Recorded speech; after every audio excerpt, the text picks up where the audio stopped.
The story begins at a prestigious academy. Steeped in tradition, the sun is shining brightly, casting golden rays over the school grounds. A solemn announcement echoes through the courtyard. Dear students, after 3 years of rigorous study, you have now mastered the theoretical knowledge of the profession system. A meticulously drawn transmutation circle lies at the heart of the courtyard, radiating with latent energy. Above it, a star floats, encircled by shimmering crystals, a symbol of the grand event about to unfold. Today marks a significant milestone, the day each student's profession will be chosen, a day that will determine their fates.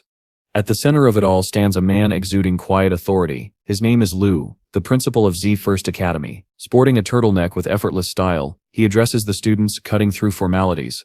I will spare you the pleasantries. I only hope you all can reach the level of Senior Su Insheng and become pillars of the human race. This Su Xinsheng, shrouded in mystery, is no ordinary person. He is a level 80 holy mage, a revered figure whose presence alone commands awe.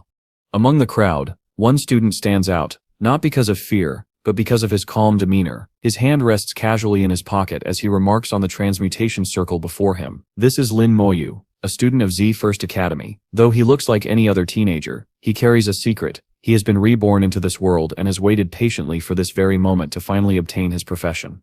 This world, unlike traditional RPGs, is far more complex. It's an expansive MMO-like realm, filled with dungeons, secret areas, and wild monsters. After selecting their profession, individuals can level up by battling beasts, raiding dungeons, and uncovering hidden locations. With every victory, their skills and strength evolve.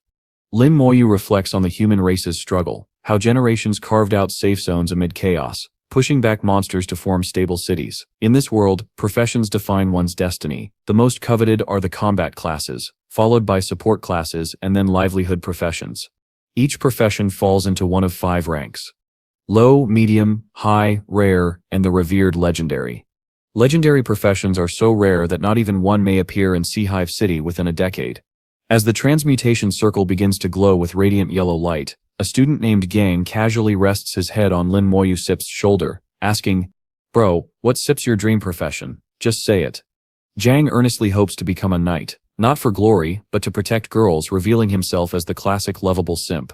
Nearby, another student mocks Jang for speaking to Lin Moyu, calling him an idiot who won't respond. The implication is that Lin Moyu might only qualify for a livelihood class, but Jang defends him, saying Moyu simply doesn't like talking, not that he can't.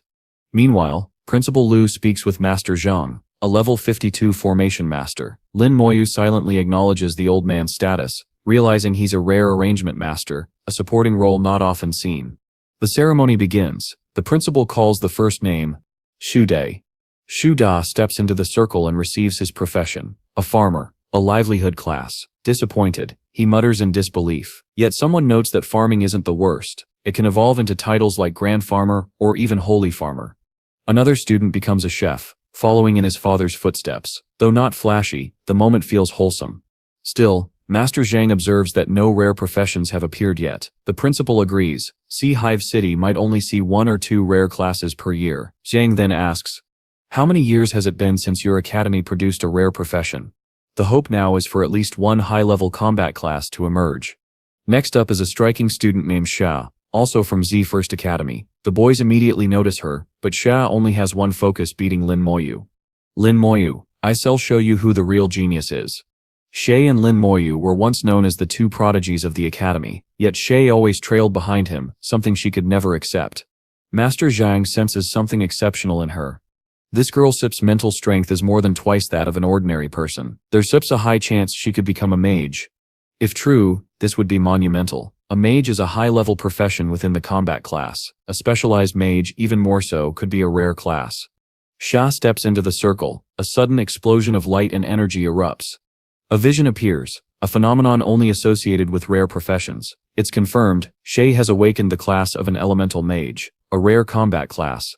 The crowd reacts in awe. While many celebrate, our focus returns to Lin Moyu. The moment of his profession awakening still awaits, an event that may shake the foundations of the academy itself.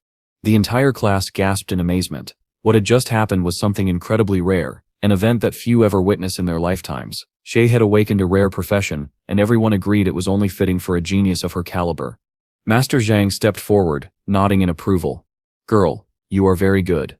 Xia humbly bowed and thanked him for the compliment. She then glanced toward her group of friends. They whispered with confidence, saying that this time, she was sure to surpass that infuriating boy, Lin Moyu.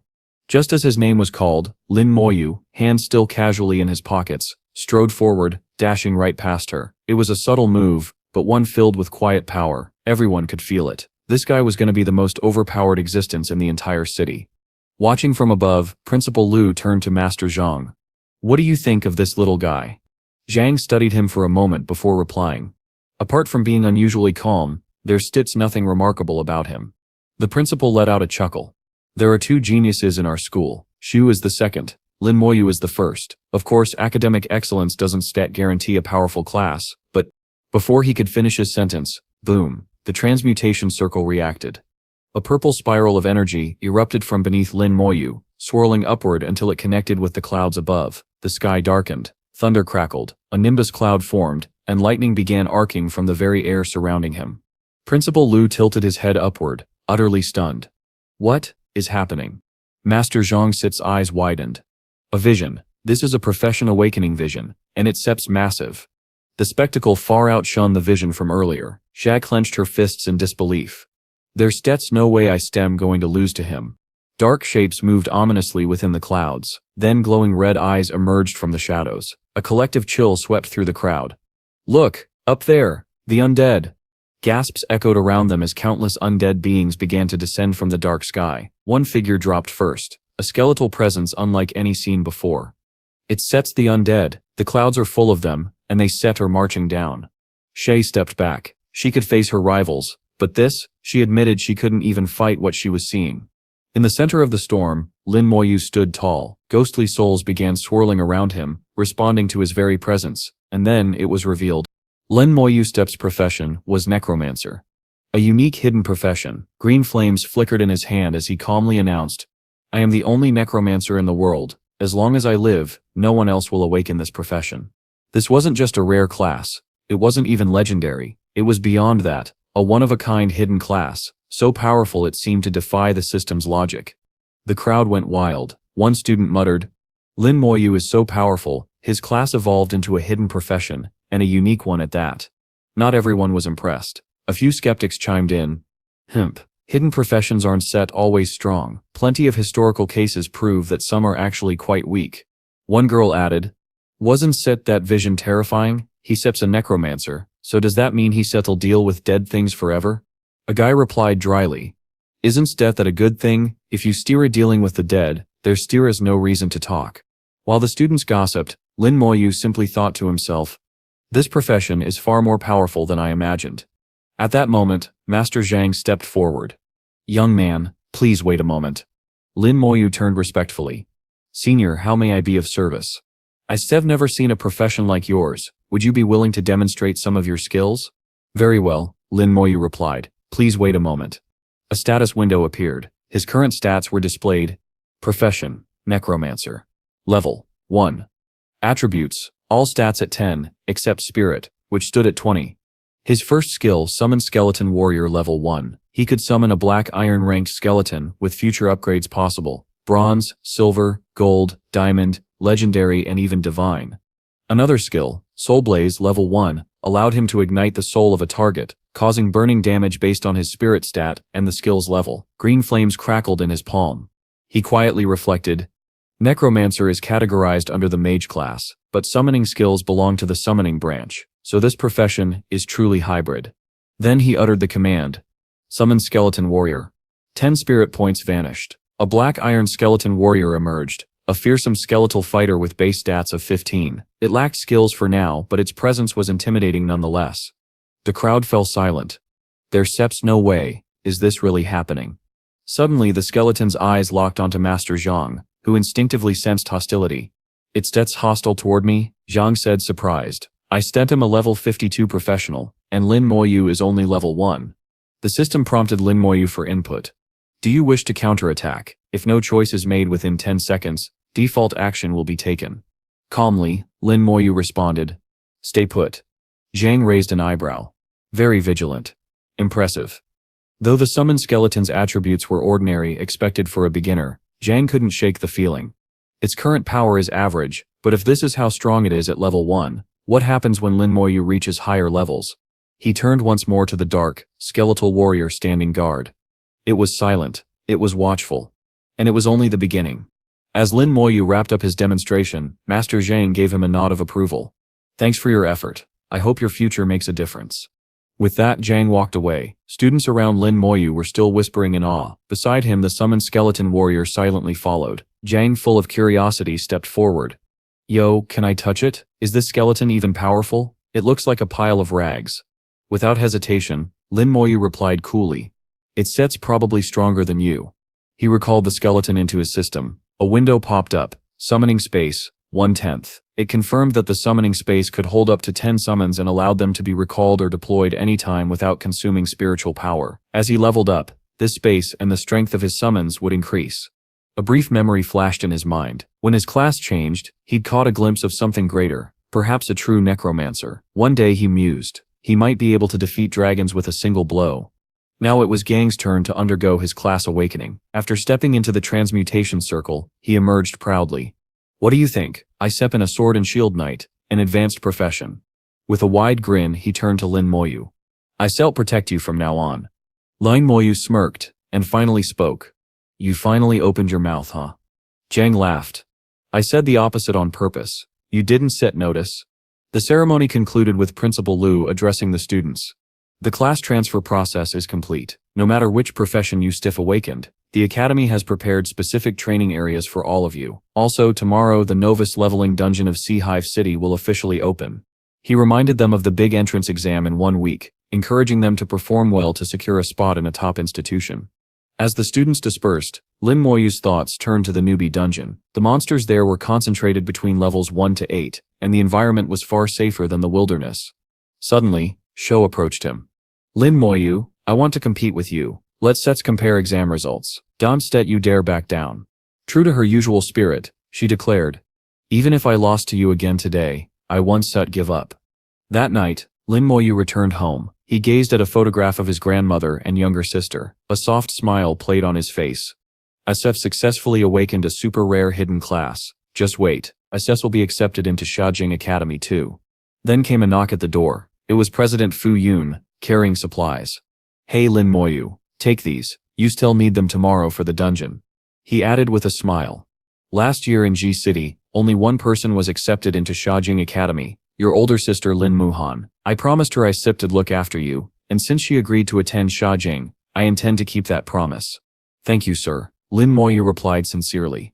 Tomorrow is your test in the dungeon, the principal said. Make sure you rest well tonight. But long after midnight, Lin Moyu was still awake. Adjusting his system, a notification appeared. System loading. Host has awakened Necromancer class. Conditions met, binding to the strongest talent system. He received a new passive skill, Damage Transfer. Its effect was broken down. All skill effects are amplified 5 times. All damage the mage would take is absorbed by the summoned entity. It was an overpowered ability, one that could render him untouchable at the same level.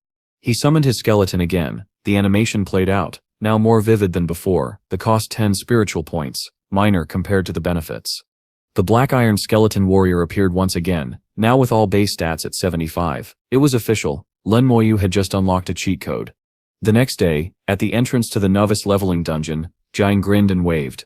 Yo Moyu, let's team up. Before them stood the dungeon gate, a swirling rift that looked like a galaxy painted across the sky. Lin Moyu didn't respond. You jerk, Jiang muttered. Why are you ignoring me? I invited you sincerely. Moyu finally spoke. Teaming up slows things down. I shall go solo. Surprisingly, She chimed in. Lin Moyu is right. Experience gets split during team battles. Seniors say the best time to team up is after level 10. Principal Liu overheard and smiled. At least you students are still sincere. Out there, others aren't so kind. He added, other combat classes often bring supports into dungeons. She is aiming for Shajing Academy, so she sits leveling fast. As for Lin Moyu, even Master Zhang and I don't fully understand how his abilities work. He paused and turned to the support students. If you want to team up, ask them directly. Elsewhere, a trio of girls huddled together. I'm kinda scared of those undead things. Meanwhile, Lin Moyu unsheathed a staff, now imbued with +1 spirit power. Calmly, he stated, I been aiming for Shajing Academy too, so to get there faster, he stepped forward alone. I shall go solo. As the students prepared to enter the dungeon, Principal Lu approached Lin Moyu with a serious expression. Do you even understand how difficult it is to get into Bing Academy? If you stir aiming for it, you'd better be at level 12, or even better level 15 before the final trial. The Principal Sip's tone had shifted. Though calm on the surface, there was an edge of concern in his voice. He added, your sister Lin Muhan only made it into the academy because she reached level 16. You really think it's easy to gain that much experience in just 1 week? He went on to explain that the highest level monsters in the novice dungeon were only level 8, making it almost impossible to push through to level 12 within such a short span, and even beyond leveling, the final trial had hidden requirements that would only be revealed at the last stage. But Lin Moyu met his words with quiet confidence. I shall make it. Lu gave a slight smirk, then patted his shoulder. Good kid, if anyone can pull this off with a hidden profession, it's Set's you. Nearby, Sha, still full of energy, challenged him once again. Let Sets compete, and see who can level up faster. If you stay silent, I shall take that as a yes. Lin Moyu gave her a dry glance. Fine, whatever. Sha, always competitive, grinned as they entered the glowing rift of the dungeon. Inside, Lin Moyu raised his hand. Flames danced in his palm. Soul blaze. He recalled using 10 spirit points the night before to summon his undead. Now after meditating through the night, he had fully recovered to 40 spirit points. He immediately summoned 4 undead knights and gave a simple order. Hunt. Eliminate every monster you find. And just like that, he leaned back and let his skeletons do the work. Big-eared rabbit defeated. Plus 10 XP. Attic speed beast eliminated. Plus 10 XP. The notifications rolled in. For each monster his summons eliminated, he gained 1% experience. In theory, defeating 100 would mean a level up. This is too efficient, he thought. It sits like I steps in playing solo leveling. Within just half an hour he had leveled up. Now level 2, his new stats were Strength, 20. Agility, 20. Spirit, 40. Physique, 20. Skeleton warriors in summoning space, 6/20ths. He tested his new capabilities, summoning a level 2 undead knight. Its base stats were now at 125, a massive leap from before. His summoning capacity had also increased to 8. And this is only the beginning. He continued. A gray cat, a brown dog, and even a blue-eyed rat were all swiftly eliminated. The experience points rolled in. He now noticed a new feature. The traces left by his skeleton warriors formed a rudimentary map, letting him monitor cleared zones and missed targets. Testing his active skill, he launched Soul Blaze. Target eliminated. A massive burst of flame consumed a level 2 great cat, reducing it to ash in an instant. A single strike. This skill, enhanced 5-fold, is terrifying. Even without the talent boost, Necromancer alone would have been powerful, but now, boosted by the strongest talent system, Lin Moyu realized that he had a class that could rival, or even surpass, legendary professions. He reached level 3, a full transformation had begun. He summoned even more skeletons. As they fanned out, level 5 monsters were being wiped out with ease. In just 4 hours he reached level 4. Only 8 hours remain. At this pace, I can level up again in under an hour. He thought ahead. Once he reached level 8, he would move to high suburbia, where stronger monsters roamed. Elsewhere, another scene was unfolding. The head of the Shia family, Shia Dongyang, had arrived at the academy. He was also Shad's father. Principal Lu greeted him warmly. Mr. Shia, you say come to see your daughter? Yes, thank you Principal Lu for taking care of Shay all these years. Their relationship seemed respectful and close. Lu, swirling his tea thoughtfully, remarked, You must have heard. Your daughter awakened a rare profession, elemental mage. Yes, I was busy yesterday and missed the ceremony, but I once miss her first dungeon. He added that her seniors, Xuan Sheng and Lin Muhan, both had rare classes and had reached level 5 after their first dungeon runs. I expect Shay will reach a similar level. He smiled, proud yet cautious. She sits very competitive. If anyone sits determined enough, it sits her. Principal Lu nodded.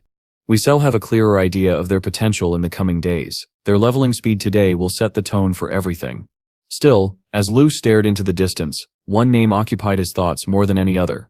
Lin Moyu, the student with a hidden class and limitless potential. The dungeon timer ticked down. 12 hours. That was the limit for each student inside the novice dungeon. When time ran out, their total level gain would be evaluated. Back outside, Sha's father, Shia Dongyang, stood beside Principal Lu, his brow furrowed with concern. I heard another hidden profession appeared during yesterday, Cest's transmutation ceremony. Principal Lu nodded. Yes, that would be Lin Moyu. He awakened the necromancer class. He paused, glancing toward the dungeon rift.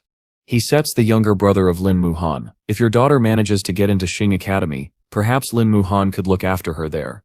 Meanwhile, back in the dungeon, Lin Moyu walked calmly through the monster-infested terrain, surrounded by his silent skeletal soldiers. He noted something interesting. The furthest his summoned skeletons could operate from him was 500 meters.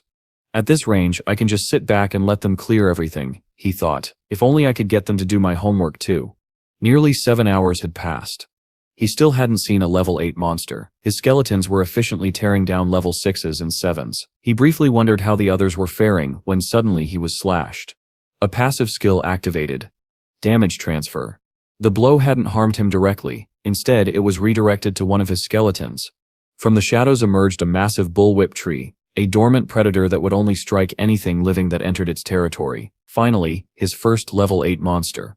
Lin Moyusep's eyes narrowed. So this is the real challenge of the novice dungeon. His skeleton warriors now had 275 stat points. He issued a command. One skeleton charged in and slashed the creature. Still standing, it took 4 full strikes to bring the beast down. This will slow down my leveling, but its set's manageable. He eliminated the creature, then he looked around and spotted dozens, maybe hundreds of bullwhip trees across the area. A sanctuary of level 8 monsters made just for me. He didn't waste time. One after another, the monstrous trees fell before his undead army. As he relaxed, his summons turned the zone into a grinding paradise. Back outside, near the rift, something shifted. A figure stepped through, Lin Moyu. People turned, whispers spread. Wait, the countdown is set finished yet. Why is someone coming out already? They were expecting an accident. Instead, they saw Lin Moyu calmly walk through with his usual composed expression. Why are you out here? Someone asked. He replied with a casual smirk. I killed everything inside. The principal stared, stunned. You star, level 7. Moyu nodded. There were too few monsters left, otherwise I is set to have reached level 8. Then, as if requesting a minor favor, he added, Principal Lu, I set like to head to Sea Hive Suburbia. The principal could hardly believe it. Cleared the entire dungeon in 10 hours. He blinked in disbelief, practically daydreaming as Moyu waved a hand in front of him. Right, yes of course. I said'll arrange a travel certificate. You can rest for now until the others return. A subordinate approached Lu equally confused. Who's test student? Why did he exit so early? And where are his teammates? Lu took a breath, then answered. That is Lin Moyu. He entered the novice dungeon and wiped out all the level 8 monsters. The surrounding staff were left speechless. Even legendary professions didn't clear dungeons that fast. This was the true power of a hidden profession. This kid, he has a very bright future ahead. The principal said, if he gets into Xing Academy, they shall be the ones with a headache.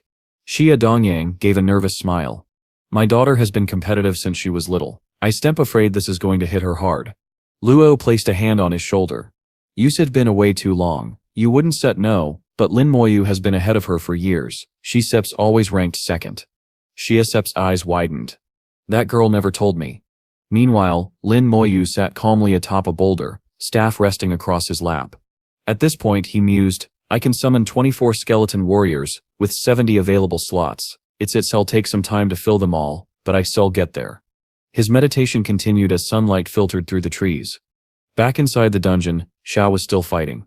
I won't lose this time, she shouted, determined. She had reached level 5, a solid result, and the standard benchmark for students in the novice dungeon. Where is Lin Moyu? When did he even leave? Confused, she stormed out of the rift, and froze when she spotted her father. Dad, why are you here? From inside the car, Xia Dongyang smiled. Do you need help? And why are you still trying to compete with that boy? Xia stomped a foot, clearly frustrated. That guy is a total menace. He's already more powerful than me. For the past 3 years, this girl had carried an incredibly competitive spirit. Her father remarked, I am telling you Lin Moyu got out of the dungeon in just 10 hours, and he even defeated all the level 8 monsters. Hearing that, the girl responded fiercely, this is why I won't keep losing to that guy. But as she processed what her father said, her eyes widened in disbelief. He defeated all the level 8 monsters? She glanced back, admitting that she had only just reached the area of level 7 monsters, and hadn't even seen a single level 8 yet. More than that, he had cleared the place 2 hours earlier than her. If there were even more monsters deeper inside, could that mean he had already reached level 8? We then cut to a new scene with Si Yang, and our familiar, somewhat comedic character Gang. who might just be the biggest simp at this new academy. Gang rushed toward Lin Moyu, exclaiming, "Moyu, how did you even get to level 7? But quickly changed his tone, bowing slightly. "Forgive me, Boss Lin, please take me with you next time."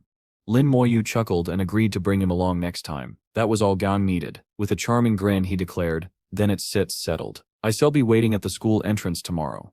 The next day, however, Gang stood disappointed and alone. "Mentor Lin, why isn't Moyu here?" he muttered. Principal Liu appeared and informed him that Lin Moyu had gone to the Shea suburbia. Gang cried out in betrayal, "Curse you, Lin Moyu, you fooled me. I shall challenge you." The principal just smirked. "Give it up. You can't win."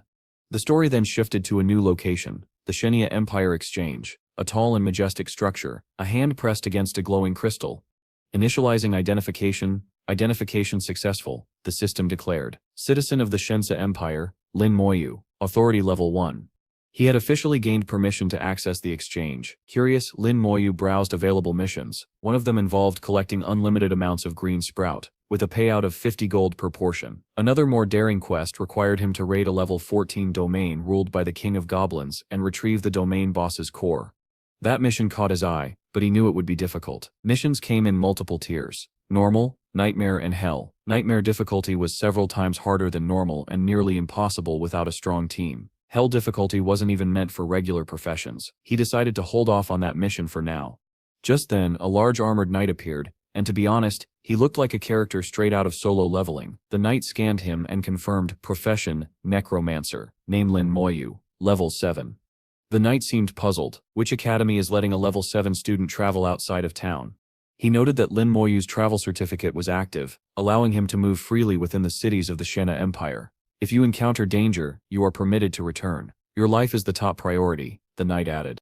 Lin Moyu nodded, determined. As he crossed beyond the city's walls, the scenery immediately changed. It wasn't just a wall, it was the boundary between two different worlds. Inside was civilization, outside, a vast desert teeming with danger. He could hear beasts growling, and the air itself carried a trace of blood. Suddenly, a goblin appeared. Calmly, Lin Moyu summoned one of his skeleton soldiers. "Goa, kill it." This goblin had stats of level 10, strength and physique both at 20, agility the same, and spirit at 50, but it had no skills. Against Lin Moyu's skeleton warrior, with a stat level of 375, it was no contest. The goblin's attack had no effect, and the skeleton ended it in an instant. But the goblins kept coming, many of them. Lin Moyu grinned. At this pace, he'd reach level 15 in no time, gaining 300 experience points with each kill. He recalled how his sister had already reached level 16 before the trial, and wondered how she'd pulled it off. He briefly flashed back to a memory of her, simply holding a piece of bread, so different from how he imagined her to be. He clenched his fists. "I will enter Jing Academy." At this point, Lin Moyu's stats were impressive. At level 10, his strength, agility, and physique were all at 100, but his spirit had soared to 300. He now commanded 40 skeletons, almost halfway to the cap of 100. Each level only boosted his base stats by 10, but as a mage-class necromancer, his spirit stat received the biggest gains. Reaching level 10 also unlocked a new tier of power. He had even acquired a bronze skeleton warrior with 1,500 strength, and equally formidable agility, spirit, and physique. This new summon possessed a skill called R-Shot, capable of delivering 100% of his own strength as damage to a target with a 10-minute cooldown. This is getting out of hand, he thought. I might just be able to solo this entire region. He glanced around. I think I cleared all the monsters here. But just then, boom, an attack flew toward him. He caught sight of it but couldn't dodge. Instead, he activated damage transfer, minimizing harm. A masked figure in a hood appeared. It was a girl. Lin Moyu narrowed his eyes. "Who is this?" he whispered. Her presence felt like that of an assassin. The arrow that struck him was still lodged in his chest, and she had already dashed past him. "She sips one of them," he murmured. Lin Moyu calmly stated that their direction was wrong. They would never catch that assassin going that way. One of the men agreed, calling the target cunning and skilled in the ways of stealth. "He's probably already escaped," he muttered. Just then, one of the archers approached Lin Moyu and asked, "Hey kid, did you see someone in black clothes pass by?" Moyu turned to him with a cold glare and replied, "Your arrow hit me. Apologize." The atmosphere immediately turned tense. His piercing gaze and subtle side-eye were enough to send a message. He wasn't someone to mess with, and they clearly understood that. Surprisingly, the archer did apologize. "Sorry for that," he said, glancing at his teammate. "This kid got hit by my arrow, but he seps completely fine." Lin Moyu simply responded, "Just don't do it again." but one of the men grumbled under his breath. Does this kid not realize I'm already in a bad mood? That's when he noticed something unusual, a skeleton warrior standing nearby. His eyes narrowed. A skeleton warrior, he thought. He recognized what it meant, and muttered in disgust. Only those twisted enough to harm criminals with dark hearts can awaken such vile professions involving undead summoning. Clearly he didn't set view necromancers favorably. This guy can set be one of the good ones. Before tensions could escalate, the archer stopped him. Enough, he said. The man huffed. I know, let sets just go. As they passed by, Lin Moyu added coldly, consider yourselves fortunate, but if you try anything again, I'll return the favor 100-fold. As he said that, a faint dark aura faded from his hand. The scene shifted. The system displayed notifications. Level 10 Goblin Patrol. Eliminated. Level 11. Goblin Soldier eliminated. Obtained Goblin Sip's Bone. Lin Moyu was calmly seated while his skeleton army did the fighting, but even he began to notice something. The experience points were dropping. He calculated that after reaching level 10, the required experience to level up had tripled. By his estimate, he would need to kill over 5,000 goblins just to reach level 11. He muttered, at this rate I won't be able to level up at all if the skeleton warriors keep doing everything. Time was short, and he couldn't afford to retreat, so he decided to join the fight directly. Charging forward alongside his undead army, he reminded himself that if he truly wanted to enter Shai Academy, he had to go further than anyone else. Who's going to carry the boats? He whispered, pushing forward with relentless determination. Later, we see him setting up camp. A small fire flickered, casting shadows. He calculated that, at his current pace, he could likely reach level 13 by tomorrow. However, getting to level 15 the day after still felt uncertain. And even if he managed that, level 16 would be far more difficult. That was his goal, level 16. Even that might be a stretch. He began to wonder how his sister had managed to reach level 16 so quickly. She was a sword dancer, a legendary profession, but there was no way she could have leveled up faster than him without some kind of help. As he pondered, a thought struck him. Zim Mindset's dungeon. Perhaps she had teamed up with others and raided the nightmare difficulty version of that dungeon. That would explain the massive XP gain and the wounds she returned with. He tapped his leg thoughtfully. My guess might be right. I should go investigate it tomorrow. Just then, someone approached his camp. One of his skeleton warriors turned toward the sound. Lin Moyu glanced over. Leveling here at midnight? That's rare. Are they lost? He thought. It was the same girl from earlier, the masked assassin. She approached and asked simply, do you have any food? Of course, our boy shared some with her. She pulled down her mask, revealing a cute face, and immediately began chewing on a potato with obvious hunger. Seeing her eat so desperately, he guessed she hadn't eaten in a while. Suddenly she began to choke. She had no water. Without hesitation, Lin Moyu handed her his water flask. She grabbed it and drank deeply. After catching her breath, she looked at him. What sep's your name? He remained silent. Tian. Her name smiled. You don't set like talking? Then how about we analyze each other's sep skills? She reached out, and their fingers touched. A glowing orb of light formed between them. Analyzing? Analysis failed. Lin Moyu frowned. Did I not get any data? Tian laughed. Didn't Stet get anything, did you? She peered at him curiously. So your name is Lin Moyu, level 10. Occupation, necromancer. She tilted her head. Never heard of that before. It's sep's strange. She remembered earlier, she had seen a skeleton by his side in the afternoon. Summons, especially undead ones, are extremely rare, she said. Then she looked at him and asked, why don't set you talk? Don't set tell me, you set you're mute. Though you don't set seem like it. Lin Moyu finally replied, why? Her eyes lit up. So you can talk. She continued, were you asking why the analysis didn't set work? It sets because of this. She pulled out a small badge. It resembled an X-Men logo. As long as you wear it, anyone who isn't set at least 10 levels above you can use analytic skills on you. He made the badge vanish. Try using your skill now, she said. He did. Name Ming Yi. Occupation, Shadow Assassin. Level, 19. She was clearly stronger than she appeared, but as they stood there, both turned sharply. The skeleton warrior had detected something. Lin Moyu narrowed his eyes. The same people from before? Ming Yi stood up. Looks like it. Just a mid-rank skill scripture, but they've been chasing me for days. Persistent. Suddenly an arrow flew toward her. She barely dodged it, but it struck the log beside her. This wasn't a normal arrow. It sets a marking arrow, she muttered. Now things had become a real problem. Lin Moyu quickly analyzed the situation. That archer has anti-invisibility skills, he muttered. The skill he used was specifically designed to mark targets, making it impossible for them to re-enter stealth. It was a direct counter to assassin-type classes and monsters that relied on invisibility. He glanced behind him, and saw the same man from earlier. "There's nowhere to run this time," the man declared coldly. High above them, the archer had already taken position in the trees. The man sneered. "I knew it. A filthy rat assassin and a disgusting dark necromancer. What a pair." But Ming Yi stepped forward. "He sep's not part of this. I still give you the skill scripture. After that, we go our separate ways." The archer, however, shook his head. "You should sev done that yesterday. Now it's sep's just safer to kill you both." Ming Yi turned to Lin Moyu and whispered, "I set'll buy you time. You run." She smiled gently. "You stare only level 10, I can drag you into something I caused." Her voice grew solemn yet proud. "I am a shadow assassin. The night is my stage and I have my own way of vanishing. Besides, if you were that strong, you wouldn't be running around during the daytime." But things weren't looking good. The archer reminded everyone, "She's sep's already marked. Her invisibility won't work anymore." He scoffed. "Enough of this. Let's just finish her off." The mage in the group raised his staff. It began to glow ominously. "I don't just want her dead anymore," he said. "I want that guy dead too."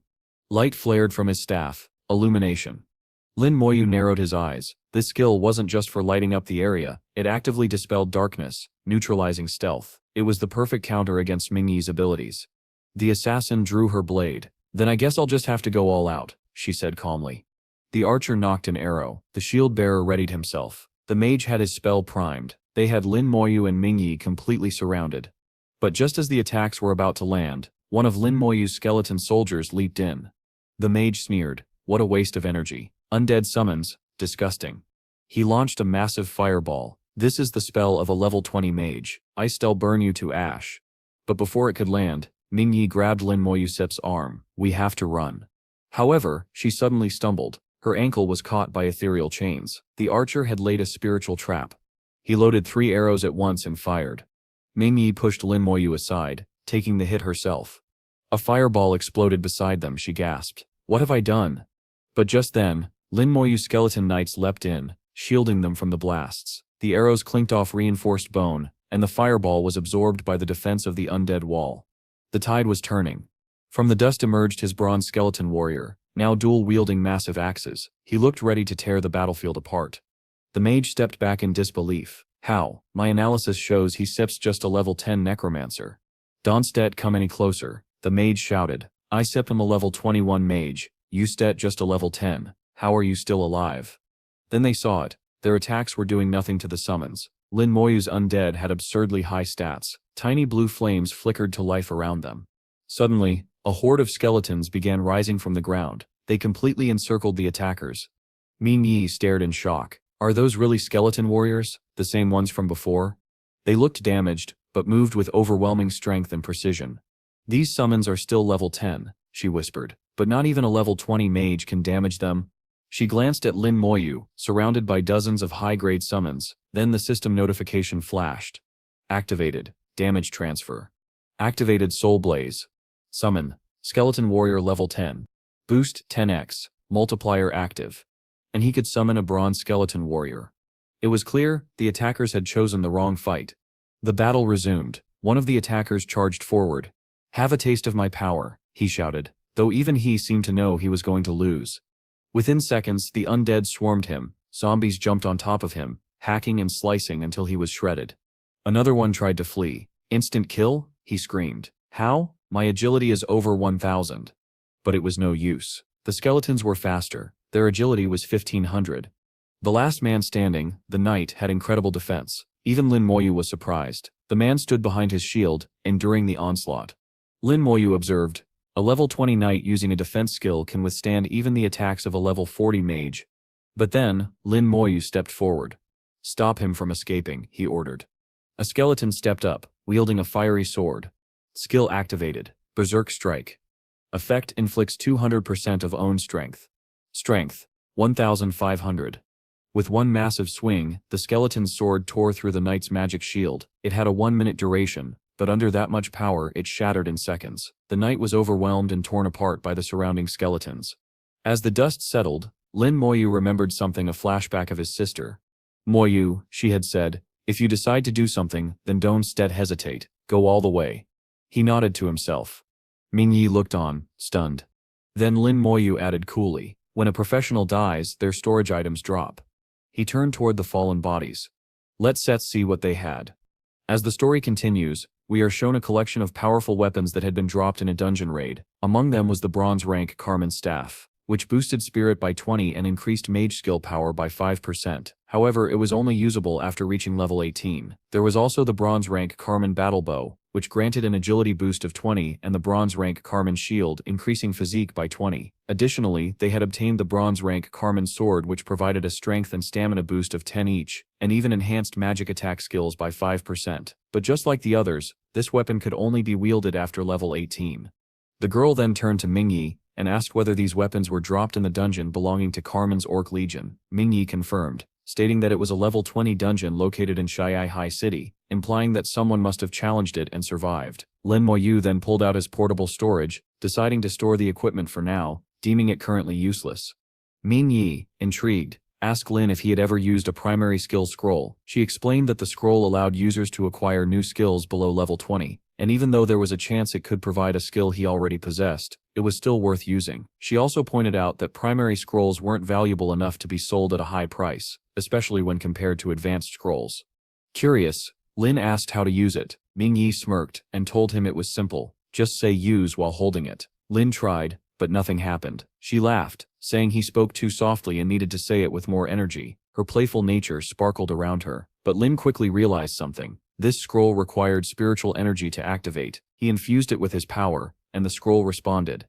Mingyi was taken aback. How did you figure that out? She asked, having tried to prank him. Moments later, Lin acquired a new skill, Corpse Flame, its orange aura dancing in his palm. He remarked that, although it looked weak, the spell was enhanced by his talent, increasing its area of effect AoE radius by 10 meters. In the hands of a necromancer, even corpses still held value. Mingyi watched him curiously. Did you learn a new skill? She asked. Yes, Lin replied, his voice calm but steady. You have a nice voice, she said with a smile. Why don't you talk more? Lin turned to her and replied, you have a nice voice too. His compliment made her beam with pride. Beaming, Mingyi reached into her belongings and handed Lin a treasure chest. Inside was an intermediate skill scroll, capable of granting skills between levels 40 and 70. Lin was shocked. Such scrolls were extremely rare, worth nearly 1 million in gold and far more valuable than primary scrolls. Confused, Lin asked why she was giving it away. Mingyi explained that she had found it in a chest, but soon after, she was chased by 3 mages who wanted to steal it. She had fled from Shiai City to Ziyai City, escaping them for over 2 days. The chase had finally brought her here. As they sat together, Lin noted, you almost died just now. She nodded, revealing she had a teleportation item that would activate automatically if she suffered critical damage. Looking at him sincerely, she said, it still hurts when I get hurt, so I am scared of pain. Lin quietly observed her and realized something. This girl might be the daughter of a powerful family, someone who possessed treasures meant to protect her. His earlier concern had been unnecessary. Suddenly she interrupted his thoughts, asking, do you have any food? I'm hungry. Without hesitation, Lin handed her a baked potato. She munched on it eagerly and asked, are you here to level up? Judging by your level, you haven't gone to university yet. Which one are you planning to attend? He responded, Shiai University. She nodded approvingly. Not bad, with your skills you should be able to get in. But she added, raising a finger, if you go to Shajin University, make sure to visit Tian Sha Tower. The first clear rewards are doubled, so aim to clear as many floors as you can in your first try. However, what we are shown next is far from encouraging. The tower she spoke of looked like a haunted castle, its ominous red aura glowing menacingly, certainly not the kind of place anyone would want to visit on their first day. She explained further, by clearing the tower floors early, he could earn plenty of Jing points, which in Shajin functioned like gold coins. Soon after, she dozed off. Seeing her shiver slightly, Lin, ever the silent gentleman, draped his sweater over her shoulders and began to meditate, restoring his depleted spiritual energy. By the next morning, Mingyi woke up and stretched. Then, with a smile, she looked at him and asked, I'm hungry again. Do you have any more potatoes? He asks. She immediately whips out over 50 potatoes and says teasingly.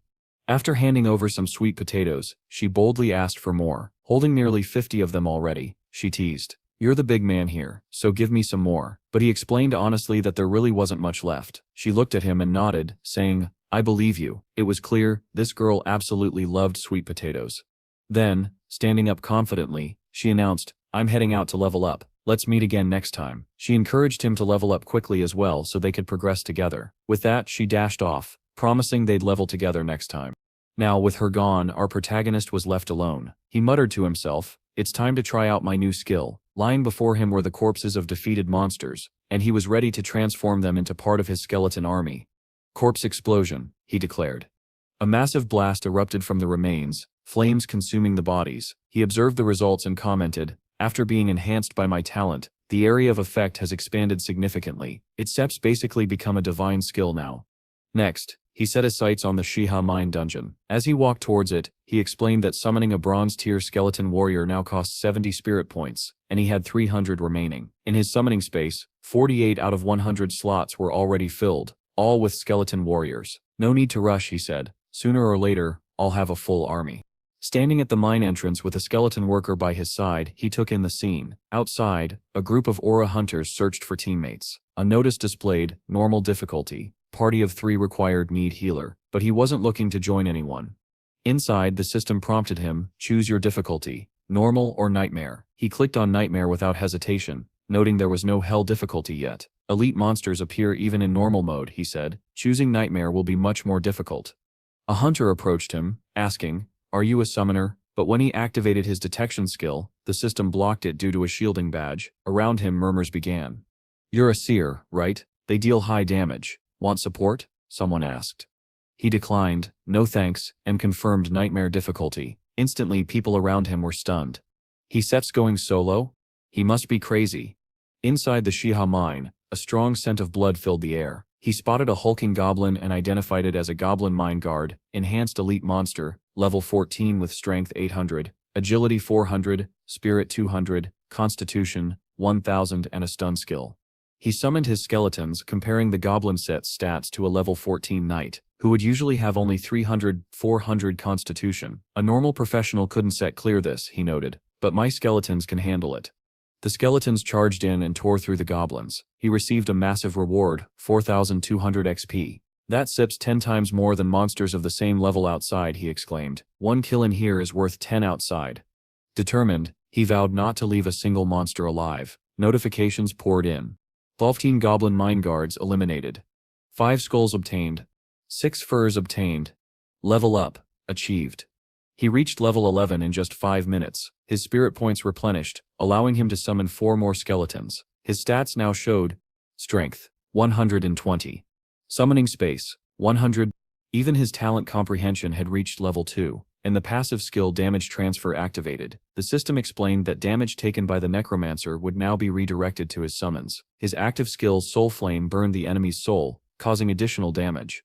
Post level 10. Each level granted a plus 20 bonus to strength and agility, double the previous rate. His skeletons had also grown stronger. For example, his bronze skeleton warriors now received plus 200 in basic attributes due to a 10x talent multiplier. The only skill that hadn't improved yet was corpse explosion. He then recalled Ning and wondered if she might recognize the body of one of the enemies. Suddenly, a huge white wolf appeared. It was a lion wolf king, elite leader, level 15 with strength, agility, constitution 2000 and its skill. Roar. Its eyes glowed red. This one was in chaos mode. But he smirked. Even if you have superior stats, you're still outnumbered. He commanded his army to advance. The skeletons glowing red from Rage Strike charged in. The bigger the enemy, the more it benefits my army, he said. The wolf used Roar again, powerful enough to send his troops flying, but the attack power wasn't especially high. Then, unexpectedly, the boss ran away. A dungeon boss, running, he questioned. Suspicious. Moments later, eyes appeared in the shadows. More wolves emerged. Level 14 mining wolves, easily over 100 in number. Even professional teams of 5 would struggle against these odds, he said, but with a smirk. I set them a necromancer, and these are all my experience points. Preparing corpse explosion again, his hair lifted from the magical energy swirling around him. The upgraded version of the skill now dealt 100% of the enemy's HP instant death. One massive explosion later, the wolves were decimated. The white wolf survived, but not for long. Lin Moyu calmly said, I'm fair. You deserve a taste too. Another boom and the wolf was gone. It gave him 15,000 XP, equal to 5 fierce wolves. Though the skill cost was high, the loot made up for it. He continued through the dungeon, confident he would soon face the final boss. If I keep clearing dungeons solo, he thought, I'll level up faster than ever. In just over an hour, he had gained 1 level. At this rate, reaching level 19 was completely possible. Then came the next boss, Goblin King, a level 16 monster with an insane 3000 strength. Lin Moyu muttered, time to wake up, big guy. The Goblin King lunged at him, slashing down, but thanks to damage transfer, the hit went to a skeleton, which instantly shattered. He took out 2 skeletons in a single hit. He noted, "Icep's too weak, my defense can handle that level of constitution." Placing a hand to his head, he admitted, the weakness is me. He needed to improve his own stats, not just his summons. The Goblin King charged again, but Lin Moyu stood tall. Don set forget, I have an entire skeleton army behind me. The battle erupted. The Goblin King used Shockwave, Fire Breath, and boosted his physique. Lin Moyu strategically recalled his skeletons and used Soul Flame, draining his last bit of spirit. He had to end it, now. With one final rage strike, the Goblin King fell. 40,000 XP was the reward. He also received Goblin Sword Bronze Weapon, Wisdom Robe Double Equipment, Goblin King Sip's Core. Now at level 12, he looked at the Goblin Sit's lifeless body. Thank God, he sighed. That level up just restored my spirit points. He donned the Wisdom Robe, noting that while it wasn't ideal for a necromancer, the added spirit and physique plus 10 made it worthwhile. Holding the Goblin King's core, he valued it at around 10,000 coins, nearly equal to 2 other pieces of equipment. The rewards from this dungeon had been more than worth it. After emerging from the dungeon, Lin Moyu held something glowing faintly green in his hand. With his spirit fully replenished from leveling up, he now had the ability to summon 4 skeleton warriors once again. Confident and calm, he ordered his army to return and stepped out of the dungeon. The crowd outside was stunned. Wait, he's alive? Someone exclaimed, eyes wide. Not only had he survived, but he now wore a gleaming wisdom robe, a rare piece of equipment that left onlookers speechless.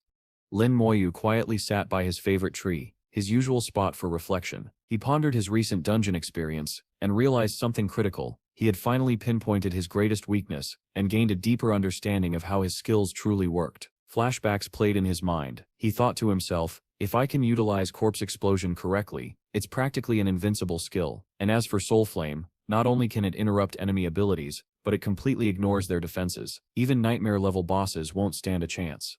It was becoming clear, Lin Moyu wasn't just a necromancer anymore. He was beginning to embody the necromancer monarch. 12 hours later, he had again regained the ability to summon 4 skeletons. While walking near the wilderness, he noted that experienced players often gathered in that region. His thoughts drifted to Ninghi, someone who clearly stood out from the rest.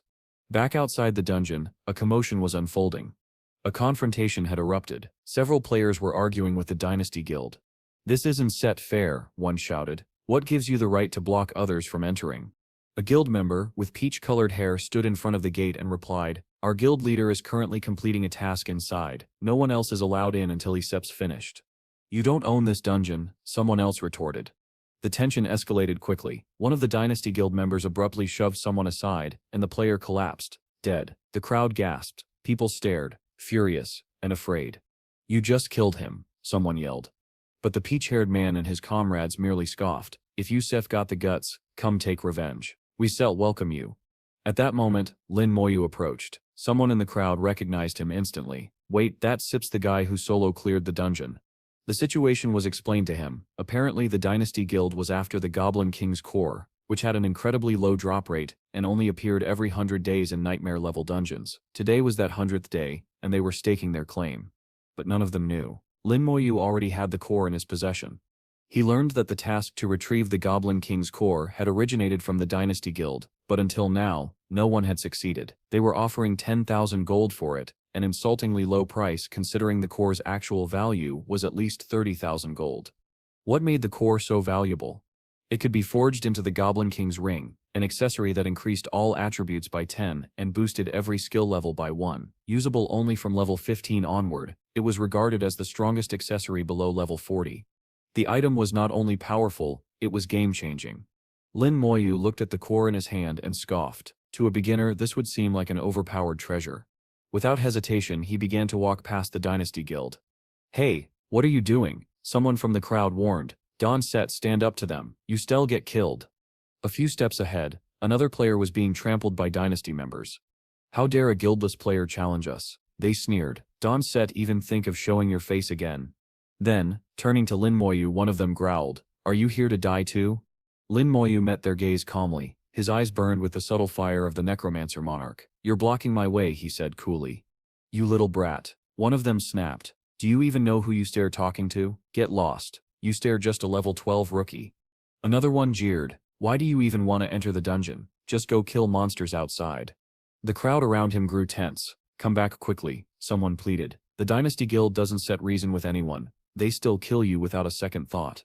One of the guild members looked uneasy. "Why does that kid's gaze make me feel nervous? Why isn't he afraid?"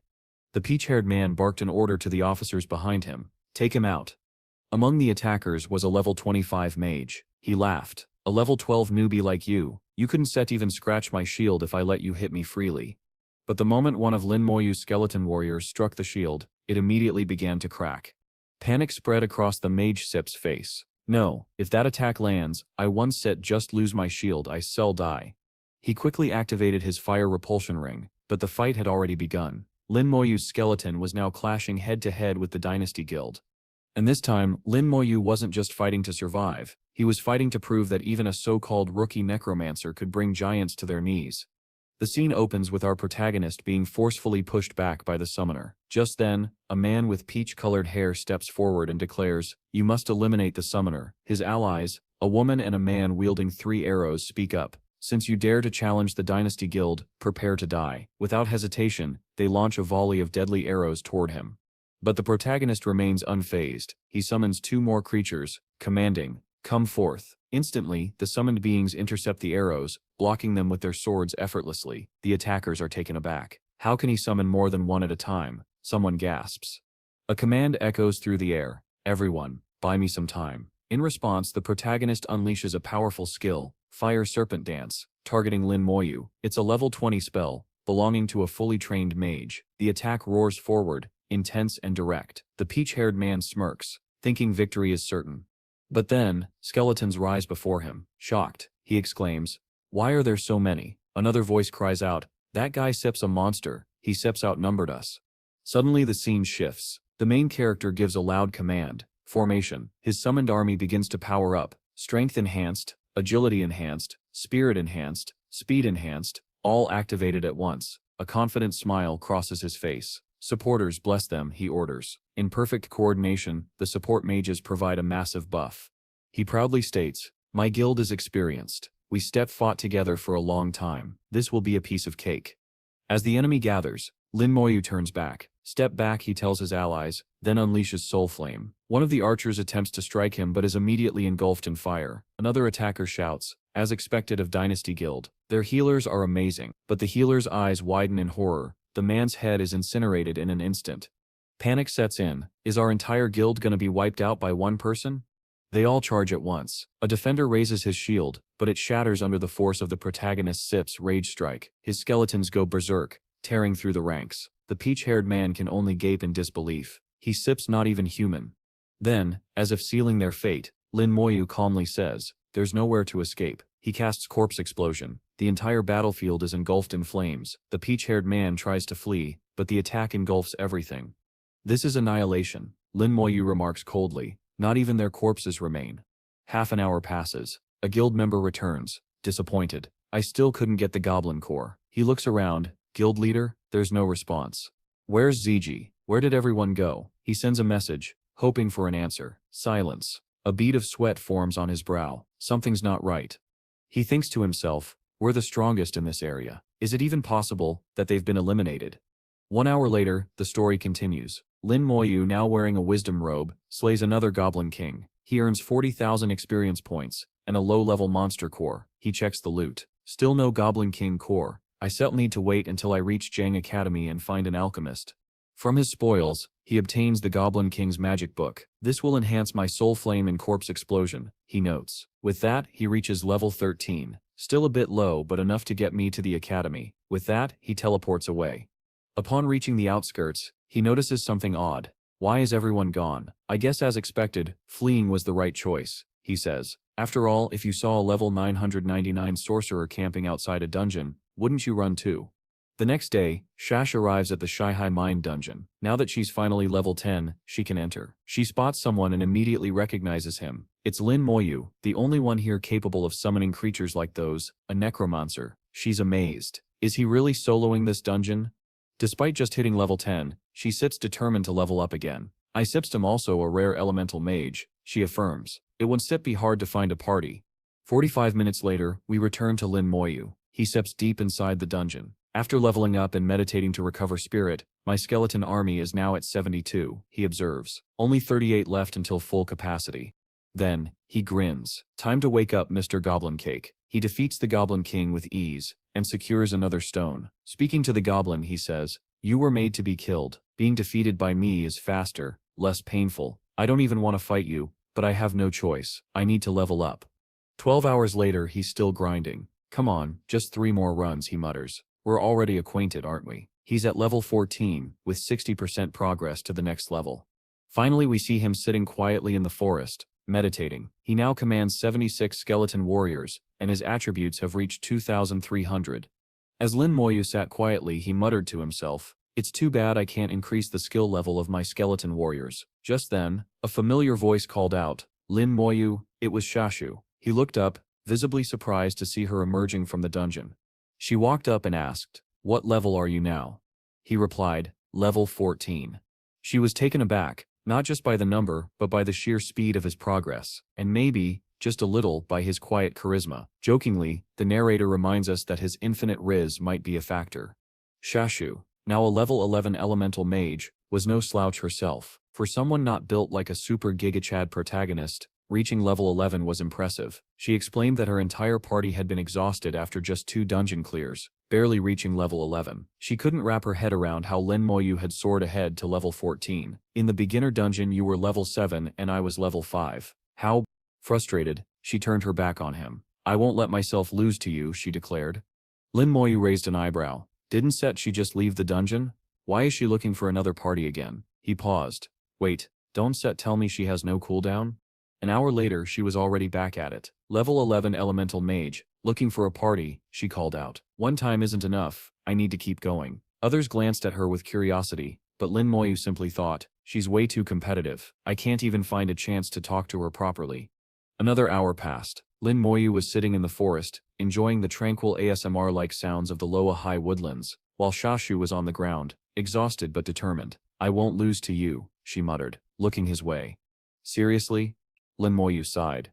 Back at the entrance of the Shihai Mine dungeon, she raised her hand again. "We're missing a mage, right? I'm a level 12 elemental mage," but just 30 minutes later, she was sitting back on the ground, too drained to continue. Still, she proudly noted her new level 12. Lin Moyu looked over. "Are you tired?" "I don't even want to lift a finger," she replied, "but I can fall behind you again." "Just because of that?" he asked. Shashu shot him a glance. "How can you even ask me that? After being overshadowed by you for so many years, I decided I'll definitely surpass you this time." He smiled faintly. "If I known earlier, I would let you take first place." Unintentional charisma. He done it again. Looking up at the starry sky, she added softly, "It's not just about you, I want to get into Jiang Academy too. You start going, right?" Lin Moyu nodded. "You need to be at least level 15 to take the entrance test. Level 16 is safer. At your current pace, it'd still be hard to reach that." He suggested, "Try clearing the nightmare level dungeon. You still level up faster that way." She stared at him. "Are you kidding? Elite parties for nightmare level dungeons only recruit professionals at level 16 or 17. I stem level 12. I wouldn't even get considered." She sighed. "That's why I stuck with normal runs, but if I push hard, I might hit level 14. Reaching 15 won't be too far off." Lin Moyu, watching her intently, asked with genuine curiosity, "How are you avoiding dungeon cooldowns?" She smirked. "You don't know? Wait, you have something I don't know." She laughed. "I'll tell you if you say please." He replied with a dry smile. "They say A-grade students are the brightest, but you're acting like a real airhead right now."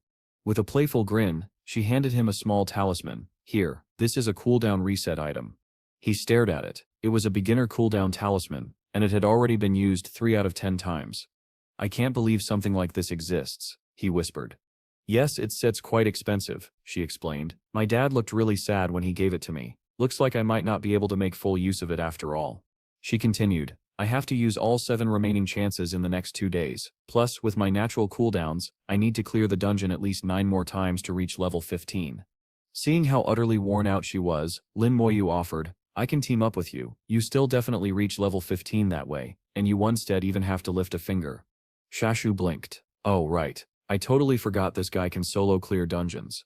And he was right. If they cleared together, they sipped both gain more experience. She wouldn't sit even need to do anything. With a warm smile, she agreed. Alright, let's sits party up. We still share the cooldown talisman.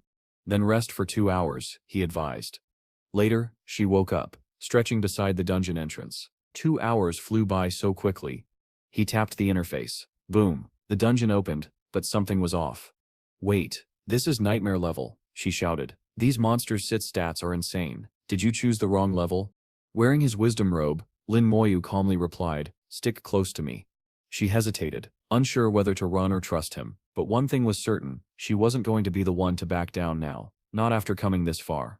Walk faster, don't tell me you're scared, Lin Moyu said casually, glancing back at Shashu. Inside the dungeon, she paused, confused. Why aren't the monsters attacking? She asked. Lin Moyu replied, they sips you're not dealing any damage to my skeletons. She stared, dumbfounded. Just what is he doing? Suddenly the familiar figure of the white wolf emerged. Her eyes widened. That sips the Wolf King. In nightmare level, it sips twice the size of the normal version. But Lin Moyu didn't set flinch. Instead he muttered, fighting it normally is a waste of time. He raised his hand, corpse explosion. Boom, the blast tore through the battlefield. A notification popped, level 14 M-Guard defeated, 1100 XP acquired. And then, another, 2 enemies down in seconds. Shashu Sep's jaw dropped. My experience just shot up by 30%. What the heck is this? She exclaimed. My old party of 3 struggled for 20 minutes to take down the Wolf King, and you did it in less than 1. Lin Moyu simply said, let sets go. She followed, still stunned. Has he been clearing nightmare-level dungeons all this time? She whispered to herself, if I hadn't seen it with my own eyes, I never would believed it. A professional under level 20, solo clearing nightmare mode. It hadn't even been 10 minutes since they'd entered the dungeon, and they were already at the boss room. My old party needed an hour to even reach this point, she muttered. Then, just like that, the boss was obliterated in one strike. Lin Moyu leveled up again, level 15. The notification chimed. You leveled up again? Shashu said in disbelief. The gap between us just keeps growing.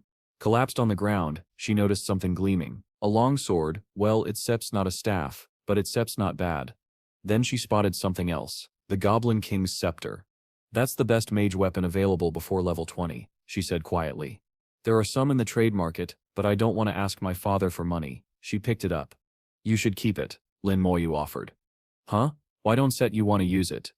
I already have this, he replied, holding up the Goblin King Sep's magic book, and I don't like scepters anyway. She blinked. I've never even seen him use that book. Maybe it's too insignificant for him to bother with. Lin Moyu crouched beside a monster Sip's corpse. As expected, gathering monsters and using corpse explosion is the fastest method. He equipped the Goblin King Sep's magic book and his intelligence robe. Then, standing before the dungeon boss, he muttered, sorry, but you still have to die 5 more times. Shashu stared at him. Why are you talking to the boss? It's not like it can understand you. He shrugged. Doesn't matter. I just wanted to say it. At this point, our boy was bullying dungeon bosses for sport. Shashu glanced at him again, her thoughts echoing in her mind. What a strange guy, but he's kinda cute. He turned back to her. Let's go again. Alright, she nodded. Second clear, done. Third, fourth, fifth, all cleared with ease. Eventually, she reached level 14. We still have a day and a half before the entrance exam, she said, panting. We can run the dungeon 2 more times. Idiot Lin, she muttered. You are going to level up again too, aren't you? If I can reach level 15, passing the exam will be simple, he replied. He glanced at his progress bar, almost level 16. Then Shashu asked, wait, are you trying to become the champion? Champion? He echoed. She explained, you earn a lot of points for being the top performer, but more importantly, the champion gets a chance to enter the Creation Seminary, the most prestigious division in the Shounen Academy. Creation Seminary, he repeated, intrigued. She nodded. I heard from my father, it sits the best of the best in the country. If Shounen Academy is full of talented elites, then Creation Seminary is where the pinnacle of power resides. They stood atop a building, The view behind them vast and dramatic. A breeze swept past as she continued. Senior Su Shanjian is there. He sips the only one from Shihai City who ever made it. She smiled. I think you could be the second. If you make it in, even Principal Liu will smile in his sleep. She looked at him, admiration clear in her eyes. Your method of clearing dungeons is unheard of. Your step completely changed my understanding of what set's possible. If you can make it to the seminary, then who could? Lin Moyu replied calmly, my sister Sip's already at Shajing Academy. I have to get in too. If there's Sep's even a chance to enter the creation seminary, he added, I still take it. Suddenly, Shashu pointed. Hey, isn't Stet that Ga Yang? They turned to see a level 11 knight approaching. It was Lin Moyu's close friend. Lin Moyu turned to Shashu, bring him along for our next dungeon run. Meanwhile, inside a distant guild office, chaos erupted. Has your brain been eaten by a dog? A man yelled furiously. Why the hell are you trying to restrict dungeons? Do you think the country and the association are just decoration? A ring glinted on his finger as he barked more orders. If you want to die, don't drag the guild down with you. He slammed a hand on the desk. You stup are already level 16. Stay in the guild and don't go anywhere until the exam starts. A younger man asked hesitantly, but, what about Shy Eye and the rest? The elder man Sip's tone grew colder. Sip already sent people to investigate. You don't need to worry about it anymore. One thing was clear, for someone to make several guild members disappear without a trace, their strength had to be beyond imagination. The moment was tense, as someone boldly dared to stand against the powerful Dynasty Guild, and yes, that someone was none other than our protagonist, Lin Moyu, accompanied by his loyal companions, Shashu, Gong, and of course his formidable skeleton army. Gang was seen frantically searching for Shashu and Moyu, only to realize they were both right behind him. Turning around, he smirked with a mischievous grin and remarked, You two are on a date or something? Annoyed, Shashu snapped back, Shut up or I'll tear you apart. Gang laughed it off, claiming he was only joking. Shashu then folded her arms with confidence, and told Gang not to look for another party, just come with us. Once the cooldown ends, we'll definitely get you to level 12 before the exam, she declared, radiating the composure of a true Sigma female. Gang, surprised and touched, turned bashful. With a sparkle in his eye, he declared, You two are my saviors. He then expressed his determination, saying he needed to reach level 12 to qualify for the academy. Bowing respectfully, he added, Don't worry, Miss Shah, I'll follow your every command. Shashu, unimpressed, warned him, If you keep acting like this, we're not helping you anymore. But Gang, ever the comedian, responded, If you ask me to go east, I'll head east. If you ask me to play dead, I'll drop like a corpse. His antics made even Lin Moyu chuckle.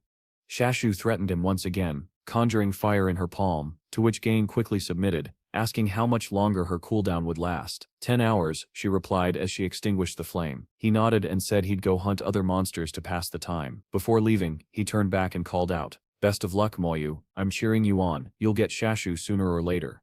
Just then, a fireball hurtled toward Gang, who barely dodged it. Shashu, clearly irritated, muttered how annoying Gang could be. Moyu, ever calm, just smiled and said, Sep's just teasing, let him be.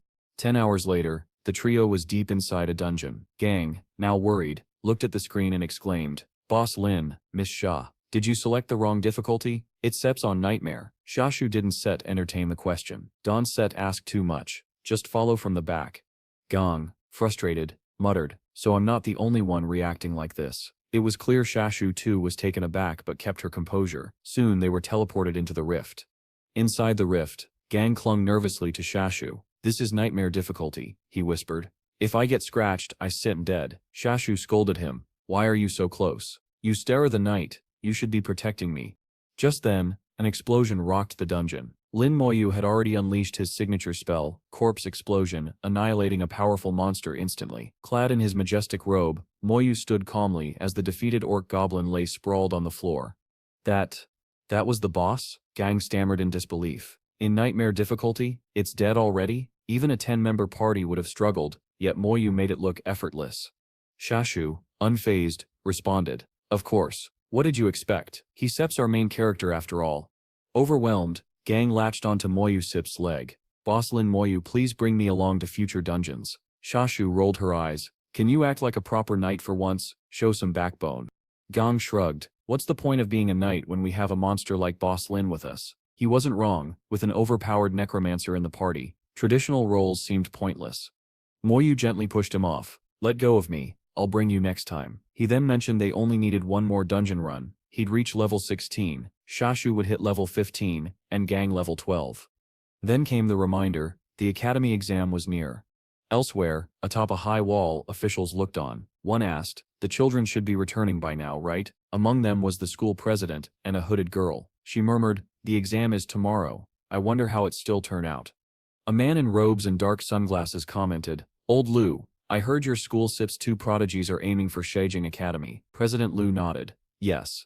Both of them are going for it. Based on past standards, candidates at level 15 stand a good chance. Level 16 guarantees entry.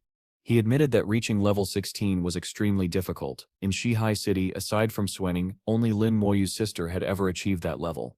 The conversation continued. One is Elmad Sep's brother, the other the pride of the Shah family. Maybe they still create miracles. Suddenly a student appeared. Someone's here, said the man with shades. It was Zhu Zhen, a level 12 swordsman from their school. Level 12? Not bad, they remarked, acknowledging his strength. Then came another, an archer girl with gothic vibes, short hair and leaf-like arrows on her back. She was an eagle-eye archer. And her level? 15. She's a level above your student, one of them pointed out, but the other countered, level doesn't decide everything. The exam is what counts. Principal Lu nodded in agreement. Despite the growing anticipation, none of the students had yet reached above level 14, except perhaps for the mysterious trio. Meanwhile, doves flew north, marking the changing season. Back at the wall, someone asked, where are Lin Moyu, Shashu and Gang? Shouldn't they be here by now? Concerns started to spread. Could something have happened to them? As the sun began to set, the 3 of them were finally seen walking side by side, silhouetted against the fading light. They looked confident, cool and composed, like legendary heroes ready for the final trial.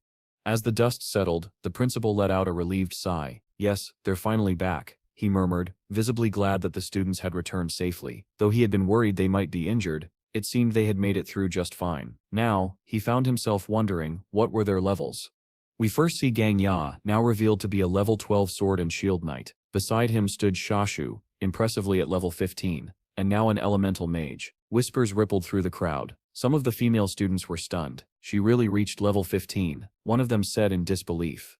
Principal Lu nodded thoughtfully. That means she has an 80% chance of being accepted into Shang Academy. The man standing next to him chuckled. Old Lu, you must be proud. But then came the real shocker. Lin Moyu stepped forward, profession necromancer, level 16.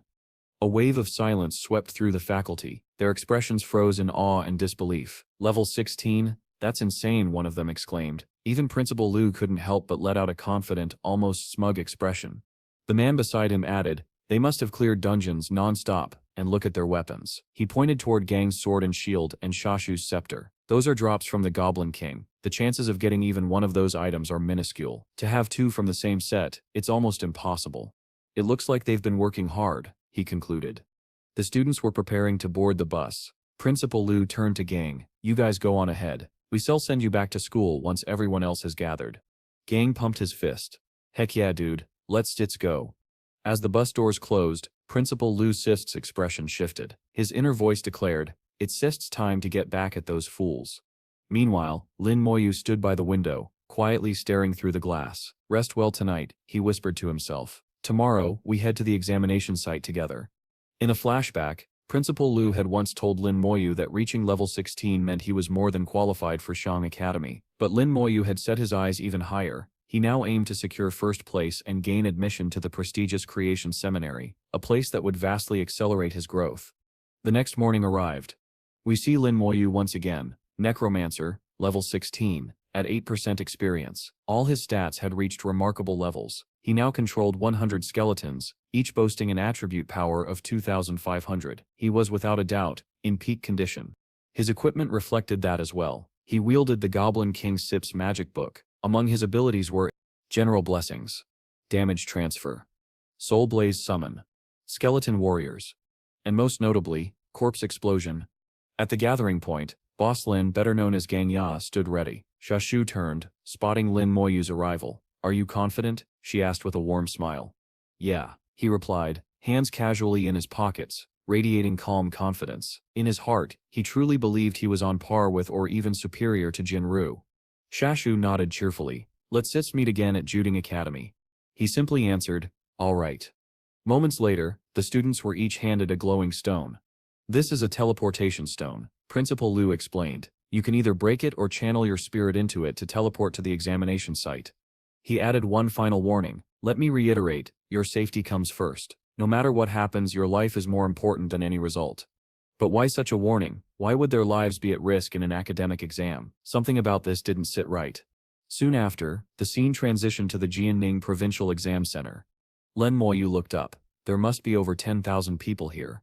The trial tower activated with a thunderous vibration. The structure trembled slightly, then a mechanical voice echoed through the air. Please listen to the rules carefully. No sound is allowed. No questions are permitted. Violation of these rules will result in immediate disqualification. One student whispered, no questions allowed? Then what if we don't understand? Before he could finish, the system cut in. Rules violated. Disqualified. The two of them were instantly teleported out of the exam. Gang stared in disbelief. What the heck? Lin Moyu, watching beside him, thought to himself, at least this guy knows to shut up now. They then noticed 5 shadowy figures appear atop the tower. A voice continued. The trial tower will assign different challenges based on your profession. Combat professions will face battle tests. Support professions will face complex scenarios. A hulking, red-skinned ogre with white hair let out a primal roar, signaling the battle trials had begun. The announcer added, after the basic trial, students will choose one of 3 difficulty levels. Normal, Nightmare, Hell. Each difficulty will offer different rewards. Points earned during the trial are your official exam score and can be used within the upcoming academies, where points are more valuable than gold. A flash revealed the interface, a student badge, a glowing book, and rising score counters. The system made one final declaration. You may use any current equipment. Storage space will be sealed. Violating rules will lead to disqualification. As all students began queuing to enter the tower, Lin Moyu stood silently in line, ready. He remarks that if just the Jiangning province has this many people taking the exam, then across the whole country, the number of examinees must easily exceed 1 million. With a confident smile, he adds that he was right. The trial tower is just like a dungeon, and participants will be sent to different locations based on their profession. Beside him, 2 other figures are also preparing to be transported. They appear to be legendary class candidates as well. Among them is our boy Lin Moyu, clad in his signature necromancer green. Soon after, word spreads about a new profession reported from Shay City, a chancer. Based on the information given, it seems to be a summoning-type mage. The city hopes this mysterious profession won't disappoint them. Nearby, the low-key guy from earlier stands among a group of intimidating figures, all of them clearly hunters, and they look overpowered. One can't help but wonder how they'd fare against Lin Moyu once he's at his peak. The examiners classify him first as a rare mage and decide to send him a mage-type monster 2 levels higher than him. Lin Moyu, eager to begin, finds himself facing a strange creature, a lion-faced monster with the body of an old desert traveler. The system identifies it as a wolf-orc mage. A countdown begins. 3, 2, 1. But he notices something unusual. The glowing light around the monster hides its level and attributes. Unbothered, he raises his hand and calls out, Soul Blaze. He declares that it doesn't matter if he can't see its stats. Boom. The monster spins violently, and before anyone can react, instant kill. Time taken, 0.1 seconds. The low-key guy is stunned, and Lin Moyu stands there completely unfazed. Truly, our boy is the king of necromancers. Inside the trial tower's monitoring room, Ning Anfeng, one of the main examiners, watches with interest. Another examiner asks why Master Ning himself is here. He replies that he came to see the new profession in action. When the monster is defeated instantly, one examiner asks what to do. They can sit, even gauge the class sit's full potential. Nusking calmly says, if the rare profession difficulty isn't set enough, test him with legendary profession difficulty. One examiner protests, calling it unfair, but Ning insists, mark him with 100 points for the instant kill. If he passes the second round, award 1,000. Next, Lin Moyu faces a hunched branch-covered monster, a wolf beastman mage, level 20. Once again, Soul Blaze. Once again, instant kill. The room is shocked. Some suspect another legendary class, but Ning simply says there's no need for further testing and to move him to the second round.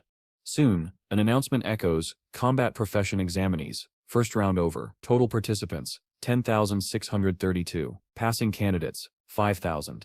Lin Moyu glances upward as results display. Shashu checks the leaderboard. Lin Moyu first place, kill time, 0.1 seconds, score 100 points. She's in 33rd place and mutters in disbelief. 0.1 seconds, ridiculous. She refuses to surrender. Another competitor fumes, claiming first place should have been his hate. He can't believe anyone could beat his time, even the top 3, by that much. Lin Mayu simply wonders if he went a little overboard. A system notification appears. Combat profession, second round begins. Candidates may choose difficulty. A warning follows. The second round may cause injuries. If in danger, candidates can forfeit, ending their exam with current results. The rules are simple. There's a 30-minute time limit. Normal monsters, ordinary skull = 1 point. Nightmare monsters, black skull 3 points. Hellish monsters, skull wrapped in barbed wire = 5 points. Lin Moyu smirks. Looks like we set are competing to see who can kill more in 30 minutes. Elsewhere, the level 16 Rage Warrior sizes up the challenge. Killing one hell-level monster = 5 normal kills. Even if he got first place in round 1, he'll never beat me this time. Shashu strategizes. Elemental mages aren't great at close combat or single high-difficulty fights, but they excel in quantity. One of the cafe girls from earlier agrees. Elemental mages can deal powerful burst damage but aren't suited for melee. Shashu's choice of normal difficulty is smart. Meanwhile, divers rare assassin class professions shine in close combat and are well suited for nightmare or hellish difficulty.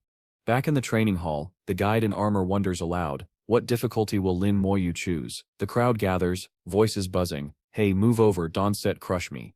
We return to Lin Moyu, standing calmly as the system prompts him to choose his difficulty. The second round's test is simple in description, but brutal in execution. Sustained combat ability for 30 minutes. For most examinees, this is an exhausting challenge. Without hesitation, Lin Moyu selects hellish difficulty. He stands there like an unshakable force, radiating quiet confidence. In the observation stands, a woman in a purple cloak leans toward President Lu Yun and remarks, Lu, you hit the jackpot. 2 of the top 3 contenders are your students. Another examiner adds with a grin, if Lin Moyu becomes the provincial champion, you'll rise to great heights. The challenge begins. Before Lin Moyu stands a Wolf Beastman Warrior Elite, level 13. Its strength stat alone reaches 500, with all other stats above 100. Lin Moyu glances at it and mutters, too weak. His hand glows faintly as his aura builds. He orders his summons to move. In an instant, a towering skeleton warrior materializes. Its stats are monstrous, 2,500 across the board, and that's at just level 16. The battlefield becomes a slaughterhouse. The first enemy falls effortlessly. Lin Moyu notices the pattern. A second monster spawns 5 seconds after the first is slain. 2 skeletons will be more than enough to handle the flow. Up in the monitoring room, Mingshan Fang stares in disbelief. This summon is stronger than anything we've seen from summoner classes, and he can call forth 2 at once. This profession is stronger than I expected. Elsewhere, rival examinees push themselves to the limit. One Sihao goes all in, ignoring stamina conservation, but still trails slightly behind Sheshu. And then in sharp contrast, Lin Moyu, he sits sitting on the ground, relaxed, even munching on what looks like a potato. The proctors whisper, mark him down, he'll be remembered forever. Mingshan Fang rubs his beard, this youngster is interesting. Finally, the 30 minutes end. Wu Zhou cheers loudly. He managed to kill 50 monsters on hellish difficulty, a feat worthy of respect. He sips confident, this time first place is mine. The system announces the results. Examinees this round, 5,220. Wounded or forfeited, 2,780. Remaining 2,440, who may now either forfeit or continue. The scoreboard flashes. Lin Moyu, 165,470 points. Shashu, 270 points. Wang Yihao, 265 points. Wang Yihao's jaw drops. He quickly calculates, with a spawn rate of 1 monster every 5 seconds, that's 12 per minute, and 30 minutes gives a maximum of 1,800 points. For Lin Moyu to reach his score, he must have slain over 300 monsters. Yihao realizes in shock, Lin Moyu doesn't even need time to kill them.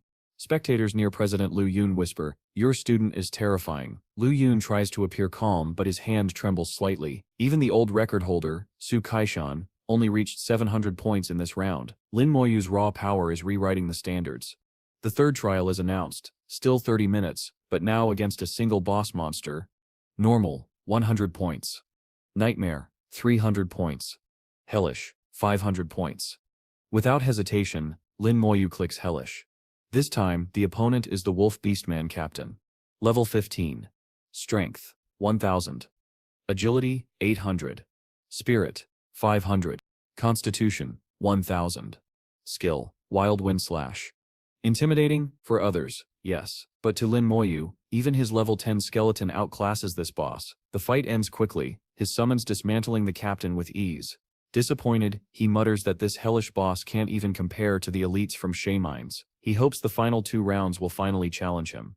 Meanwhile, Wang Yihao roars, "Kill," as his fury fuels his fight. Shashu battles fiercely, flames in her eyes. The goth girl assassin, a diver, vanishes into invisibility mid-battle. Elsewhere, the Rage Warrior delivers a devastating instant kill. And then, yet again, Lin Moyu finishes with laughable ease. The instructors are exasperated. "We still haven't measured his true strength," one mutters. Ning Shanfang smirks. "Then wait for the 5th round. If he wants to be provincial champion, he must clear it. Even then, I doubt it will show us his limit." The scoreboard lights up once more. Lin Moyu, 215,000 points. Shashu, 771 points. Wang Yihao, 765 points. Zhou 970 points. Gang 670 points. The crowd cheers for Gang's effort, a solid result in such a brutal trial. The announcement comes, next is the 4th round. Difficulty and danger will increase drastically. You may still forfeit. A shadowy silhouette of the upcoming hell boss flashes on the screen.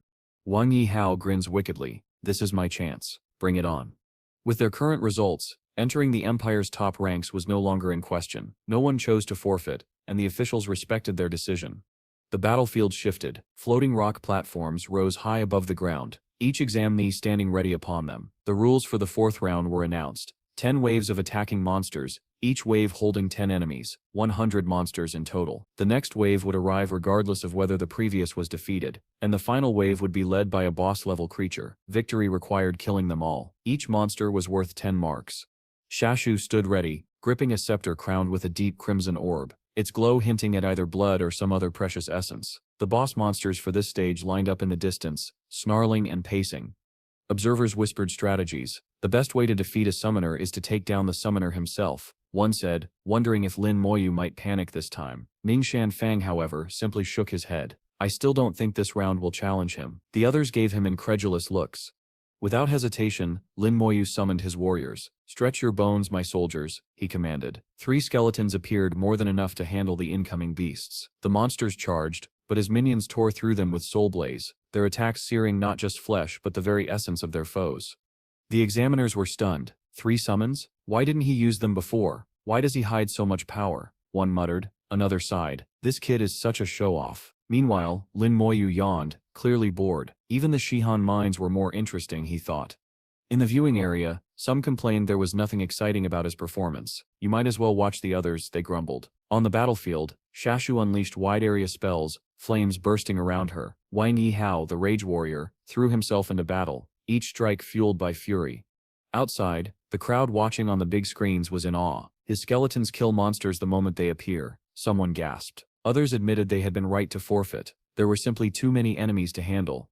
Gaoan, however, fought until the 6th wave before collapsing. "Lin Moyu is my boss," he proudly declared. "Let me tell you about the time he soloed a nightmare-level dungeon." His audience was skeptical but intrigued. By the later waves, only 4 others remained alongside Lin Moyu: Shashu, Wang Yihao, the goth girl, and Fengshu from another district. Moyu, of course, was casually eating a sweet potato. Watching Fengshu finally reveal his true strength, he noted the man's background, a level 15 sacred swordsman from the Fang family's swordsman line, clearly aware that the last 2 rounds were critical for boosting his score. Wang Yihao's aura shifted. Berserk, his skill activated. For 5 minutes his strength and constitution surged by 500%, though at the cost of 200 agility. Once it ended, he would be weakened for half an hour. With a roar, he cut through the enemy ranks. Finally the last wave approached. Lin Moyu barely looked up. His skeletons moved, the boss fell, and the round was over. Only 5 examinees passed the 4th round. The results lit up on the scoreboard. Lin Moyu, 3,650. Shashu, 2,470. Wang Yihao, 2,270. Fengshu, 2,270. 5th place, 2,200. Spectators murmured in disbelief. If the 4th round is this hard, how terrifying will the 5th be? Wang Yihao leaned on his sword, eyes sharp. As expected, the 5th round will decide the true victor. Shashu winced from her injuries, but smiled. Top 5. That should guarantee me entry into Shajeng Academy. The goth girl Sip's gaze burned. Shajeng Academy, here I come. From the shadows, a figure with cold purple eyes stepped forward. I know you all wish to enter Shajeng Academy, he said softly, but don't think you can rest easy. After the intense 4th round, The competition entered a new stage. Only 5 contenders remained, but the examiners quickly reminded them, reaching the top 5 does not guarantee victory. Perform poorly in the 5th round, and you will still be eliminated. Do your best to earn scores if you want to enter Shijiang Academy. The moment everyone had been waiting for arrived. The stage was set for the iconic rivalry between Shashu and Lin Moyu. Soon after, the rules for the final trial, the 5th round, were revealed. All participants would be teleported into a special dimension known as the campaign space. There, monsters would spawn endlessly, with over 100 appearing in just the first wave. These were no ordinary beasts. They ranged from elite class and leader class to full boss level threats. The faster you killed, the faster the next monsters would spawn, a cycle that would also accelerate your growth and power. The campaign space was divided into 5 phases, each escalating in difficulty and rewards. Phase 1, level 15 monsters, 50 points per kill. Phase 2, level 16 monsters, 100 points per kill. Phase 3, level 17 monsters, 200 points per kill. Phase 4, level 18 monsters, 400 points per kill. Phase 5, level 19 monsters, 800 points per kill. Only the examiners could see the detailed scoring rules. Even the examiners outside would only witness changes in scores, not the exact methods behind them. When the round began, Lin Moyu immediately sensed the aura of death saturating the battlefield. Lightning crackled in the distance, the land scarred as if from an ancient, catastrophic war. His summons stood beside him, ready. The first enemies emerged, level 15 furry beastmen. Their guttural roars echoed, and Lin guessed they were calling for reinforcements. Their defenses were high, surviving his first strike. But the second blow, a corpse burst, obliterated them. 10 kills in an instant. Lin quickly realized he could use the beastmen's roars to lure in more enemies at once. Summoning additional skeletons, he ordered them to gather the monsters together before detonating them with another corpse explosion. The results were explosive. Literally, in an instant, his score skyrocketed by 4,500 points, confirming he had wiped out the first 100 enemies in one move. Observers outside were stunned, questioning the limits of a necromancer's power. As Lin paused, waiting for the next wave, fireballs suddenly rained down from the mountainside. His skeletons formed a shield, their piled bodies creating a barrier of bone. The source revealed itself. Level 16 furry beastmen mages. Then came the next threat. Crocodilian warriors wielding spears. Lin positioned his skeletons at the front, while he stayed behind, orchestrating their movements. A single command, corpse explosion, turned the battlefield into an inferno. His score leapt to 14,654 points, meaning he had just slain another 120 monsters at once. The onlookers were speechless. His area of effect devastation was overwhelming, especially combined with his already formidable summons. Whispers spread. Could this class surpass the legendary classes? But one cloaked observer cautioned. Dominance at low levels doesn't guarantee the same at higher tiers. We'll need to watch longer. Lin then noticed something. The aura of death thickened again. Phase 2 had begun. Around 40 level 16 beastmen appeared. Some archers, others warriors, their silhouettes shrouded in mystery. The true battle was only just beginning. Only one contestant in the last century has ever cleared Phase 3. Now whispers spread perhaps Lin Moyu has awakened an ultimate talent. Talents are rare, dual talents are 1 in a million, and this might be a 1 in 10 million case. Lin Moyu's score now stands at 34,653. His closest rival, Fang Shu, lags far behind at 6,200. Within moments he kills 200 monsters again, earning astonished complaints from those who wish they could send bosses against him. Meanwhile, far away, in the Shinya Empire's capital, the towering Trial Tower, one of the Empire's 3 divine towers, floats majestically above the city. But danger stirs. An abyssal predator with bulging red eyes emerges, only to be caught in a massive golden hand. It sneers that it is only a clone, warning that the children in the campaign space will die. The hand crushes it without hesitation. Shinya's defenders realize the truth. The abyss has infiltrated the campaign space, corrupting its rules. The ground inside was taken from abyss soil, giving the invaders an advantage. Top-level expert Bayan arrives, radiating heavenly light, and learns it will take an hour to repair the rules. Inside the campaign space, monsters vanish suddenly. Lin Moyu stands unshaken, while Shashu rushes to him, asking what happened. Wang Yihao arrives as well, confused. Then a holographic projection of Bayan appears, announcing the grim news: demons from the abyss are targeting them. For the next hour, they must protect themselves at all costs. Bayan urges unity. Together they can resist. Wang Yihao rallies the others with a chant. "We shall not fear death while fighting," shouts echo in response. Lin Moyu, however, analyzes the situation calmly. If the weakest abyss monsters are level 70, and Bayan believes they can resist, the invaders' strength must be limited. a sign that survival is possible. The examiners, however, see the abyss's true aim to cripple Shenia's future by killing its most promising talents. If this attack succeeds, it may happen again every year. Xuan Fang sits, voice cut through the tension. Stop talking. Tell the people outside not to panic. They have to believe in Bai. The others nodded. Yes, we must believe in him. Overhead, the sky turned crimson. A red moon known as the Blood Abyss Moon hung ominously above. Even Shash, normally composed, glanced up with fear in her eyes. The power of the abyss is moving, someone said grimly. Everyone, get ready. A voice growled from the shadows. If you want to kill our teammates, you self have to step over the corpses of knights first. From the darkness came mocking laughter. Not bad. As expected of the future of the Shensa Empire. Too bad, you will all die. The speaker, a twisted warrior of the abyss, sneered at Lin Moyu and Shash. 1 hour is enough for me to slaughter all of you. A shame I can taste your delicious corpses. The red moon seemed to draw closer, swelling with an oppressive presence. Then it descended. A beastman warrior, corrupted by the abyss, stepped into view. His level red 19, twin short axes glinted in his hands. Close range, fast, deadly. One of the female examinees suddenly remembered something. There's a limitation in the campaign space. The highest possible level is 19. A bowman behind her slapped his forehead. Right, how could I forget? Then what are we afraid of? We have numbers. But their confidence faltered as more corrupted figures emerged behind the first. Dozens of them. All enhanced elites. Shash instinctively clutched Lin Moyu's arm, hiding behind him. What should we do? She asked, her voice betraying her fear. Lin Moyu's gaze swept the battlefield. Troublesome, but manageable. He noted aloud that enhanced elites were similar to nightmare dungeon foes, except these had mutated from abyssal corruption. That meant one thing, more experience points. The monsters taunted them. Are you scared now? Frightened? Lin Moyu remembered Bai's words, as long as you work together you will win. There's one for each of you, he called out to the others. But not everyone shared his confidence. Wang Yihao groaned, we can't win. I can't even lift my blade. Darkness threatened to overwhelm him. Shash called after Lin Moyu, who had begun walking forward. Stupid Lin, what are you doing? Come back. There are over 100 level 19 enhanced elites over there. Go back, he told her without turning. No. Suit yourself. She tightened her grip on her red scepter, still unsure what he was planning. Around them, whispers spread. Lin Moyu, level 60 necromancer. What kind of profession is that? Are those skeletons? A new kind of summoner, another murmured. Do we trust him? But soon, they had no choice. They fell in behind Shash, following Lin Moyu's lead. Shash raised her voice. We cannot cower from battle. We cannot fear death. The Abyss warrior laughed. How brave. A pity to kill you now. Why not become the Demon King Sip's slave? Lin Moyusit's answer. This is enough, he murmured.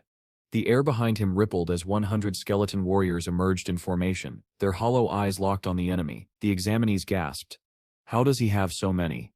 They're so fast, even faster than me, Shash whispered, stunned.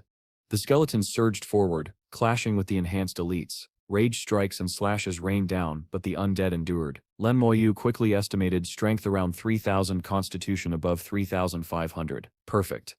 A corrupted beastman fell, sliced apart like a vegetable. Level 19 Fury Beastman warrior killed. 8,000 experience gained. Without hesitation, Lin Moyu detonates the corpse. The blast spreads. Boom. Boom.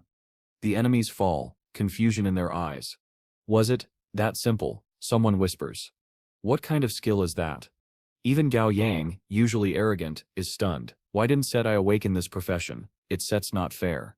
The surviving monsters rage. Impossible. You Stev angered me. I shall drink your blood and eat your flesh.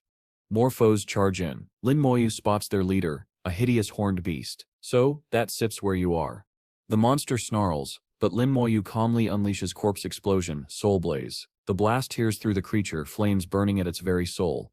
What? What is this skill? How can it burn my soul? The beast gasps. This profession shouldn't exist. Lin Moyu's voice is cold. This is the price for invading.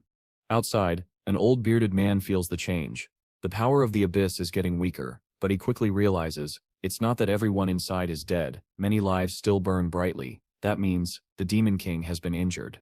Bai warns him not to release his aura carelessly again. Still, he wonders, how could level 15-16 candidates injure a Demon King? Inside, the battle rages. The monsters grow stronger, but Lin Moyu's skills level up. Corpse explosion reaches level 2, a 20-meter radius, 150% damage, perfect for wiping out clustered enemies. Golden light surrounds him as he levels up again. Those watching are amazed and relieved he's on their side. The moon cracks apart. The abyssal consciousness is shattered. The battle space begins to collapse back to normal. Outside, golden light flows like a waterfall. The hunters confirm. The kids are safe. No casualties. By stares and disbelief, completely different from what he expected. The candidates are teleported out. Shash breathes in relief. We could never have handled those orc warriors without Lin Moyu. At the castle, the system declares the main combat exam over. Ningxian Fang explains that their evaluations will be handled directly by high-ranking Shenshan Empire officials, because top-tier academies demand more than high scores. His gaze settles on Lin Moyu. What happened in that battle space? I stemp looking forward to seeing your evaluation. Bai Yuan was seated, watching the replay of the battle. On the screen, Lin Moyu appeared, calm, composed, and undeniably impressive. This person is a necromancer, Bai Yuan muttered to himself. He had heard of the class before, a newly emerged profession from Shihai City in Jiangnan province, but he never expected that someone of this class could turn the tide so decisively. Impressive, he murmured again as the footage highlighted Lin Moyu's recent feats. Bai Yuan continued his silent assessment. Calm, decisive in battle and powerful, this kid already has the potential to become a top-tier expert, and it accepts not just the class, he must have awakened strong talents as well. Then, his mind flashed back to earlier thoughts. Those other candidates had fled, deserted the battlefield. He couldn't rely on such cowards. After all, they were just teenagers. Lin Moyu's performance, however, was on an entirely different level. The results soon appeared in bold, holographic letters. Number 1. Lin Moyu. 34,000 points. Evaluation. Excellent. All the students gathered to witness the announcement. Principal Lu Yu couldn't contain himself. Let's go. Well done, kid, he shouted proudly. Nearby, an elderly man, a girl, and a grandmother in a purple robe offered their congratulations. Giving old Lu the top score in the province, he'll be bragging for the next 20 years, one of them teased. Shashu approached Lin Moyu with a bright smile. Congratulations, Lin Moyu. You really got the top score in the province. Thank you, he replied simply. You stir actually smiling, she noticed, the background seemingly blooming with flowers. You look so good when you smile. Why don't you smile more often? The rankings continued. Number 2, Shashu. 7,600 points. Evaluation, excellent. Old Lu got it. Second place is his too, someone in the crowd remarked, their tone tinged with envy. Number 3, Fang Wu. 6,700 points. Number 4, Zumi. 6,325 points. Number 5, Wang Jia. 6,300 points. Evaluation poor. Wang Jia scowled. My evaluation is poor. Once this comes out, forget Shading Academy, even the top 20 high-tier academies in the Empire won't accept me. I won't accept this. Why did they give me a poor evaluation? This isn't set fair. Before he could protest further, the ground beneath him twisted into a swirling portal. A cold announcement echoed, Wang Xha has violated the rules of the exam area. Exploitation detected, and in an instant, he was gone. On the wall above, the examiner made the official declaration for combat class professions. This year's SUP's top scorer in Jiangnan province is Lin Moyu. Cheers erupted. Gong among the celebrating students shouted proudly, see that? Lin Moyu is our leader, top scorer in the province. But the celebration was interrupted by a stern voice. Silence. An imperial order has arrived. Lin Moyu has become this year's SEP's national exam top scorer. Gasps filled the air. Even Principal Lu Yu froze. I didn't hear wrong, did I? Lin Moyu, a national top scorer. His face lit up with joy, and in his mind he imagined himself as an angel among angels, tears of bliss rolling down his cheeks. Top scorer, national top scorer, he laughed, almost giddy. Careful, old man, someone warned him. Don't get too excited, you might hurt yourself. You can brag for a lifetime now. Other voices chimed in. Lin Moyu is truly amazing. Our Jing province produced a national top scorer. In the future, I'll make sure my child goes to the same school, another said, already sounding like a fan. Fang Shu and his companions stepped forward. Lin Moyu, congratulations. Without you we would have been in real trouble this time. That's nothing, Lin Moyu replied modestly. You start planning to apply to Jing Academy, right? Fang Shu asked. Let's meet there. I'll treat you to a meal. Okay, Lin Moyu agreed. Shashu, watching silently, thought to herself, this guy doesn't talk much. We've been classmates for 3 years, and we've barely exchanged 10 sentences. She even made an X with her fingers. 26 sentences, Lin Moyu corrected calmly. The group stared, dumbfounded. Shashu flushed red with embarrassment while Zumi and Fang Wu burst out laughing. Later, at home, Lin Moyu told his sister over the phone, I said'll be at Shagging Academy soon. To his grandmother he announced with pride, I set become the national top scorer. A sudden knock interrupted him. He opened the door to find Principal Lu Yu. No, a towering shadow loomed, a suffocating aura filled the room. Even breathing felt difficult. It was Bai Yuan. Lin Moyusif's instincts flared. Without hesitation, he summoned his skeleton warrior. Bai Yuan-sif's eyes narrowed. Good reaction. Lin Moyu bowed deeply. Greetings Lord Bai Yuan. Even the skeleton mimic bowed. I came here to talk about Shaijing Academy, Bai Yuan said, his voice steady, calm, composed, excellent instincts. You stir a good seedling. President Lu Yu spoke up politely. Please don't set mind, Lord Bai Yuan. But Lin Moyu Sip's sister went to Shagan Academy last year. He Sip's been living here alone. Lin Moyu served tea, while Bai Yuan sat in silence, the weight of his presence still heavy in the air. And with that, the chapter came to an end. Bai Yuan's gaze lingered on Lin Moyu. With such a family background, both siblings entering Shaijing Academy, truly remarkable, he said. And having a genius like you is even rarer. His eyes swept over Lin Moyu's skeletal warrior.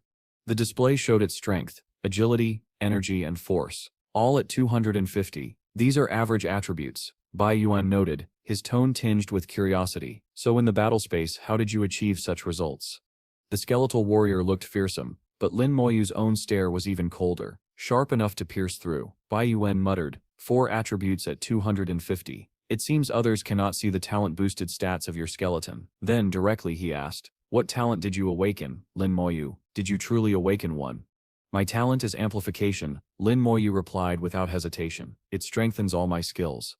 Amplification. Bai Yuan's expression shifted, the edges of his eyes narrowing with a dangerous gleam. That explains it. Then with deliberate weight in his voice he continued, I have 2 matters to discuss. First, your reward from Jing Academy. Second, I will take you to the academy. The day after tomorrow, there will be a trial, and I'm looking forward to your participation. What kind of trial? Lin Moyu asked. Trying to scam me? Just kidding. It is an internal trial of Shaijing Academy, Bai Yuan explained. All participants are internal students. I can give you details unless you agree to join. Lin Moyu fell into thought. Participation wasn't set compulsory, but internal participants? It sounded secretive and unusual. Bai Yuan added, normally you wouldn't even have the right to take part in this trial. This is a once-in-a-lifetime opportunity. That sealed it. I'm in, Lin Moyu said immediately. Bai Yuan smiled. Good, then let me give you your rewards first. From his inventory, he brought them forth. As national top scorer, your rewards are substantial. First, 100,000 points. In addition to your exam score, he handed Lin Moyu a black card. Within the academy, points are more valuable than gold. The second reward, he continued, is 1 primary skill scroll and 1 intermediate skill scroll. The final reward appeared alongside the image of a towering dark structure. Based on your performance in the battle space, a special qualification entry into the Divine Summer Tower. The right to enter is precious, especially the first time. Prepare well before you go. Lin Moyu nodded. I understand. If Bai Yuan stressed its importance, it had to be significant. Get ready. I'll take you to Jing Academy, Bai Yuan said, his tone carrying optimism. The world around them shimmered. President Lu Yu's voice rang out. Good luck, kid, and then teleportation. When the light faded, they stood before a city of towering walls, magnificent gates, and sprawling buildings. Golden light radiated from an enormous pillar at the entrance.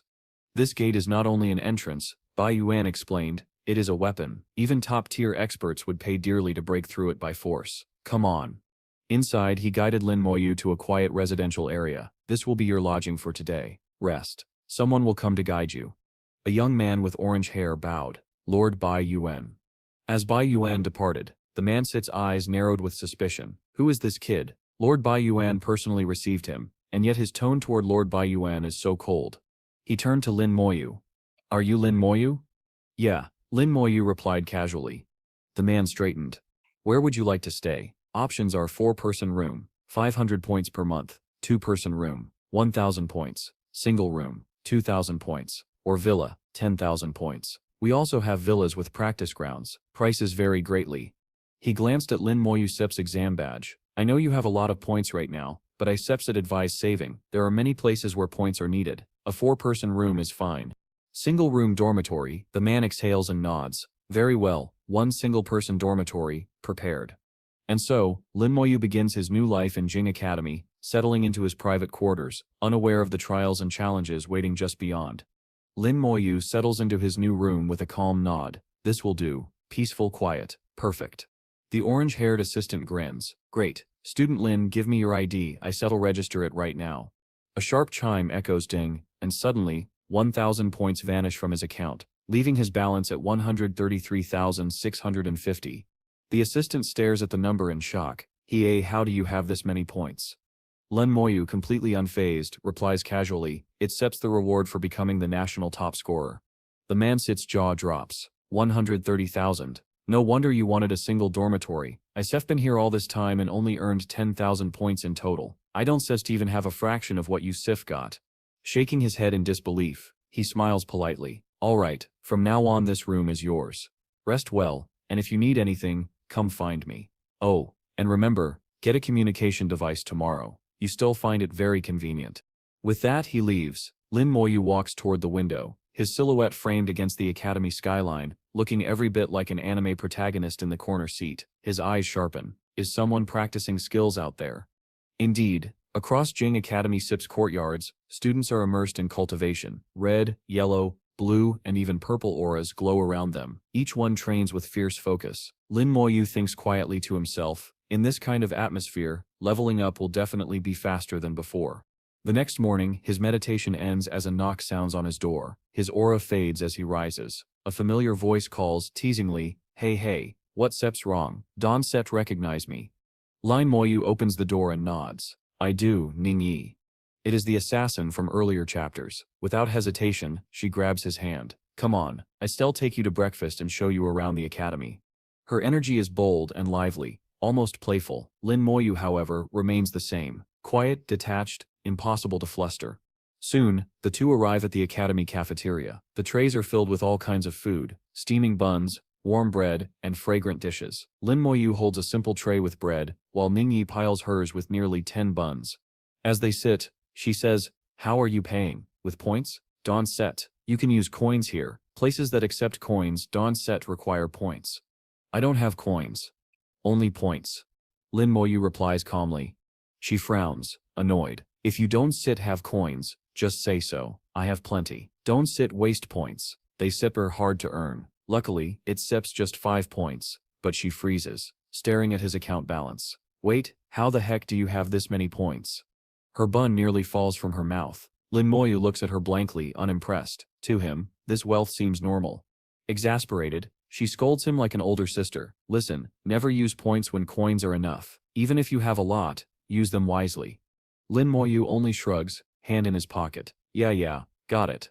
Then, without warning, he slides something across the table, a radiant crimson gem, shining with power. Her eyes widen. Is this a core crystal, from the Goblin King? Yes, he says casually.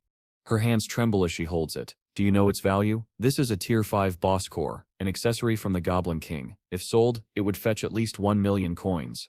Lin Moyu simply replies, so what? You can have it.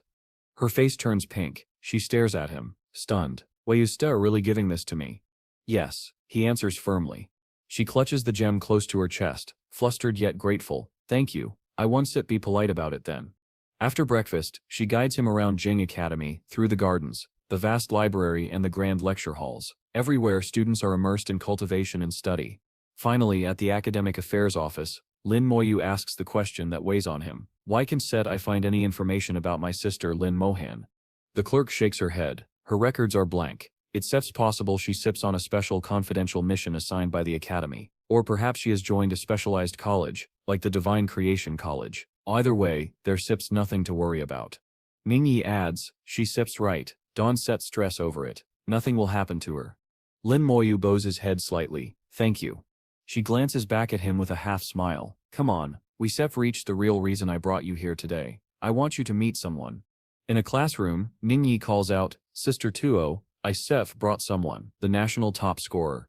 A young woman steps forward, tall and confident, her ponytail swaying behind her. Hello, my name is Shang Tada, level 23, Elf Knight class. She wears a striking outfit that radiates elegance and strength. Lin Moyu nods politely. Lin Moyu, level 17, Necromancer. Before Shang Ta can respond, Another student scoffs loudly. A man clutching a staff with a glowing crystal sneers. Level 17? Are you kidding me? If you stir going to bring someone, at least make sure they stir worth it. Don't just drag along some random kid. Clearly, he doesn't yet realize who he is speaking to. Tension rises in the classroom. Shang Todd steps forward firmly. Ling Zhen, what do you mean by that? Watch your words. Moyu is the national top scorer. But Ling Zhen sneers, his tone dripping with arrogance. Compared to our hidden dragon team, being a top scorer means nothing. I've seen every so-called national top scorer before, and every single one of them turned out to be trash. He leans in closer to Lin Moyu, eyes narrowing with a fiery glow. You're Lin Moyu, right? Don't think you can act however you please just because you know Lord Ban. In our hidden dragon team, it's all about strength. You'll come with us for the trial, but you'd better keep quiet and not drag us down. Otherwise, I won't be so nice to you. Lin Moyu remains perfectly calm, hands still tucked into his pockets. In his head he scoffs. Even Shashu wasn't this arrogant. Ling Zhen, veins bulging on his forehead, roars, "What did you just say?" Flames of aura erupt around him, threatening to ignite the air itself. Shang Tao instantly steps forward, raising her sword and casting a barrier. Ling Zhen, stop. Even Ning Yi frowns, glaring at him. But Ling Yan smirks coldly. Sister Tana, I'm already being considerate of you. His orange crystal flares, piercing briefly through her blade before he turns his back and storms out. Shang Tao exhales, lowering her barrier. We still meet here at 9 tomorrow morning. I can reveal the trial sip's contents until then, so please be patient. Moyu nods casually. Understood. As they leave, Mingyi mutters to him, don't bother quarreling with that guy. He sits insane. Later, Shang Ta confronts Ling Zhen in private. I know you have grievances, but don't bring them into the trial. Lin Moyu was introduced by none other than Lord Ban. Ling Zhen's eyes burn with resentment. I have my boundaries. I just want to see what kind of person took his brother Sip's place. Arms folded, Shang Ta replies sharply. He Sip's the national top scorer. Even if that title doesn't mean everything, he must have something extraordinary to achieve it. His class is newly introduced too. Don't underestimate him. Ling Zhen scoffs. New classes appear every year. Most of them are trash. I bet this one is too. Meanwhile, Ning Yi and Lin Moyu head to the academy's marketplace. Let's stock up. Healing potions, mana potions, communication devices. We still need them. At the shop counter, Moyu gestures calmly. Please help me with the purchase. Ning Yi orders 10 red and blue potions each, and 1 communication device. Weapons line the display, bows, swords, gleaming under the lights. The bracelet on Moyu Sep's wrist glows as it links with the shop Sip's system, verifying his identity. Netsing Yi grins and raises her own bracelet beside his. Let's Sips add each other as friends. Moyu nods, unbothered. Sure. Her smile lingers, but anyone watching can tell, if she tries pushing things further, he'll shut it down instantly. Still, the friend system feels straight out of a video game, complete with connections and team support. As she prepares to leave, Ning Yi waves lightly. See you at the trial, Lin Moyu. He gives the faintest smile. I still see you there. Back in his room, Lin Moyu sits cross-legged, holding a radiant skill scroll. Its golden glow fills the air. We need to prepare more for the trial. The scroll burns away in his hands, dissolving into light as he absorbs its knowledge. Acquired skill, Slow Curse. Level 1. Curses enemies within 50 meters, reducing their speed by 50%. Duration 10 minutes. Moyu murmurs to himself. After talent amplification, the range extends to 50 meters. The slow effect reaches 50%, and the duration 10 full minutes.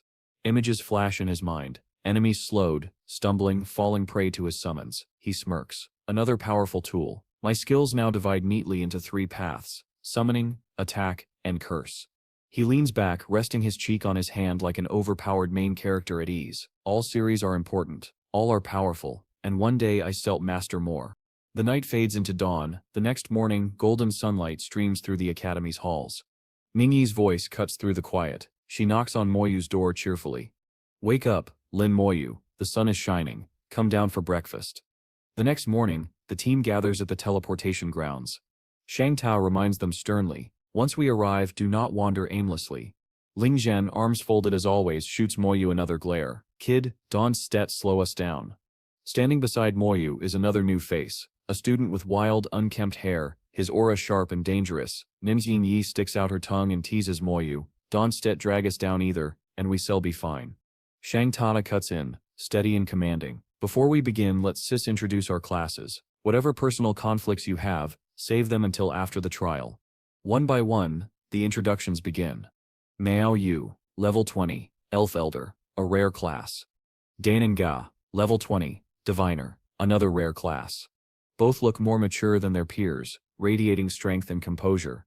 Ling Zhen, level 21, Warlock, rare class. He scratches his head with fake nonchalance, though his arrogance still hangs in the air. Shang Ta watches him with that unmistakable look, a warning glare like a mother silently telling her child to behave. Shang Ta, level 23, Elf Knight. Her presence is steady, commanding. Lin Moyu, level 17, Necromancer. Unlike the others, his class isn't labeled rare, but anyone paying attention can sense it's far more powerful. Ning Yi, level 19, Shadow Assassin, swift and deadly. Shang Ta looks around at them. In this trial, we must unite. Her hand closes around a glowing crystal. Don't blame me for being impolite if you refuse. Ning Yi salutes playfully. No worries, Sister Tawa. We won't ruin the mission. The crystal flares, rising into the air. A portal opens beneath their feet, light rushing upward. Jing Academy, Hidden Dragon Team, Shang Ta declares, let the trial begin. The world twists. In an instant, they are transported. A colossal black tower looms before them, bound by chains. Red light pulses from its peak, filling the air with a suffocating aura. Even Lin Moyu finds himself pausing to take in its oppressive presence. Shang Ta identifies it, the Divine Jia Tower. The tower floats impossibly in the sky, as beams of light streak across their faces. Around them the landscape shifts, an island encased in a shimmering globe of light. They arrive at a glowing mission stone. Shang Ta gestures, touch it and learn the mission. Moyu presses his hand to it. The stone glows, revealing the trial SIP's objective. Mission: enter the Mermaid's Tier dungeon. Defeat the final boss. Obtain the Mermaid's Tier. Restrictions: a team of up to 6 may enter, with an average level not exceeding 20. Reward: only 3 Mermaid's Tiers drop each year, from dungeons on Nightmare difficulty. Moyu's eyes narrow. Only the top 3 teams will obtain them, so the real challenge is not just clearing the dungeon but beating everyone else to it. He gazes at the towering mountain in the island's center, a waterfall cascading down its side. The Mermaid's Tier, could it hold properties I can use? Shang Ta folds her arms. I expected the trial would take place on Mermaid Island. Ningyi looks up at her. Sister Tatter, you've done many trials. Tell us more.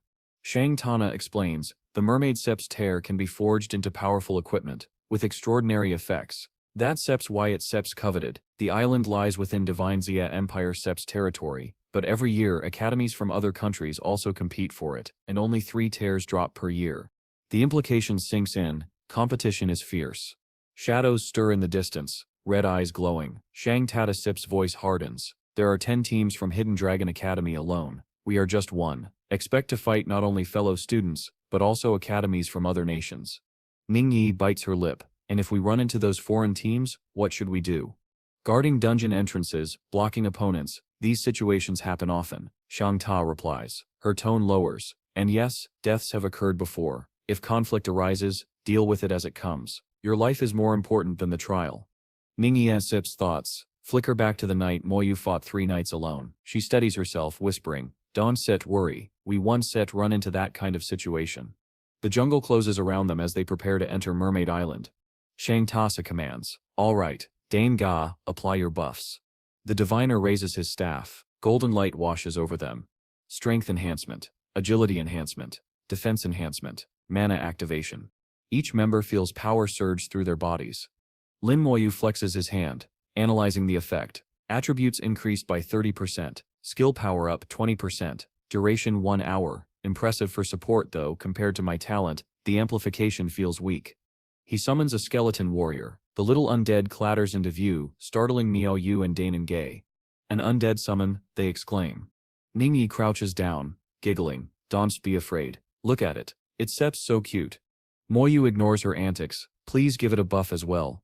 Daninga hesitates, then casts, but the glow fizzles, overwritten by Moyu's own power. His eyes flash. So my talent completely rejects external amplification. Not even the diviner's blessing can affect my summons.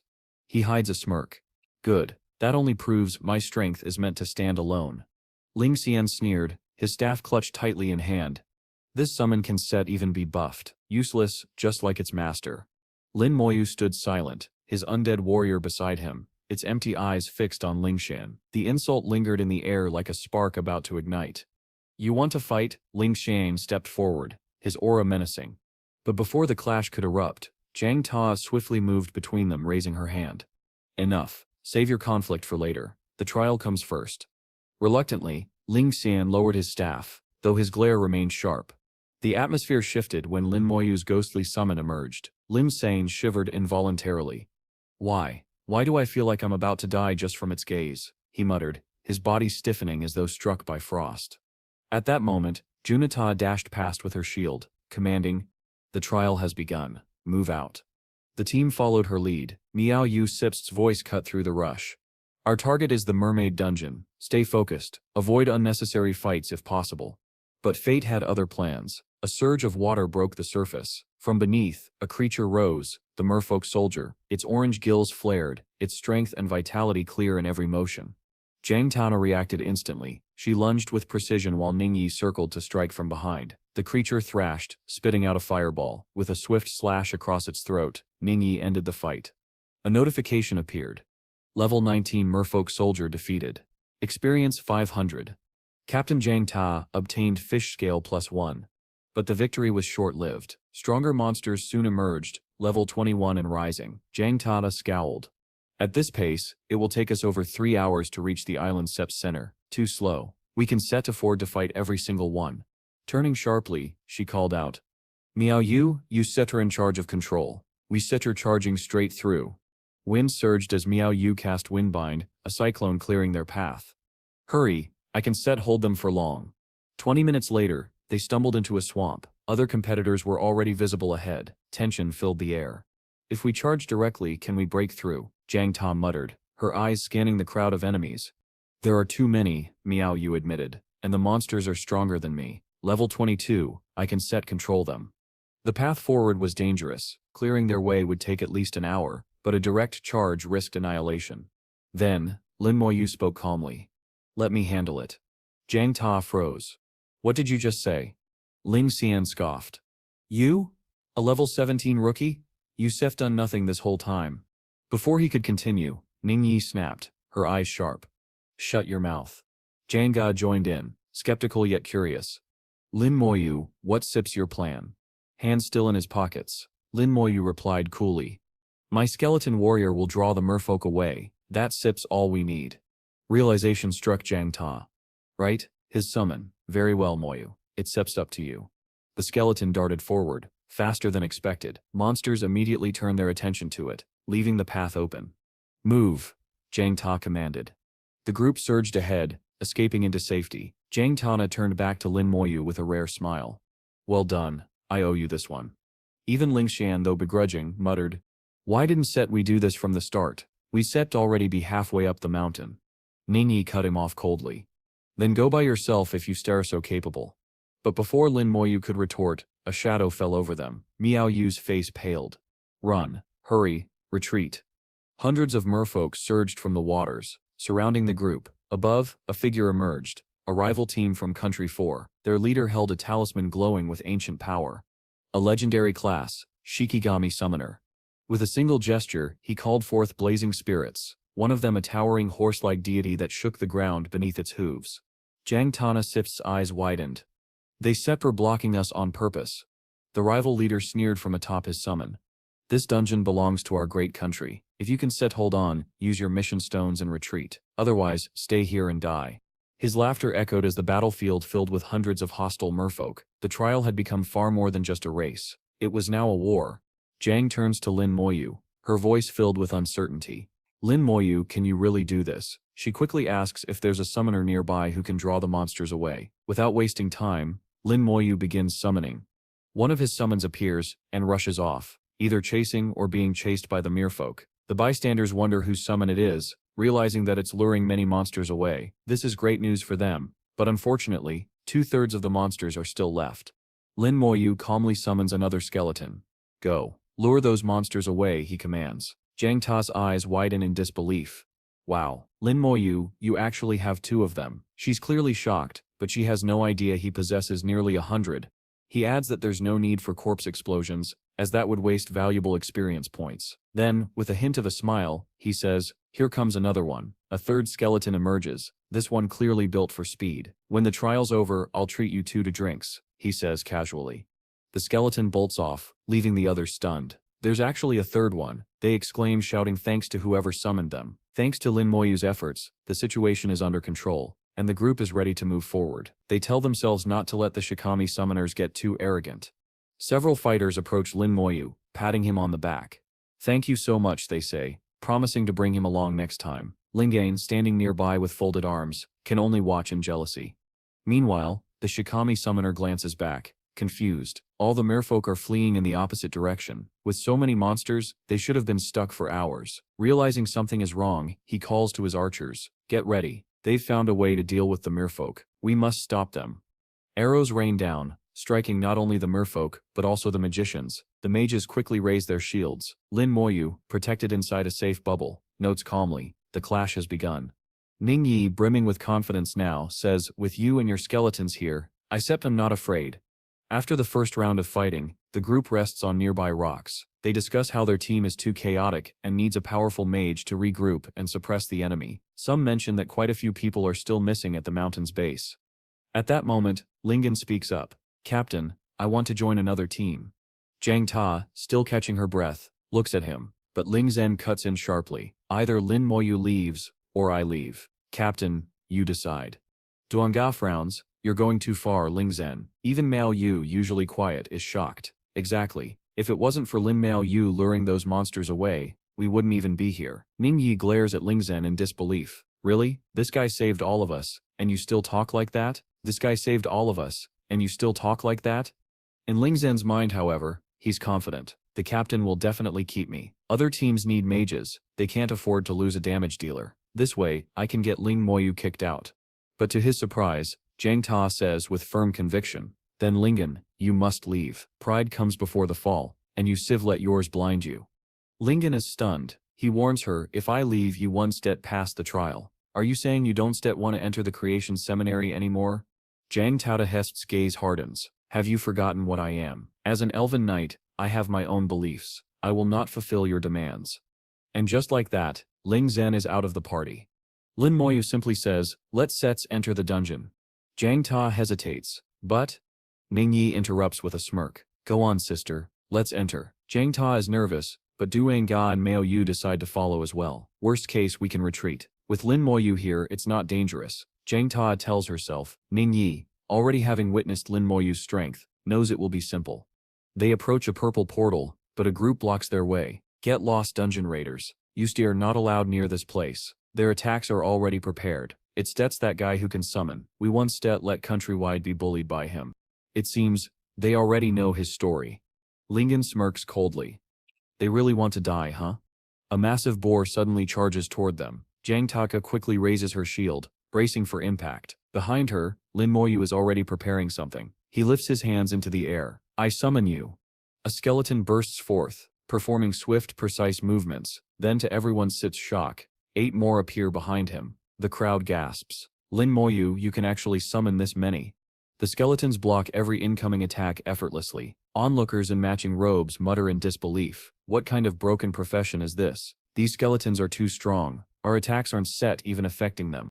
Ignoring the commotion, Lin Moyu calmly sets the dungeon difficulty to nightmare. The opposing squad tries to rush toward the talisman, but before they can react, they're transported into the dungeon. Inside, the group finds themselves beneath towering rocks in a dense jungle. Lin Moyu looks completely at ease, his hands casually in his pockets. Zhang Tapa, however, glances nervously at him. Ning Yi notices, relax sister, his skeletons are powerful. Zhang forces a small smile. Alright, I hope their attacks are strong enough. So I'll do my best to hold the monsters back. Miao Yu chimes in. Don't worry, heal me when needed, and I still handle crowd control. A voice echoes, the system notification. Killed. Level 21 Elite Merfolk Warrior. Experience plus 10, 0, 0, 0. Loot 10, fish scales. Mao Yu blinks in confusion. Wait, why am I receiving experience points? Another notification flashes. Elite Merfolk Warrior, Enhanced. Strength, 2000. Agility, 1000. Skills, Strike. Before the details even finish, the creature is instantly one-shotted. Lin Moyu remains calm. Continue looking for the target. Zhang Ta, still processing what she saw, thinks to herself, His skeletons just one-shotted nightmare-level monsters. Even with a perfect team, it would take us 1 to 2 minutes. Ning Yi splashes through a puddle behind him, smirking. Told you, sister, his skeletons are strong. Let's go. The rest of the party hurries forward, still stunned. Duanga shakes his head. This was a good call by Captain Zhang. Let's just keep moving. Mao Yu agrees. Honestly, there's nothing for us to do. They push ahead until they reach a cliff, a dead end. Lin Moyu observes, not many monsters in this dungeon. Ning Yi looks down from the edge and gasps. The boss, it's the Muro Queen Serpent. The creature is level 23 with 3,600 strength, skills like Lash, Death Strangle, and Venom. Its stats even higher than the Goblin King. Lin Moyusip's own goblin stats are already at 2,700. Zhang Tana steps forward. I will attack it. Lin Moyu stops her. No need. His skeletons leap off the cliff, swarming the massive serpent. The boss lashes out, narrowly grazing them. It's too agile, Zhang exclaims. Lin Moyu raises his hands, a red aura flaring around them. Slow curse. Chains of dark magic bind the serpent in place. The party stares. Is that a curse skill? Zhang looks at him in disbelief. He has powerful summons and curse magic. What else can a necromancer do? The serpent tries Death Strangle, but it's useless. Lin Moyu explains, Venom won't affect my skeletons. They have no flesh. Moments later, one skeleton pierces straight through the serpent's mouth. The fight is over.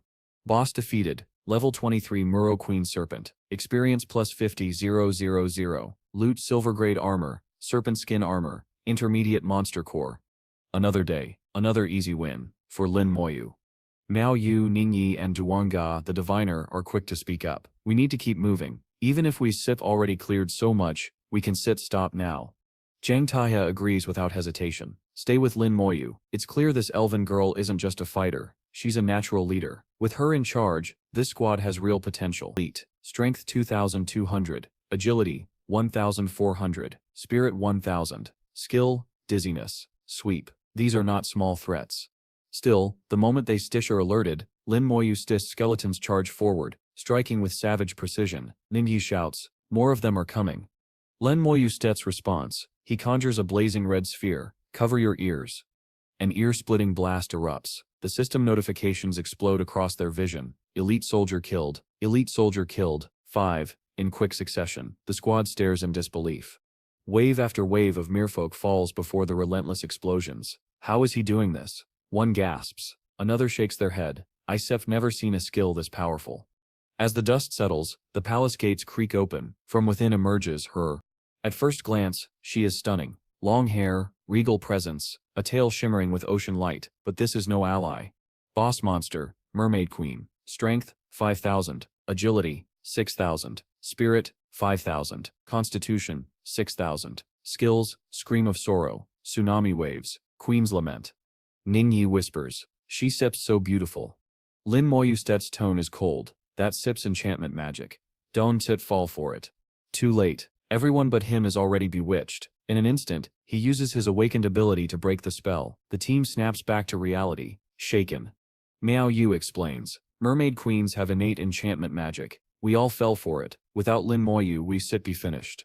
The queen's form shifts. Her beauty warps into something monstrous, almost doll-like, with a sinister red aura. She unleashes Scream of Sorrow.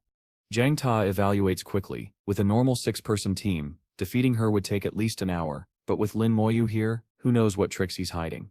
Still, the pressure is real. Her power attribute is too high. The skeletons can hold much longer, she warns. It sets like a pack of wolves against a male lion. The outcome could go either way. The queen strikes with her golden trident, shattering one skeleton instantly. Duanga calls to the team. Healer, buffer, prepare. Zhang Ta adds, once his skeletons can hold, we take over. But Lin Moyu simply says, no need. Dark chains materialize as he casts Curse, binding the queen in place. She responds with tsunami waves, crashing into his summons with devastating force. 12 skeletons fall, their bones scattering across the palace floor. Zhang Ta shouts urgently, Lin Moyu, recall your skeletons. I shall take the fight from here. Lin Moyu doesn't hesitate. His voice cuts through the chaos. Arise and dominate, my soldiers. In an instant, 87 skeleton warriors materialize. The sight is overwhelming. Even the seasoned members of the squad can't hide their shock. Jiang Miao stares wide-eyed. Am I seeing things? Their numbers? This is terrifying. No wonder Ning Yi has always trusted him so much. Back at Ming Yi Sip's position, she watches with a quiet, knowing expression. As expected, he sips even stronger than before. At this rate, his growth is far beyond what I imagined. The Mermaid Queen is already wounded, her waist slashed repeatedly by relentless skeleton attacks. Desperation flashes in her eyes as she unleashes Queen's Lament. Miao Yu grits her teeth. I can sit counter it. My level sips too low. Lin Moyu, calm as ever, shakes his head. It sits fine. My spiritual energy is high enough. She can sit affect me. The queen lets out a final blood-curdling cry, and in one swift motion, she's sliced apart like fruit in a game of Fruit Ninja. System notification: Mermaid Queen slain. Experience plus 880,000. Silver grade weapon Queen's longsword obtained. Silver grade weapon Mermaid Queen's staff obtained. The Queen's longsword grants plus 50 strength, plus 50 constitution and increases warrior skill power by 10%, usable at level 20. Alongside these spoils floats a shimmering tiara, the Mermaid Tiara. Ningyi catches it in her hand. With this, the trial mission is complete. We stare one step closer to Shuangshen Academy. Zhang Ta smiles. A few more trial missions, and we still make it for sure. The mood is briefly lighthearted, until the conversation shifts to bad memories. The worst one was that guy, Ling Xian, someone mutters, never teaming up with him again. Lin Moyu turns to Ningyi. Do you have a cooldown charm? Yes, she replies. Why? His faint smirk says everything. Are you planning to do it again? Moments later, the group emerges from the rift. Onlookers gasp. Wait, they step her out already? It's step's only been 30 minutes.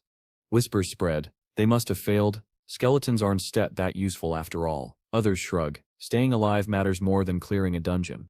Ling Shan sneers from the sidelines. Not dead yet, huh? You insisted on bringing your party in and now you sit just walking out? But Zhang Ta remains composed. Don't sit worry, Miss Miao Yu is with us. Ming Yi nods. Let's proceed as planned. The cooldown timer glows behind them. Without hesitation, they teleport back inside. Spectators stare in disbelief. Did they just go back in? And on nightmare difficulty, that Sep's suicide. Inside, Zhang Tao voices her unease. Miao Yu reassures her. We still seen how strong Lin Moyu is. He still be fine. Ning Yi, however, warns him. Don't set to make this the last time though. He slips his hands casually into his pockets. Who would have thought I bring you here just to grind levels? They descend deeper into the nightmare dungeon. Ningyi checks her cooldown artifact. We can do this twice before it resets. Let's make it count, and get more mermaid tears. The first threat appears, the Mermaid Queen's pet snake, a towering white beast coiled on a cliffside. Lin Moyu doesn't even shift his stance. System notification: Mermaid Queen's pet snake eliminated. Level 23. XP plus 125. 000. Silver rank equipment. Snake leather light armor obtained. The hunt is far from over, and Lin Moyu looks ready to clear the rest before the night is done. It had taken them over 30 minutes to reach this point, the first time. Now Lin Moyu glances at the timer, barely over 5 minutes, and the mini-boss is already dead. Ningyi stits, eyes narrow. You are much stronger than I thought. He doesn't even respond directly, only looking ahead. Let's go. Time to proceed to the Mermaid Sip's palace. They arrive at the palace gates. A lone skeleton dashes forward, its blade slicing through enemies with effortless precision. Lin Moyu Stip's voice is casual. All soldiers protecting the palace are down. The boss is about to appear. From the depths, the Mermaid Queen emerges. Stats. Strength. 5,000. Agility. 6,000. Spiritual energy. 5,000. Physique. 6,000. Skills. Cry of Sorrow. Tsunami Waves. Queen Sip's Lament. She looks more formidable than last time, but it doesn't matter. Ningyi hides behind Lin Moyu, avoiding eye contact to evade the queen's enchantment magic. Go finish her, she orders. He smiles. With a flick of his hand, red chains from Resistance Curse bind her in place. No skeletons, no backup, just him. Corpse explosion. The queen is obliterated, burned to ash in an instant. System notification: Mermaid Queen slain. Plus 200, 000 XP. Loot obtained. Silver rank weapon. Dagger of the Mermaid Queen. Grimoire of the Mermaid Queen. Mermaid's Tear. Ningyi's level finally rises, and she grins, the tear in her hand. Let's do it one more time. Get all 3. Lin Moyu shrugs. Yeah, let's finish this. He notes to himself, when they first met, she was level 19, and he was level 10. All this time she's barely leveled, a clear sign she's not fond of grinding. Outside the rift, onlookers scoff. Only 10 minutes? They couldn't have killed anything. What a waste of a cooldown talisman. Ningyi turns, sticking her tongue out at them. The next run is even faster, 8 minutes, 58 seconds. By the time the queen disintegrates behind her, she's treating it like a casual game. Lin Moyu shakes his head. You stare just here for fun. When they step out again, the ridicule begins, until Joan Dao asks, did you get it? Ming Yi flashes the tiara. All good. Then, the portal begins to vanish. Gasps erupt. Dungeons only disappear when all 3 mermaids' tears are claimed, and they've done exactly that. Lin Moyu Sep's voice is final. Test Sep's over, let Seps move. But before they can leave, hostile voices rise. We can let them get away. They have the tears. Warriors from rival nations close in. The Shena Empire refuses to let Sakura country keep the prize. Blades are drawn. A shadow looms, a monster with glowing red eyes, summoned to attack. Jang Tana tenses, sweat on her brow. Lin Moyu steps forward. Dark aura gathers around him. Soul flame. The summoned beast disintegrates instantly. The summoner, a ponytailed man, snarls, die, but it's too late. Lin Moyu raises a hand. Divine summoning. And more of his own creatures begin to appear. Go get them. The order is given. A warrior steps forward, a Cobra Knight, his massive axe, wreathed in fire. The weapon hums with killing intent as he swings down. The enemy summoner smirks. Your attacks are feeble, barely a tickle to my giant axe divine summon. But his words barely leave his mouth before Lin Moyu's skeletons close in. Their auras flare blood red, rage mode. A single strike lands. Damage 2,700. The summoner freezes. Wait, what? Lin Moyu Sip's tone is calm, almost bored. That Sip's all you Sef got. The divine summon, a creature of legendary rank, collapses in one blow. Gasps erupt. The summoner coughs blood, reeling from backlash. 2 skeletons charge after him without mercy. For more to go, Lin Moyu notes, eyes cold. Panic spreads. If a legendary divine summon could fall this easily, what chance did they have? Warriors whisper frantically, trying to guess his level, his class, his talent. Finally, someone blurts it out. Level 17. Necromancer. He must have awakened an innate ability. The revelation sends ripples of shock through the enemy ranks. One by one, morale shatters. I give up. I'm not fighting those things. A man turns and runs. Others follow, retreating in disgrace, even those who had sworn loyalty moments before. From Lin Moyu's own country, the commentary is mocking. Look at them, scared of a few skeletons. But even they seem to underestimate the true power at work here. They wonder aloud where this Lin Moyu came from. Cold, ruthless, a man of few words, and a role model. From the back, he looks every inch the main character he is.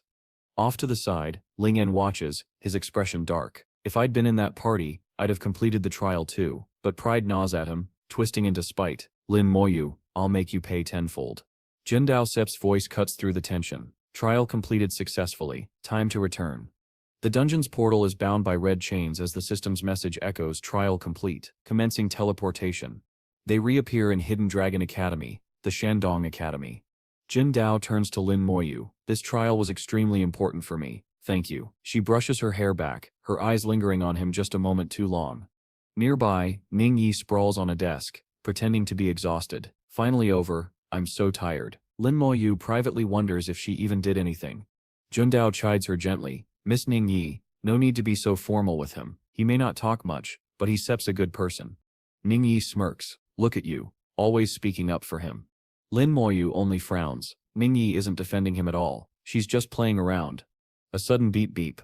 A message from Bai Yan. Lin Moyu, come to the Academic Affairs office. Inside, Bai Yan greets him warmly. I watched the trial recordings. You did well. I did my best. Lin Moyu replies simply.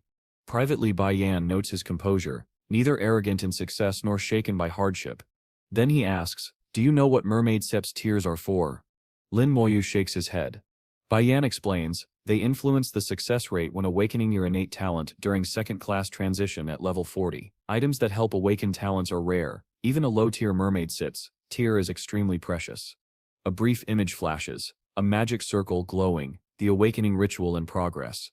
Bai Yan Sep's tone hardens. The Sor country also calculated the time and location of Mermaid Island Sep's appearance. They nearly caused our trial to fail. Fortunately, you secured the Mermaid Sep's tear for the Shina Empire. He leans forward slightly. Is there anything you want as a reward? Lin Moyu paused, deep in thought. He still hadn't been able to find any information about his sister at the Information Administration office. Perhaps this was his chance. Can you help me find someone? He asked quietly.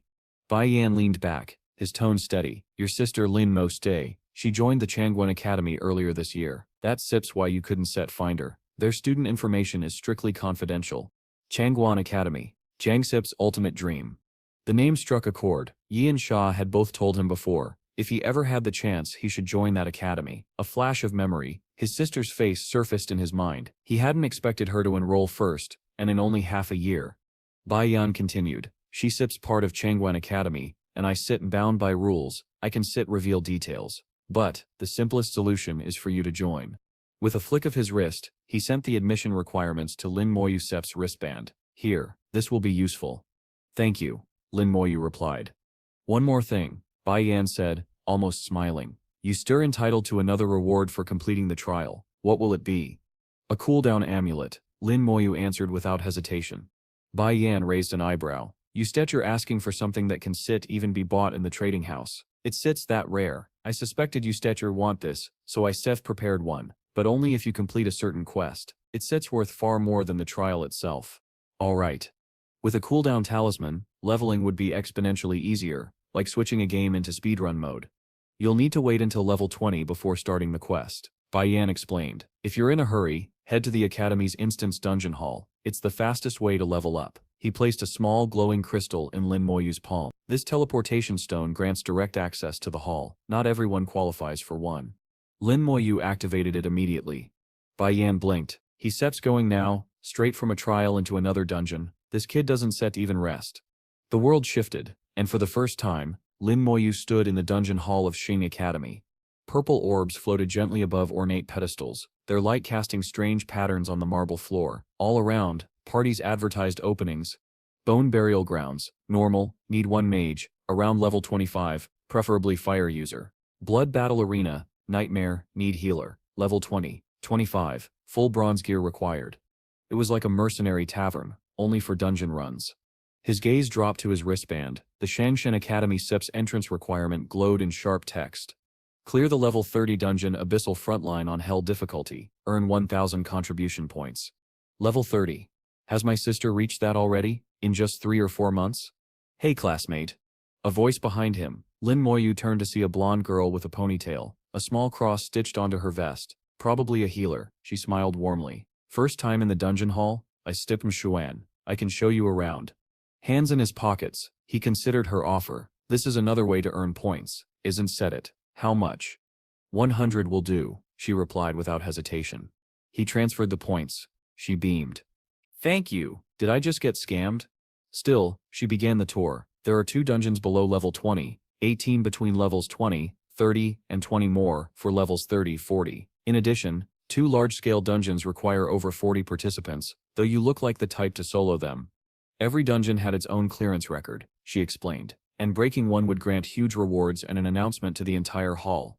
They stopped before a large, living tree with glowing orbs drifting around it. This, she said, is the task center, the hub for team recruitment and mission postings. Complete tasks here to earn points. Join teams, recruit comrades. How do I earn contribution points? Lin Moyu asked. Simple. Take part in academy trials and complete assigned tasks, she replied. Lin Moyu recalled that the highest paying task at the task center only rewarded 10 contribution points. Most tasks gave barely 2 or 3. To enter the Shangshang Academy, you needed 1000 points, a staggering requirement. Xiwen, the blonde girl guiding him, admitted nervously, earning contribution points is difficult. Whenever a task is announced, someone else snatches it up in an instant. Just then, Lin Moyu's wristband lit up. It was a message from Danon Gao. Danon Gao, have you gotten your contribution points yet? How many? Lin Moyu, I got 20 points. Hit the jackpot. Danon Gao, Sister Po Oi got 30. She steps over the moon. Nearby, others scoffed, claiming Danon Gao was bluffing. They had no idea Lin Moyu had practically limitless contribution points available, if he could level up fast enough. He thanked Xuan for her guidance. You paid me after all, she said, with a smile. Then she asked, planning to find a team for a dungeon? Lin Moyu didn't answer. Instead, he opened the dungeon menu. One option read 58 minutes, another 1 hour, 17 minutes, both showing the average completion time and entry costs. Without hesitation, he placed his hand on a glowing purple orb. He selected Nightmare mode. Gasps erupted around him. He Sep's only level 20. What is he doing? I bet he's the one who got those 50 points, someone muttered. Moments later, Lin Moyu stood in the mutated forest. His level 17, experience 3,257, nearly halfway to level 18. Hands in his pockets, he thought, I wonder how much I'll level up after clearing this dungeon. His skeletal warriors cut down mutated gray bears with ease. Minor monsters? The skeletons could handle them. Lin Moyu's focus was on finding the boss. By a pool of water, he spotted it. A massive hole. The ground trembled. Rising from the depths came a hulking creature. Mutated gel turtle, level 19. Strength, 4,000. Agility, 500. Mentality, 500. Physique, 7,000. Skills, bite, sweep, super defense. Its sheer size made it look like a rogue, battle-scarred cousin of a teenage mutant ninja turtle. Lin Moyu Sip's skeletons charged, but the turtle Sip's super defense negated their attacks. Sorry, Lin Moyu murmured, but I don't have much time. He unleashed Soul Flame, a skill that ignored defense entirely. The turtle's massive body reeled under the assault. His warriors followed with a furious strike, sending them into a bloodlust. In moments the turtle lay broken, its limbs severed. Defeated mutated gel turtle. 150,000 XP gained. Bronze class weapon, gel turtle gauntlets. Turtle heavy armor. Low-level monster core. His XP bar surged by 35%. Then the hall sit's great bell tolled. A voice rang out. A new dungeon record has been set. On the crystal leaderboard. Dungeon, Mutated Forest. Players, 1. Level 17, Necromancer Lin Moyu. Completion time, 35 minutes. A solo run, twice as fast as the previous record. The hall erupted in shock. For his efforts, Lin Moyu received 1,000 normal points and 5 contribution points. Without hesitation, he prepared to go again. 1 hour later, his level had risen to 18. Another record flashed on the board. Dungeon, Mutated Forest. Level 18, Necromancer Lin Moyu. Completion time, 24 minutes. The previous record had stood for 3 years, set by a nearly perfect 5-player team. Now it was gone. His next target, the Spider Nest, a level 18-21 dungeon. The current record was 1 hour, 12 minutes. I'm sorry, Lin Moyu thought, but I need many contribution points. That record is mine. Inside, darkness closed in. He summoned his skeleton army and lit a flame in his palm.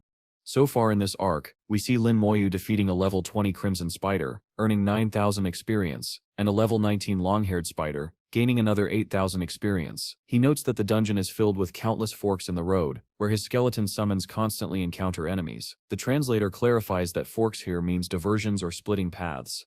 Lin Moyu then wonders if all these little spiders are truly dungeon monsters, since they appear almost harmless, though perhaps only harmless to him. Testing it out, he casts Soul Flame and the notifications pop up. Defeated level 18, Little Spider, plus 500 experience. He observes that the experience gained from just one of these little spiders is equivalent to what 20 enhanced elite monsters of the same level would give. To him this feels like a bargain. The spiders leap at one of his summons, biting furiously, and even his own physique begins to decline under their attacks. Lin Moyu attempts to recall his skeletons with return space, but the recall fails. He suspects it might be because the spiders are clinging onto them. Without hesitation, he unleashes Corpse Explosion, wiping out the entire swarm in an instant. With a smirk, he dashes deeper into the nest, determined to take advantage of this prime hotspot for farming experience. 10 minutes later, Lin Moyu stands before the Spider King, a boss monster at level 21. Its stats are terrifying. Strength 5,000, Agility 3,500, Spirit 500, and Physique 4,000. Its skills include Web Spitting and Acid Wind Swirl, the former a classic and cliché move. Lin Moyu grins darkly, remarking, I finally found you. He wonders how much HP and experience this battle will reward him with. Outside the nest, Shounen watches anxiously. She questions whether Lin Moyu can really clear the entire spider nest alone. A bystander full level 20 players can enter, and many high-level adventurers profit by carrying newcomers through it. Lin Moyu, however, wonders aloud if it could be soloed. Xuan stares at him in disbelief. He's clearly insane for even considering it. Thanking her, Lin Moyu turns away, clearly intent on testing himself in that dungeon soon. For now though, he re-enters the spider nest, smirking as countless spiders swarm him again. Elsewhere, we shift to Bayan and several instructors observing Lin Moyu's performance on a large screen. Bayan admits that even though he had met the boy before, watching this battle left him stunned. An elderly man, Mang Anwen, strokes his beard and recalls how he once cleared the mermaid dungeon, obtaining all 3 tiers of the mermaid set. He notes that the reactions from Country Y regarding Lin Moyu's abilities were fascinating. Beside him sits a cool, composed man, Ho Shan, the dean of the Hidden Dragon Academy. Bayan explains that Lin Moyu possesses an amplification talent, though he hasn't asked how many times it multiplies, since that remains the boy's personal secret. Finishing his drink, Bayan adds that Lin Moyu has a promising future, especially since his sister has already joined Chuangshen Academy. She too is favored by an influential old master who is personally nurturing her. Bayan wonders if Lin Moyu himself might also soon be taken under that same old man's wing. The elders observing Lin Moyu remark that the human race now seems to have not one but two stars rising. Another elder adds that, in his opinion, this young man might one day become a formidable presence, able to stand against thousands alone. Inside the dungeon, Lin Moyu commands his army of skeletons from atop a hill, his eyes gleaming with confidence. With a wide grin he declares, "This time, I'll wipe out every spider here. Even if I gain slightly less experience, the boost will still make it worth it." He notes how much faster his completion time has become, and confidently states that he'll break the dungeon's record. Meanwhile, back in the academy hall, the bell tolls again, signaling that yet another record has been shattered. The murmurs begin instantly. "It must be Lin Moyu again," someone exclaims. But not everyone is impressed. Lang Zhen scoffs. "What nonsense. That boy isn't talented, he's just lucky and has connections to Bai Shen." He gives a dismissive thumbs down, clearly jealous. Shu Han, however, snaps back at him, shouting, "So what if he's from a regular academy? Why can't someone from an ordinary background set records?" Another student recognizes Ling Zhen and sneers. "You stare from the Hidden Dragon Academy, aren't you? Do you really think that makes your academy superior?" At that moment, Lin Moyu emerges from the dungeon. Calm and composed, he runs his hand through his hair, radiating confidence, almost like Gojo himself. Behind him the floating hologram updates, "New record for Spider Nest Dungeon. Number of players, 1. Level 19. Necromancer Lin Moyu. Completion time, 47 minutes. He is now ranked first, earning 1,000 points and 5 contribution points." Some students flatter him, others are stunned. Lin Moyu's eyes land on Ling Zhen, and with a cold, piercing gaze he says, "It's you again." Ling Zhen bristles, trying to hide his insecurity. "Stop showing off, Lin Moyu. I know it's because Bai Shen is backing you up." But Lin Moyu's chilling stare makes him falter. His eyes seem to hold the weight of death itself, leaving Ling Zhen shaken. He wonders silently, has he killed before? Why do I feel so scared? He tries to brush it off as an illusion, but the fear lingers. Lin Moyu, now level 19 at 74%, resolves to reach level 20 before the day ends. Soon, with his aura flaring brilliantly, he levels up. A bright orange glow envelops him as his stats increase dramatically. His occupation remains necromancer, but his attributes surge, and his summoning space capacity expands to 200. Testing his new power, he spends 500 spirit to summon a new minion, a silver-level skeleton warrior. Compared to the black iron skeletons he had before, this warrior is vastly superior, strong enough to rival dungeon bosses on its own. Still, Lin Moyu realizes summoning consumes too much, and it's time for better gear. Leaving the dungeon, he heads to the counter, where he casually says, "Help me sell this equipment for some gold, and also some beginner skill scrolls." The clerk stares in disbelief. How does a level 20 player already have gear this strong? He asks why Lin Moyu would sell them when he could use them himself. Lin Moyu simply replies, "Ordinary silver gear is useless to me." The clerk nervously laughs and guides him toward the point store, where the real treasures are kept. Inside, glass cases display rare items, among them, a spiritual longsword, a silver-tier weapon worth 3,000 points, crafted by the famous Zantai, part of a 3-piece spiritual set. Lin Moyu also notices a spiritual robe and a spiritual mitten, which together could grant an additional 800 spirit. But then, something catches his eye. A weapon unlike the rest, a scythe. The moment he sees it, Lin Moyu knows, this will be his signature weapon. The plaque reads, "Dana's Scythe, a growth-type weapon, usable from level 10 and above, designed exclusively for necromancers. Price, 50,000 points. Its abilities include Reaper, where the scythe absorbs the skull of an abyssal demon to gain experience and grow stronger. It also carries hidden traits such as Undying and Hero General Formation, though these remain locked until upgraded." Lin Moyu smirks to himself. At this price, I doubt anyone else in the academy can even dream of buying it.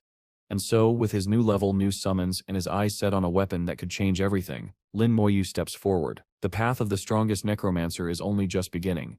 Lin Moyu finally lays his eyes on the scythe, one of the rare necromancer set items. To others, it might look plain, even useless, but to him, it's perfect. While most dismiss it as trash for having no apparent attributes, Lin Moyu knows the truth. This weapon can absorb the very souls of abyssal demons. With a calm smile, he declares, "This is the weapon for me." The clerk, stunned, warns him, "Do you even know how many points it costs? Did you read it wrong?" Lin Moyu simply hands over his special card. The man's eyes nearly pop out. Lin Moyu has a staggering 130,000 points. The clerk admits that the scythe has been collecting dust longer than he has worked there, never once chosen by anyone. After all, the necromancer class is nearly extinct. But Lin Moyu is not just any necromancer, he is an ultimate one. Holding the scythe in his hand, Lin Moyu walks away calmly, radiating the confidence of someone untouchable. The clerk can only watch in disbelief as the boy leaves, muttering that he never thought anyone would choose that weapon. Soon after, Lin Moyu begins awakening his gear using beginner-level scrolls. As the scrolls dissolve, he gains new abilities. One of them, skeleton armor, grants 100 points of physique-based defense, and raises resistance to elemental attacks by 10% for 5 minutes. It can even be applied to others. Lin Moyu nods, pleased. This will cover my weakness. Then, with another scroll, something new emerges. His aura flares as he summons a black iron tier skeletal mage. Though weak in raw stats, this mage wields fire element attacks, powered by Lin Moyu's own spirit. Now his army finally has ranged support. Another step toward becoming unstoppable. Not long after he meets with Lord Bai, Lin Moyu mentions casually that he has already reached level 20. Lord Bai is stunned. Faster than even me in my prime, he admits with a laugh. Both you and your sister, true monsters. He then gives Lin Moyu his next mission. Retrieve the tyrant's heart from the large-scale dungeon known as the Tyrant Desert. The heart glistens golden in its depiction, radiant and ominous. Bai warns him that it is a 40-player dungeon, its difficulty beyond words. He gives Lin Moyu 3 days. If he succeeds, he will be rewarded with the cooldown amulet, an item far stronger than anything the dungeon hall can provide, even capable of affecting top-level dungeons. To Lin Moyu's surprise, Bai adds that the amulet itself can be upgraded. Lin Moyu accepts immediately, confident as ever. I still bring it back. After he departs, Elder Ming Anwen enters and asks Lord Bai if he is truly satisfied with this boy. Bai chuckles warmly, arms crossed. The more I see him, the more I am impressed. He is calm, collected, so different from how I was. Anwen recalls when Bai himself once entered a level 30 dungeon and came back battered. Bai smiles, admitting, Lin Moyu is far stronger than I ever was. As Lin Moyu walks off into the sunset, scythe in hand, he looks every bit the rising star of humanity. The focus then shifts to the Tyrant Desert's dungeon record. 40 players from Dragon Soaring Academy, completing it in 16 hours, 45 minutes and 18 seconds. It is a record few would dare to challenge. At the entrance, Sean encounters him, shocked. She blurts out, Junior Lin Moyu, what are you doing here? Don't tell me, are you looking at the Tyrant Desert? After all the dungeons he cleared yesterday, she thinks he should be resting. Attempting this dungeon now seems insane. But Lin Moyu doesn't flinch. Calmly he tells her, there steps an item in this dungeon I need, the Tyrant Step's heart, and I intend to get it.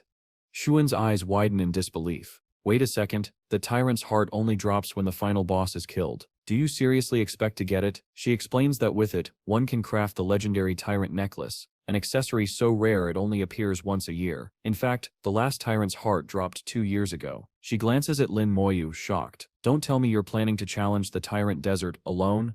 Her voice trembles as realization dawns. He steps only level 20, no teammates, no backup. She covers her mouth horrified. This is suicide.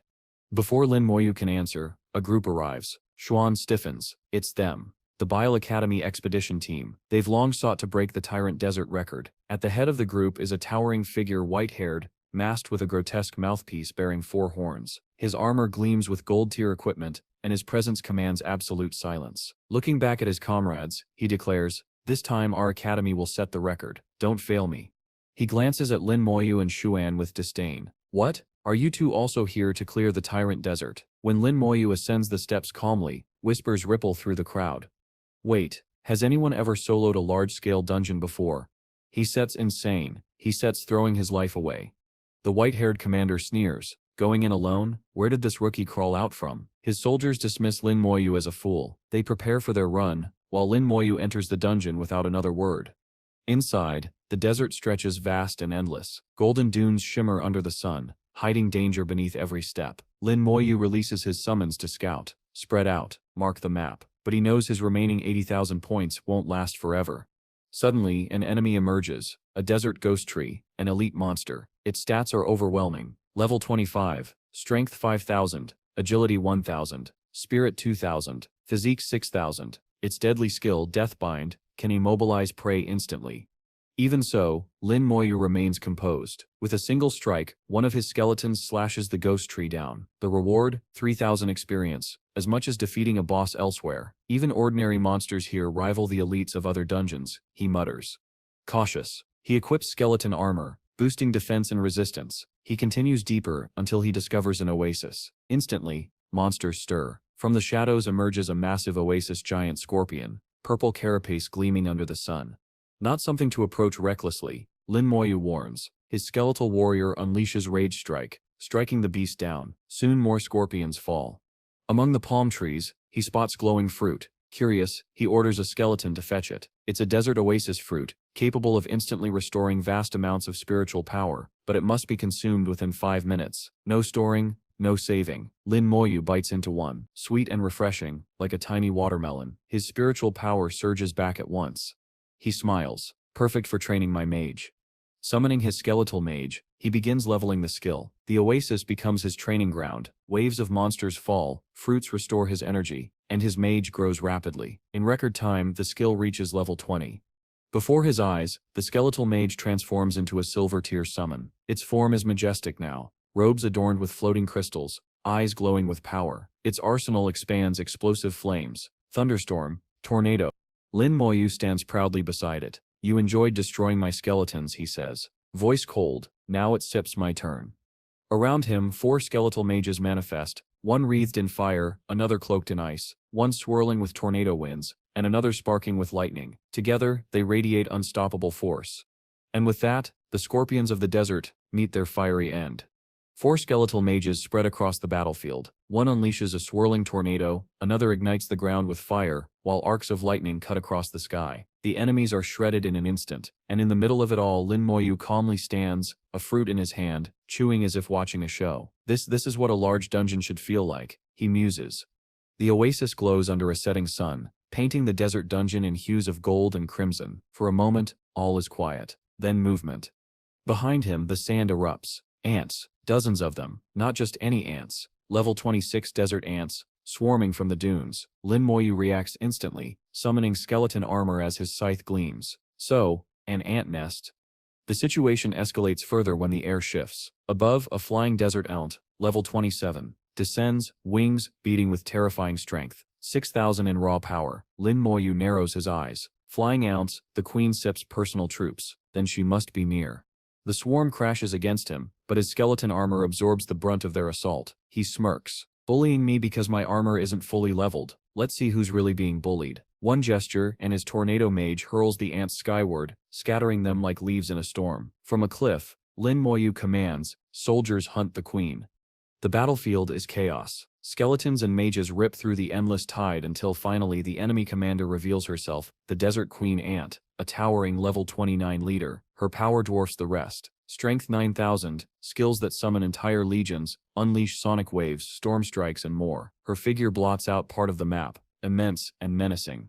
Lin Moyu, however, remains unimpressed. So this is the boss? How boring. I expected more.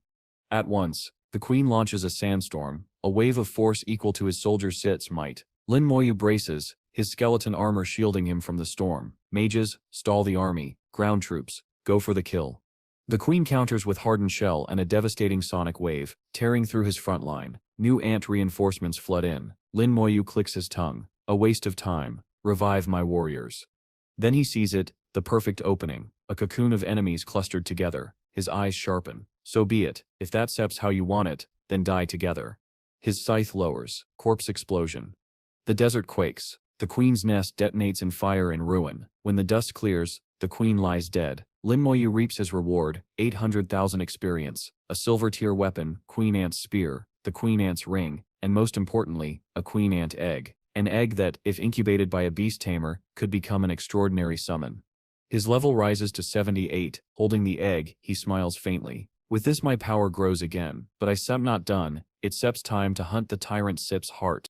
The journey continues. Skeletons slash through centipedes as the path leads deeper into the dungeon's heart, and there awaiting him is a sight out of legend. A lion tyrant, majestic and regal, seated upon a golden throne. His mane shines like silver fire, a divine halo crowning his head. Below him, countless lions kneel in worship. The chapter shifts. Lin Moyu arrives at the fortress. He's met by defenders, lions walking upright, wielding weapons like men, a desert lion archer, bow drawn tight, a desert lion warrior, spear in hand. Level 28 elites, their movements disciplined, coordinated. A dangerous trio stands before him. Lin Moyu twirls his scythe casually, hands in his pockets, unfazed. His command is calm: summon Hero General. From the shadows, a towering skeletal warlord emerges, exuding bloodlust. His skill, military influence, rallies the undead ranks. Advance, the Hero General growls and the battlefield erupts. The lions fire a volley, 100 arrows blotting the sky. They pierce his skeletons without effect. Bones clatter, but the army marches unbroken. Fear spreads through the lions. Lin Moyu shakes his head. A pity your corpses are inside the castle. Otherwise, I'd use corpse explosion and end this instantly. Instead, he lets the slaughter continue. His summons overwhelm the lions. The Hero General cleaves through the front lines with a rage strike, erasing resistance in an instant. And in the midst of it all, Lin Moyu only watches, calm, unshaken, almost amused. The true storm is yet to come when he finally faces the lion tyrant himself. He stood before the massive gate, ordering his mages to concentrate all their power on destroying it. Streams of fire and ice surged forward, colliding against the heavy doors, yet the gate refused to yield. For a moment, he paused, lost in thought like a strategist deep in contemplation. This dungeon was vast, and to progress, the party would need both unity and ingenuity to unlock its secrets and face the final boss. But then, a strange smile crossed his lips. He already knew the truth. The others were not strong enough to handle the mechanism blocking their path. With quiet resolve, he gave a different command. His skeletal army dragged the corpses of the fallen lions, stacking them one upon another before the gate. Then, with a chilling wave of his hand, he invoked corpse explosion. The silence shattered into a violent blast. The gate erupted, fragments scattering across the dungeon floor. He stood tall, a scythe resting on his shoulder, while his Hero General lingered nearby, radiating mystery. On the other side awaited a throne. Upon it sat a lion, regal and terrifying, a radiant halo glowing ominously at his back. This was no ordinary creature. It was the Lion Tyrant, a world-level leader. His statistics spoke volumes. Level 31, Strength 13,000, Agility 8,000, Spirit 4,000, and Physical Power 12,000. His abilities included Hell Roar, Rebounding Storm, and other devastating skills. He was no mere beast, but a nightmare waiting to unfold. Mu stared intently, his gaze sharp. "So this is a world-level boss," he whispered. The aura surrounding the Lion Tyrant was unlike anything he had ever encountered before. The creature rose from his throne, each movement slow yet suffocating with menace. His eyes locked onto the intruders, and the air itself grew heavy. This was not the gaze of dominance or pride. It was the cold, merciless stare of death itself. Lin Moyu stood directly beneath his towering opponent, looking almost insignificant in comparison. It was as if he were nothing more than an ant before a beast. The sheer size and strength difference between them was staggering. The Lion Tyrant leapt into the air with terrifying speed, unleashing his skill Fury Pounce. He landed against Lin Moyu's silver great skeleton warriors, but their attributes, strength, agility, spirit, and physique, were only at 4,000. As expected, they were no match. In a single strike, 2 of the skeleton warriors were obliterated.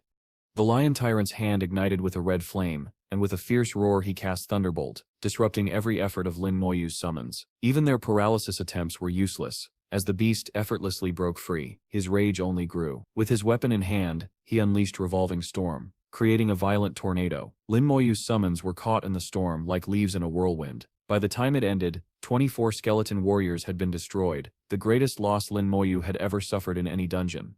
Shocked, Lin Moyu covered his face, realizing just how overwhelming the Lion Tyrant's power truly was. He admitted that even top-tier knight professionals would struggle to withstand a single attack of such ferocity. He knew he had to stop this monster immediately. He launched his crimson chains to bind the Lion Tyrant, but even shackled, the beast let out a devastating hell roar. The sound wave alone annihilated 14 more skeletons. Lin Moyu's skeleton armor shattered within seconds, unable to endure the relentless assault. The Lion Tyrant soared back into the air, twin axes glowing red, his eyes burning with fury. He descended upon Lin Moyu with another Fury Pounce. Yet Lin Moyu remained calm. Thanks to his damage transfer, he would not fall instantly, but he knew hesitation would cost him all of his warriors. Raising his hand to the sky, Lin Moyu unleashed Soul Blaze. The attack struck true, forcing the Lion Tyrant to crash into the ground. For the first time there was hope, but even then, the beast rose again, slashing apart incoming magic and killing 4 more skeleton warriors. His rage grew more terrifying by the second. At this moment, Lin Moyu lowered his hands from his pockets, symbolizing that he was finally getting serious. He admitted that without leveling up his mages, he would have perished already. From then on, the battle raged for 20 minutes straight. Flame bursts, tornadoes, ice storms, and thunderbolts tore through the battlefield as Lin Moyu poured out every ounce of his strength. At last, the lion tyrant stumbled, his massive body collapsing with a resounding crash. His hand twitched, but the fight was over. Lin Moyu stood victorious. Looking at the fallen beast, he declared with quiet respect, "I approve of you." The rewards were astounding. He gained 2 million experience points, along with 3 gold-grade weapons, the Tyrant Battle Axe, the Tyrant Sword, and the Tyrant Staff. Most importantly, he obtained the Tyrant's Heart, a rare item with a drop rate cooldown of an entire year, essential for crafting the Tyrant's Necklace. Lin Moyu leveled up once again, almost in disbelief. With a casual gesture he brushed his hair back like a model, jokingly comparing himself to someone showing off. He even admitted he had forgotten he was only level 20 when he fought the boss. To his surprise, his skeleton mages had leveled up as well, raising the question, if he maxed out his skills would they grow alongside him? As he pondered, 6 bells echoed throughout the dungeon hall. Everyone waiting outside turned their eyes to the floating crystal spheres, for 6 bells meant only one thing: a new record had been set in the Great Dungeon. Among the onlookers was Bai Sheng, grandson of the headmaster of Bailey Academy. He immediately suspected it was one of their own who had achieved this feat. Yet when someone in the crowd mentioned Lin Moyu's name, Bai Sheng's expression twisted in disbelief. He couldn't accept it. What academy does he belong to? What party is he with? He muttered, doubting the strength of the one who had just conquered the impossible. But deep down, the truth was undeniable. Lin Moyu had achieved what no one thought possible. Bai Sheng could not believe what he had just heard. "There's no way someone dares to compete with us," he scoffed. But then someone whispered in his ear, "Boss, it's Lin Moyu. He's the solo leveling monster, a true solo clearer." At first Bai Sheng burst into laughter, clutching his stomach, and even striking his own chest in disbelief. "You start telling me he went in alone? Don't instead joke with me. You really don't instead know what you start talking about." But murmurs rippled through the crowd. Many reminded him that Lin Moyu had already set records in 2 other dungeons. To them he wasn't a beginner, he was a phenomenon. Bai Sheng, still unconvinced, muttered that Lin Moyu was at most level 20. To clear a large dungeon like this, alone, was simply impossible. Then, the notification appeared: the Tyrant's Heart has spawned. Everyone froze in shock. The heart only dropped if the Tyrant was slain within 1 hour. That meant Lin Moyu had defeated the boss in less than 60 minutes. Gasps echoed through the hall. Even Bai Sheng, usually so smug, began to sweat. His mocking grin twisted into disbelief. Soon after, the official record was displayed: large dungeon. Tyrant Desert cleared by Lin Moyu, level 21. Time 14 hours, 11 minutes, and 43 seconds. The hall erupted in astonishment. When Lin Moyu finally emerged from the dungeon, the onlookers were speechless. Their jaws dropped, unable to believe what they were seeing. He had done the unthinkable. He had cleared the dungeon solo. He passed by Bai Sheng, whose face looked as though he had aged 20 years in an instant. Trembling, Bai Sheng stammered, "Are you Lin Moyu?" But Lin Moyu didn't even bother with him. Calm and collected, he replied, "I'm busy," and walked away. The crowd erupted. Lin Moyu had publicly humiliated the headmaster's son without even trying. Whispers spread like wildfire. This will make headlines tomorrow. Others marveled at the fact that Lin Moyu had entered at level 20, but exited at level 21. It was terrifying, unprecedented, and cast a new light on the true potential of the necromancer class. Meanwhile, Bai Yuan was lounging lazily when a hologram flickered on his wrist. It was Lin Moyu. "Couldn't sit you find a party?" Bai Yuan asked casually. Lin Moyu Sip's reply was simple: "I obtained the Tyrant Sip's heart." Stunned, Bai Yuan asked again, needing confirmation. "Wait, did you really say the Tyrant Sip's heart?" Lin Moyu nodded. "Affirmative." In shock, Bai Yuan immediately asked for his location. Moments later, Lin Moyu was summoned before him. At the table sat Mr. Ming Anwen, the Divine Formation Master, sipping tea. Lin Moyu bowed respectfully, but Ming waved it off with a smile. He was known to be easygoing despite his overwhelming strength.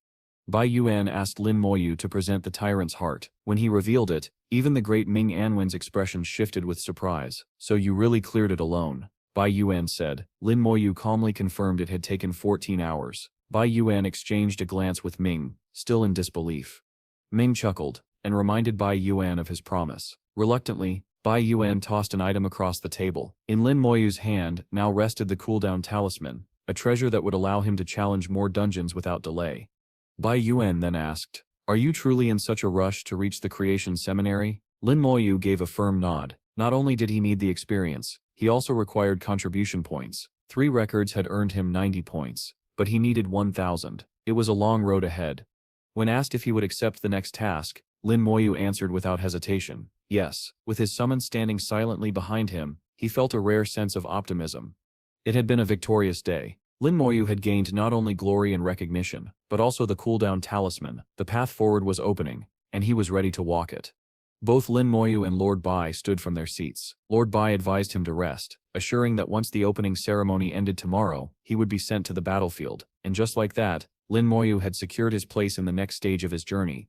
Lord Ming Anwen, however, raised a concern. Are you certain it's wise to send him this early? He asked. But Lord Bai folded his arms and replied confidently, you've already seen it yourself. He soloed an entire large dungeon. Though he's only level 20, his skills surpass many who have already advanced their professions. It is better to send him early than to wait for the others to catch up. In truth, he may already be at the very top. Yet Ming Sip's expression darkened as he quietly added, you didn't tell him, did you? Humanity Sip's greatest enemy also lies within that battlefield. The scene shifted. Lin Moyu was resting in his dorm, finally recovering from the exhaustion of soloing dungeon after dungeon. I need sleep first, he muttered to himself, planning to return later to the Tyrant Desert to continue leveling his skills. Meanwhile, excitement stirred outside. A warrior in shining golden armor returned from a dungeon shouting, we're back. His team boasted proudly that they had cleared it in under 16 hours. Convinced they had broken the record, the crowd cheered, but their excitement quickly turned into quiet chuckles. The reason was clear. No notification had appeared. The team had failed to obtain the tyrant's heart. Confused and sweating nervously, the golden warrior looked up at the holographic record board. His face froze. Displayed before all was the truth. Lin Moyu, level 21. Tyrant Desert cleared in 14 hours, 11 minutes, and 43 seconds. The memory of mocking Lin Moyu before he entered the dungeon came rushing back, filling the man with rage. Impossible. He was only level 20 and alone. Enraged, he vowed to try again. Back in his room, Lin Moyu awoke refreshed, calm and composed. He strolled back to the temple hall. He thought about gathering oasis fruits to max out his slow curse and strengthen his skeleton armor. A stranger approached him, asking if he was Lin Moyu. Without even glancing at the man, Lin Moyu brushed him off. If your senior wants to meet me, he can come himself. The scene shifted again to Xuan. She noticed Lin Moyu standing silently, deep in thought, as if deciding whether to re-enter the dungeon. A group of desperate students rushed to her, begging for her help. They knew she was connected to Lin Moyu, and they pleaded, please convince him to assist us. We'll even pay him points. Without his help, we'll never clear the dungeon. Though overwhelmed, Xuan reluctantly agreed to try. Soon after, the same man who had approached Lin Moyu earlier reported back to his own senior. Smiling coldly, the senior dismissed Lin Moyu's refusal. He doesn't understand the second job change. No matter how strong he is now, after evolution, he'll be nothing but trash. Xuan finally approached Lin Moyu directly. With hopeful eyes, she asked him to help the struggling students. It's an academy task, she explained. If they don't complete it, they won't even qualify to enter. Lin Moyu listened, realizing for the first time why the task mattered so much. He admitted honestly, apologies, I'm a new student. I didn't know. The crowd gasped in shock. Everything made sense now. His low level wasn't due to weakness, but simply his recent entry. Calculating quickly, Lin Moyu realized he lacked points after purchasing new equipment. This was an opportunity he couldn't ignore. With 40 people allowed per dungeon, he could gain 39,000 points at once. An absurd amount. He agreed, but with one condition: if anyone finds an oasis fruit, it belongs to me. The others hesitated but accepted. After all, the oasis fruit was so rare they had never even seen it. To them, it seemed an easy concession. Who's coming with me first? Lin Moyu asked calmly, exuding his usual composed confidence. Immediately, people rushed forward, eager to secure their place. Chaos erupted until Shounen snapped. Furious, line up properly, one by one. The group quickly obeyed, and together they entered the light of the dungeon gate. Though some felt nervous, the thought of finally completing their task gave them hope. Lin Moyu thanked Xuan quietly, then noticed the notification 39,000 points had been added to his account. He asked if she had already completed the task. Xuan smiled and nodded. Yes. Don't worry about me. Inside the dungeon, Lin Moyu gave his orders. Stay behind me. Do not run ahead. With a wave of his hand, he summoned his army of skeletons. The sight left everyone in stunned silence. They had never seen a necromancer summon so many before. The first monster they faced was a towering ghost tree. Everyone froze in disbelief when Lin Moyu's skeleton army struck it down in a single blow. Their previous teams had struggled for minutes just to bring one down, but Lin Moyu's summons erased it instantly. For Lin Moyu, however, The excitement was muted. With more people in the dungeon, his personal point gain would be reduced. Still, he reasoned this was worthwhile. His skills would improve, and his skeletons would grow stronger. The others, meanwhile, could hardly believe what they were seeing. Over 100 skeletons obeyed his command, moving like an army, while the students simply stood back, their mages clutching their staffs, but barely able to contribute. Among the trees, Lin Moyu searched, but there was no oasis fruit. Standing calmly amidst the chaos, he raised his hand and unleashed corpse explosion. A devastating blast consumed the monsters, and the students' jaws dropped. "That's a skill," someone gasped. "Isn't that too overpowered?" It was the kind of thing one only expected from a story's main character, and now they were standing beside him. "I'll handle the rest alone," Lin Moyu said casually. "Wait here." The group stared at him as if he were insane, but after what they had witnessed, they could not deny his efficiency. 20 minutes later, the students were restless. Bored, one suggested, "Why don't we fight a monster ourselves? Just one." It seemed harmless enough. Moments later, chaos erupted. A warrior came sprinting back with 2 scorpions at his heels. The beasts crashed into their defenses with terrifying force. One man barely blocked the attack, his shield splintering as he was sent flying. A mage shouted, "Stop panicking. Focus. Our damage output is too low." The scorpion's status revealed its terrifying durability. 5,892 out of 6,000 defense. Their strikes barely scratched it. The lead squad stepped in, shouting for the others to retreat. At last, after 30 exhausting minutes, they brought the level 25 scorpion down, earning 7,500 experience points. Far away, Lin Moyu received the notification. He frowned. They just couldn't sit still, could they? But before the students could rest, another scorpion appeared. Exhausted and near collapse, they braced for death. Then, in a flash of crimson light, a skeletal warrior descended from the sky, blade glowing with fury. Rage strike. The scorpion's body split cleanly in half. It had been obliterated in a single strike by none other than Lin Moyu's red skeleton. One girl broke down in tears, whispering thanks. He had left a skeleton behind to guard them, and it had saved their lives.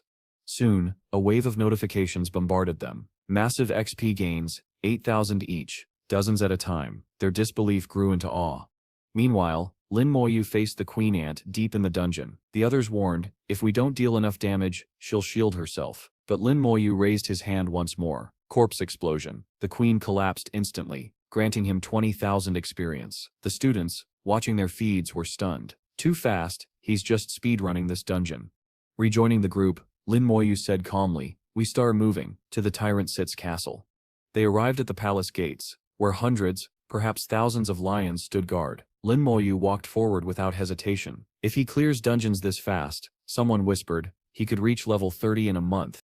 He raised his hand. Corpse explosion. The battlefield erupted, and the palace doors swung open. The students were shocked. They had heard rumors that overwhelming attack power could force open the gates, but to see it happen so easily left them speechless.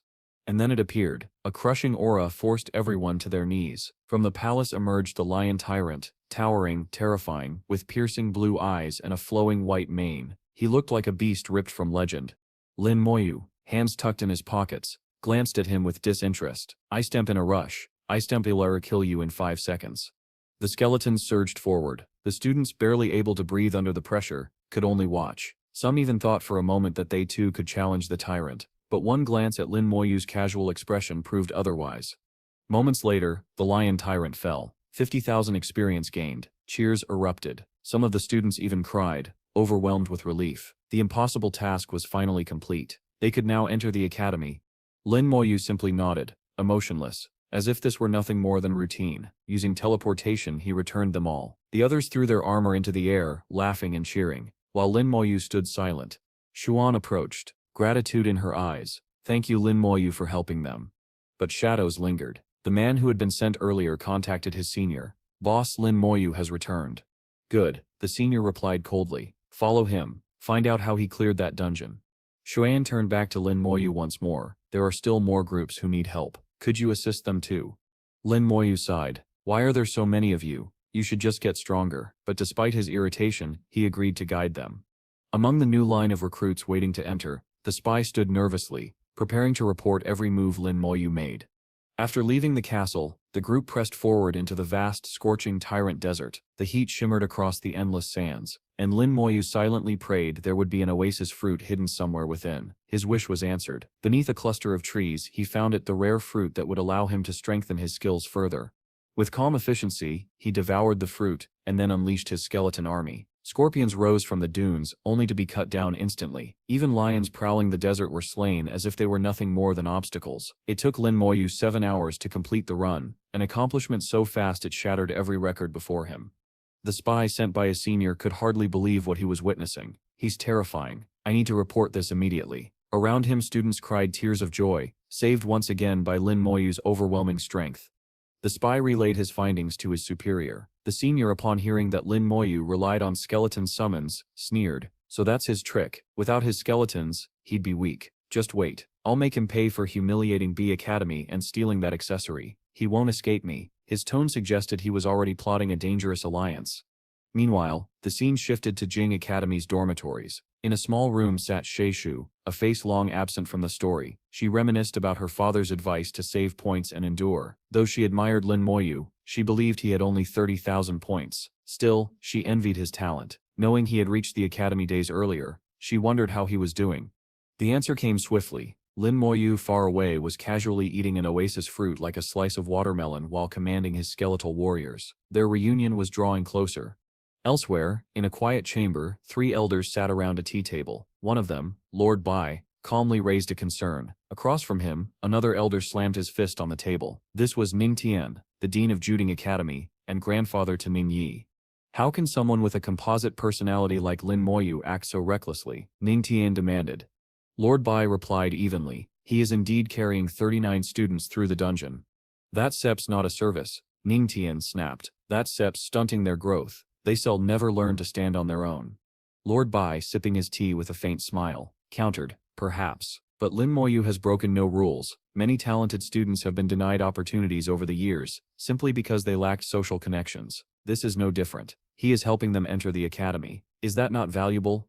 Ning Tian-sip's face darkened with anger. Slamming his cup down, he stormed out of the room. Watching him leave, Lord Bai chuckled softly. There sits only one person who can truly restrain him. His granddaughter Ning Yi.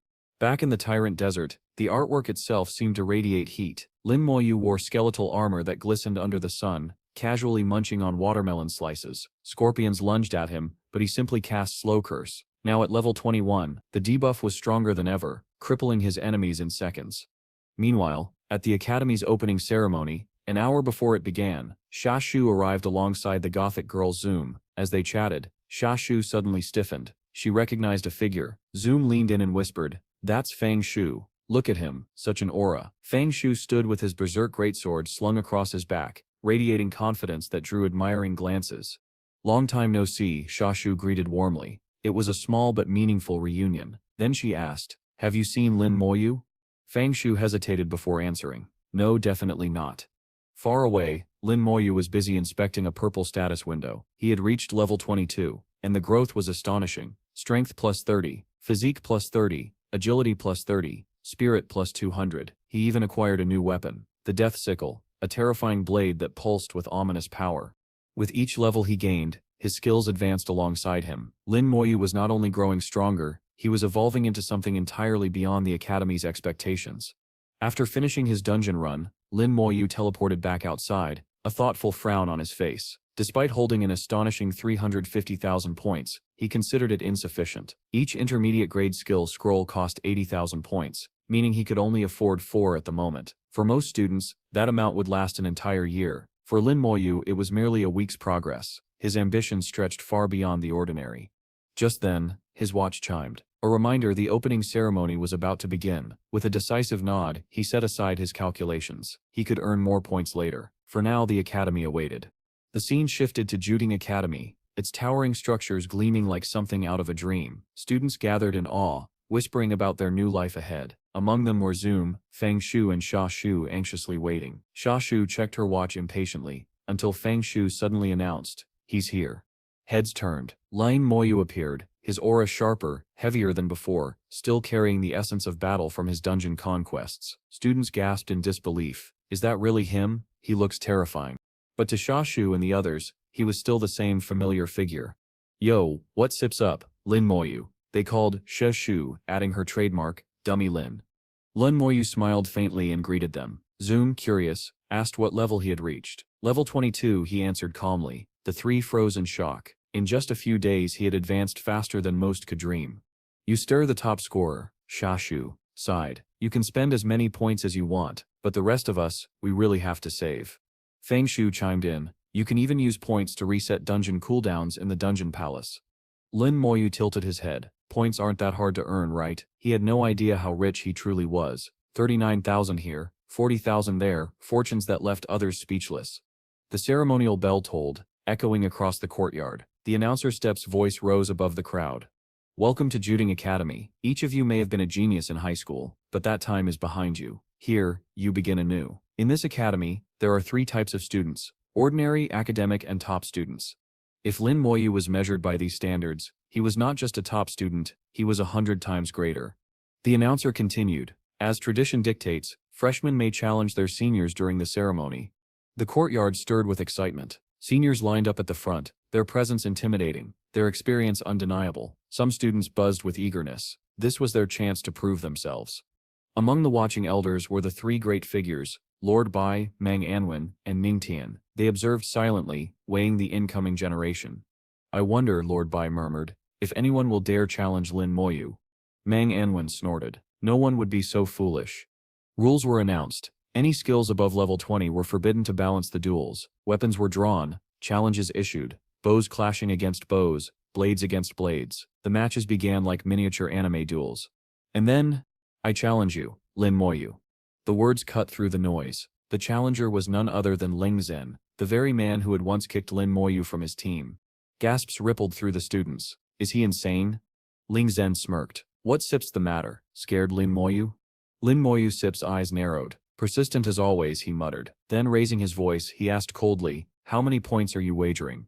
5,000, Ling Zhen declared. Lin Moyu scoffed. Too little. The audience blinked in confusion, until Lin Moyu extended a finger and countered, 100,000. The courtyard fell silent. Most students barely had 5,000 points to their name. 100,000 was unimaginable. Do you even know what that means? Ling Zhen barked. Do you even have that amount? Lin Moyu Sip's gaze sharpened, his tone chilling. If I win, you still give me however many points I have. If I lose, I still hand you the same. The threat behind his words made Ling Zhen hesitate. For the first time, he felt the weight of Lin Moyu's presence pressing down on him. Shama Shu's eyes widened. Never before had she heard Lin Moyu speak so sharply, so confidently. Ling Zhen Sip's pride wavered, but he forced himself to accept. Fine, I still take your bet. A new student can have that many points anyway. Up in the stands, Mang Anwen groaned. What an idiot. That boy doesn't realize Lin Moyu has over 300,000. The duel began. Ling Zhen stood as a level 21 warrior, brimming with arrogance. Across from him was Lin Moyu, the level 22 necromancer, hands casually tucked into his pockets. Around them, whispers spread. That's Sipson, the one who set the new dungeon record. They say he earns 40,000 points every time he clears it. Ling Zhen sneered. In front of me you stare nothing but trash. Your level is even lower than mine. Lin Moyu didn't bother replying. He stood calm, unmoving, his aura coiling like a storm waiting to break. Lingen declared proudly that he had possessed excellent qualifications since childhood and ever since he entered the academy. His tone grew furious as he gripped his staff tightly. He shouted that he could not even be compared to someone like Lin Moyu. But deep down, Lin Moyu knew his own strength. His level was already above that of Ling Zhen. At this, Ling Zhen's face twisted into an ugly expression. He angrily yelled that Lin Moyu was only lucky, insisting that real battlefield experience was far more important. He continued to argue that Lin Moyu's level was lower than his, but Lin Moyu remained completely silent. Frustrated by this calmness, Lingen snapped, asking if Lin Moyu's parents had never taught him how to speak. With that, he lunged forward and threw a punch. But just then Lin Moyu's mind flashed back to the memories of his sister and his grandmother. Rage surged within him, and his eyes grew terrifyingly fierce. Seeing that gaze, Ling Zhen froze. He trembled, realizing it was the very same look Lin Moyu had given before the battle at the dungeon palace. In a desperate attempt to recover his confidence, Ling Zhen sneered and mocked him, saying he only had summoning and corpse explosion skills.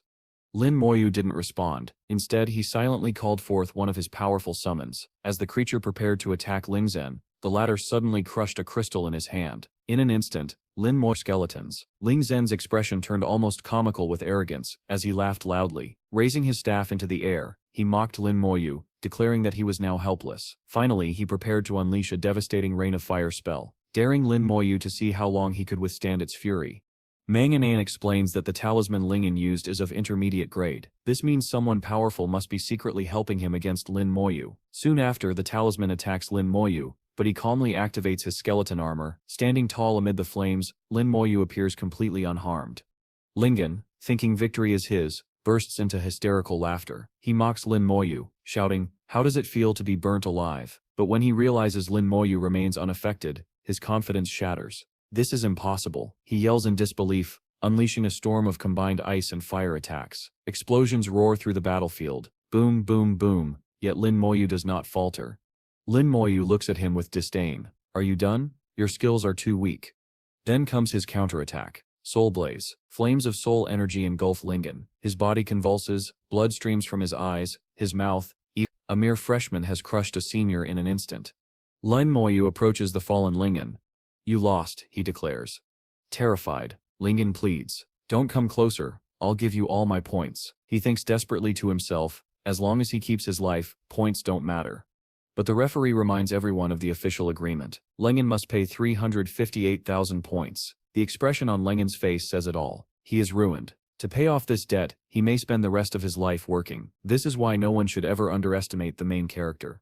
The chapter continues with Lingen on the ground, bloody and broken. He mutters that it must be a mistake. No one could possibly have that many points. But when the referee fixes him with a cold stare and asks, "Are you saying I'm lying?" Lingen quickly denies it. The referee then declares that Lingen must hand over all his 128,000 points and borrow the rest. If he fails to repay within 6 months, his family will be forced to pay. If they cannot, he will be expelled. Lin Moyu collects the points. Chu rushes over, marveling at his strength, and asks if he will accompany her to clear dungeons. He agrees. Checking his watch, Lin Moyu notices a message from Lord Bai. They must leave within the hour. Excited, he remembers that Lord Bai intends to take him to the UN battlefield, a true battlefield where humanity has fought abyss monsters for thousands of years. Before leaving, Lin Moyu visits the clerk to sell his items, earning over 2 million coins. His current army consists of 140 skeleton warriors and 70 mages, a formidable force. His stats are revealed: level 22, strength 360, physique 360, agility 360, spirit 1700. His shadow sight is only at level 1, but he plans to improve it. Soon after, Lord Bai teleports with him. They arrive at the towering Shina Tower, which shocks Lin Moyu with its massive scale. Lord Bai tells him that he must wait until his second evolution to enter. Then, with another teleportation, they finally reach the UN battlefield.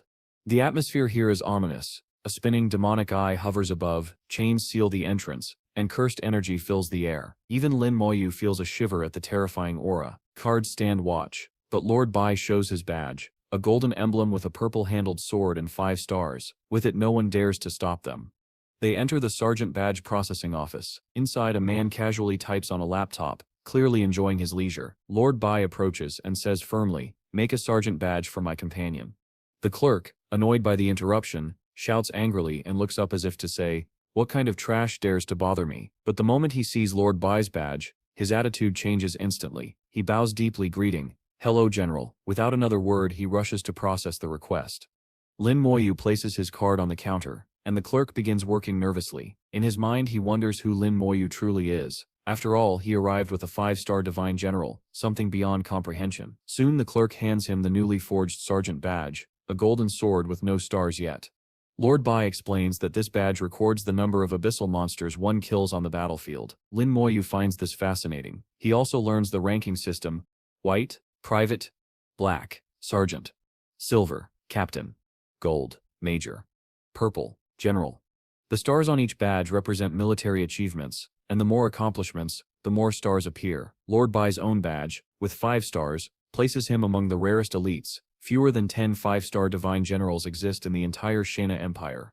With the badge secured, Lord Bai leads Lin Moyu to their next destination, the Hall of Heroes. Inside, towering statues of ancient warriors stand, including one with a colossal sword. Both Lin Moyu and Lord Bai are struck by its grandeur. Suspended in the air are floating spiritual forms, the souls of fallen heroes who even in death refuse to ascend to the heavens. Instead, they continue to protect the Shana Empire with their lingering power. Lord Bai bows his head in respect, asking the Imperial sages to bless his junior. Suddenly, the Tower of Destruction, one of Shana's divine towers, shines brilliantly. To Lin Moyu's astonishment, it bestows upon him a spiritual imprint. This means that even if he dies on the battlefield, he will resurrect once a second life. Lin Moyu is overwhelmed. Lord Bai sacrificed one of his own divine stars just to grant him this protection. For the first time, Lin Moyu truly understands what it means to be favored. He bows deeply, thanking Lord Bai with sincerity. But Lord Bai simply pats his shoulder and says, "Don't dwell on it. When you enter the UN battlefield, just focus on killing more enemies." Their journey continues. Before them rises a structure resembling the Great Wall of China, the 9 fortresses. Stretched across thousands of miles, these fortresses form the Shana Empire's unbroken defense. Unlike other nations that constantly struggle against abyssal invasions, Shana has never once been breached. At the front line, they approach a massive purple portal. Lord Bai warns, "This is the most dangerous battleground. Make sure you buy teleportation stones before entering." Guards stand watch near eerie, cursed chains, their expressions grim. Lin Moyu steps forward, drawing their attention. One guard remarks that the lowest abyssal monsters inside are at least level 30, while Lin Moyu is only level 22. Calmly, he thanks them, assuring them he will take care of himself. Yet as he gazes into the battlefield, he can feel the overwhelming ominous aura pressing down on him. Attaching his new badge to his chest, Lin Moyu prepares himself. Suddenly he activates his skeleton armor just in time. An unseen force attacks him out of nowhere. His summoned swordsman strikes back, but the blade passes through without effect. Lin Moyu quickly realizes the truth. This is a battlefield ghost. Level 30, he mutters. An opponent unlike anything he has faced before. Physical attacks are useless. Thinking fast, he summons a mage and orders a magical strike. The spells land true, boom, and the ghost dissipates. Victory brings a massive reward, 300,000 XP and an item called Soul Breath. This mysterious essence contains the will of the fallen and can be used to enhance weapons and equipment. Lin Moyu marvels at the rarity of such a find, wondering why something so valuable appears here. Still, he knows, this is only the beginning of the UN battlefield's trials. Lin Moyu scans the battlefield ahead. The abyss land is treacherous, and he knows he must stay alert. His skeleton army continues slaughtering monsters as they march forward. He estimates that in 2 hours he will reach the dungeon. Suddenly, 3 survivors rush toward him, shouting desperately, "Run away! Abyssal monsters are coming!" From the shadows emerges an abyssal hound, a level 31 beast with terrifying stats, strength, agility, and spirit, all at 5,000. Its appearance is monstrous, resembling a demonic horse with glowing, savage eyes. The survivors cry out that the hound has changed its target. It is now coming for Lin Moyu. They believe he is finished, but Lin Moyu only narrows his gaze. He notices the grotesque detail of a human arm dangling from the beast's mouth. Proof it had devoured someone whole. His eyes grow cold. "Dogs like you should die." With that, he summons his scythe and calls forth his army. His skeleton warriors, now at level 22 with 5,000 across all attributes, charge forward. The battlefield erupts in chaos as steel and bone clash against demonic flesh. In the end, the hound falls. Lin Moyu gains a star on his badge, 310,000 experience points, and 1 merit. His Thanatos scythe grows stronger, increasing its power by 3.33%, allowing it to absorb even more souls. He finishes the fight by casting Corpse Explosion, annihilating the remains of the hound and the surrounding monsters. Satisfied, he muses that more abyssal hounds would mean more merit, something only Lin Moyu would ever wish for. The 3 survivors, awestruck, thank him for saving their lives. They whisper among themselves, wondering if he is some kind of hidden professional. After all, they have never seen someone command undead before. But far away, a pair of crimson eyes glows in the darkness. A sinister voice murmurs, "So, my little minions encountered a high-level professional. Interesting." The shadows stir, revealing hundreds of creatures lurking unseen. Soon, Lin Moyu reaches the dragon frontline post, a level 26 dungeon. Around its entrance, adventurers rest by campfires, preparing their parties. Many notice the newcomer. He looks barely 20 years old, yet wears a white sergeant badge with no stars, but also carries a 5-star emblem of Shana. A brown-haired man approaches him with a condescending air, asking if he wants to join their party. Lin Moyu shakes his head. "No, I'll go alone." The man sneers, but Lin Moyu ignores him, fixing his gaze on the dungeon ahead. The dungeon requirements are displayed clearly. Level range, 21 to 31. Normal mode, recommended 4 players. Nightmare mode, recommended 6 players. Hell mode, recommended 12 players. Lin Moyu smirks. "So, there's a hell mode? Perfect." Without hesitation, he enters alone. The adventurers around him are stunned. The same brown-haired man who has 7 stars on his own badge scoffs in disbelief. Meanwhile, a white-haired man tosses a dungeon detector into the portal. The results shock everyone. Normal mode 1 party, 4 survivors. Nightmare mode, 2 parties, 12 survivors. Hell mode. One party, one survivor. The crowd stares, realizing it must be Lin Moyu who entered Hell difficulty solo. Some mock him as a fool from Shana, but others warn them to hold their tongues. Never insult someone from the Shana Empire. A warrior snaps, pointing his sword. The white-haired man narrows his eyes, muttering, "What a pity. He could have been the future of Shana." Still, none of them truly know how strong Lin Moyu is. Inside, Lin Moyu steps into the dragon frontline post. He immediately senses something is wrong. Inventory is sealed. That means teleportation stones won't work. No escape. The atmosphere grows heavy. Soon, demonic figures emerge. Dragon spearmen, hell-level elite monsters at level 30, each with 10,000 strength. Flames blaze in their hair, their spears gleaming with murderous intent. They charge forward. Lin Moyu grips his scythe. So this is hell difficulty, huh? He sizes them up. One of these soldiers already surpasses his own summons, even stronger than the White Lion boss he once faced. This won't be easy, he mutters. The battle begins. The dragon spearmen clash with Lin Moyu's silver-grade skeleton warriors. Spears sweep in wide arcs, stunning the undead soldiers. The fight for survival in hell difficulty has only just begun. Lin Moyu quickly realizes that his skeleton warriors, once stunned, can be recalled into his summoning space for safety. But despite his efforts, 3 of them are annihilated outright. He rallies the rest, commanding his warriors to surround the dragon spearmen while the skeleton mages prepare their spells. The silver-grade skeleton mage unleashes devastating spirit power. Lin Moyu calmly remarks, "No matter how high your attributes are, numbers will always overwhelm you." The battle surges forward, explosions rock the battlefield, and soon 3 dragon spearmen fall. The result, 1.8 million experience points, 600,000 each. Still, Lin Moyu frowns. His skeletons have no defense against stuns, meaning caution is essential. Glancing at the badge pinned to his chest, he smirks. "All the dungeons I've faced until now have been too easy. Finally, one that requires more than 5% of my strength." From the tree line above, more dragon spearmen emerge, watching him like predators. Lin Moyu admires their agility before sending skeletons to flush them out, then obliterates them with a single strike. But suddenly, his soldiers are shackled by glowing wind chains. He narrows his eyes. Wind shackles? A mage skill? How could monsters be using human spells? The truth becomes clear. Either they've gained intelligence, or they've evolved. 2 skeleton warriors are destroyed, but Lin Moyu only laughs. "If I had only a few soldiers, that might matter. Too bad, I have 1,000. He unleashes his full army. 4 dragon spearmen are slain, granting him 2.4 million experience points. Then, a far greater foe appears, a dragon mage, a hell-level elite monster. Level 31. Strength, 5,000. Agility, 3,000. Spirit, 2,000. Physique, 8,000.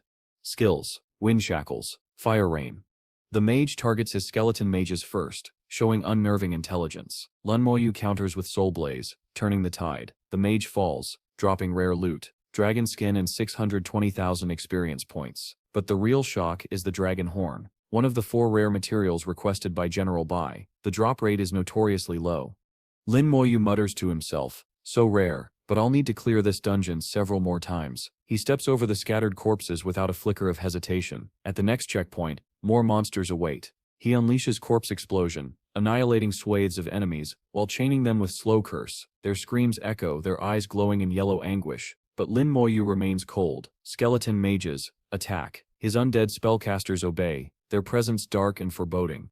Meanwhile, far away, Lord Bai teleports back to Anwen. Bowing respectfully, he reports his task complete. Anwen notices Bai's badge, now carrying 4 stars instead of 5. Bai has willingly lowered his rank. Anwen observes, "You are truly determined to take Lin Moyu as your disciple. You even gave him the spiritual imprint in the Hall of Heroes." Bai nods. "Rank means nothing compared to a life. Too many geniuses of our race have died. If I can ensure one survives, humanity gains hope." He explains that he has tasked Lin Moyu with collecting rare materials from the dragon race, a mission both dangerous and essential. And Wen raises an eyebrow. "Those materials have abysmal drop rates, even in nightmare difficulty." Bai chuckles. "That SIP's why I gave him a cooldown talisman. With it he only needs to clear the dungeon 6 to 8 times. But Wen smiles knowingly. There's SIP's to also a hell difficulty. Bai dismisses the idea. There's SIP's no way that kid would choose hell. Don't set underestimate him, and Wen warns. He can carry 39 people by himself. Why wouldn't set hell be possible for him? Besides, with the spiritual imprint, he won't set die. At worst, he sells suffer. Bai scratches his head, regretful. I should Seth warned him, hell difficulty is on a completely different scale than nightmare. He might be too accustomed to nightmare challenges. Then and Wen speaks with quiet intensity. What if he actually clears a hell difficulty dungeon? Bai pauses, realizing the implication, and Wen answers for him. Then he would be a true prodigy, an unparalleled talent. Back in the dungeon, Lin Moyu sits beneath a tree, resting after countless battles. Around him lie the corpses of dragon mages, their bodies charred and broken. He murmurs, only 2 dragon horns left, after killing nearly 20 dragon mages. My summons are injured, and I've only cleared a third of this dungeon. The path ahead is brutal, but Lin Moyu's eyes remain steady. He has no intention of stopping. Lin Moyu straightens himself, a faint smile on his lips. With grit and composure he admits, this is tough. The monsters are strong, but without a doubt, this is truly a dungeon of hell difficulty. The battlefield shifts. In the distance looms a dark Gothic kingdom, its towers jagged, its aura heavy with dread. Within its shadow, Lin Moyu commands his mages forward. Their target emerges, a dragon archer. Level 31. Strength 8,000. Agility 10,000. Spirit 3,000. Physique 8,000. Skills, arrow rain, binding arrow. Lin Moyu grips his scythe, eyes narrowing. Crowd control skills, more dangerous than the rest. Summons, go, break them apart. But before a single warrior can advance, one is obliterated instantly. Shock runs through him. Another skeleton collapses soon after, shredded before he can react. Lin Moyu mutters, unknown enemy, someone strong, fast, who could it be? The shadow finally reveals itself. From the darkness steps a dragon assassin, a hell-level elite monster. Level 32. Strength, agility, spirit, all near 10,000. Its speed is blinding, it strikes lethal, yet when one of Lin Moyu Sip's skeletons slashes it, he observes calmly, attributes this extreme but invisibility fails the moment they Sip struck. Once revealed, their advantage is gone. With a roar, his undead surge forward, fury ignites. Moments later, 3 dragon assassins lie slain, their corpses cooling on the ground. Among their drops, the coveted dragon heart. Lin Moyu Sip's eyes gleam, though his thoughts drift. But where are the blood essence and the core? His answer comes swiftly. Arrows rain down from above. Binding arrows pin the battlefield. Lin Moyu scoffs. Perfect timing. He raises his skeleton armor, blocking the volley. Then with a single gesture, he detonates the. No hesitation, he advances on the castle itself. Alone. Against everything. Within the ruined halls, he pauses before a towering statue. Suddenly its eyes glow crimson and fracture like glass. From within emerges a giant, the sentry post guardian, a hell-level leader. Level 33. Strength, 10,000. Agility, 10,000. Skills, crowd attack, crowd stun, buff resistance. Lin Moyu freezes for the first time. Level 33, 11 levels above my skeletons, stronger than the tyrant itself. The guardian charges. Lin Moyu casts slow curse, shackling its movement in chains. The monster thrashes, monstrous and relentless, its roar rattling the chamber. His skeletons attack, only for the guardian's buff resistance to snap the chains apart. 1 slash, 4 skeletons destroyed. A roar. Crowd stun ripples outward. 12 more collapse. This stun skill too dangerous. Lin Moyu clenches his jaw, then he summons his trump card, the Undead General. A crimson aura spreads across the battlefield. Military influence. The stun effect shatters. The skeletons rise again, eyes blazing. Lin Moyu smirks, scythe in hand. Your stun is useless. My soldiers fear nothing. The clash intensifies. The Guardian's blows reduce its massive health from 15,000 to 8,500. It tries crowd stun again, neutralized. For a moment, victory seems certain.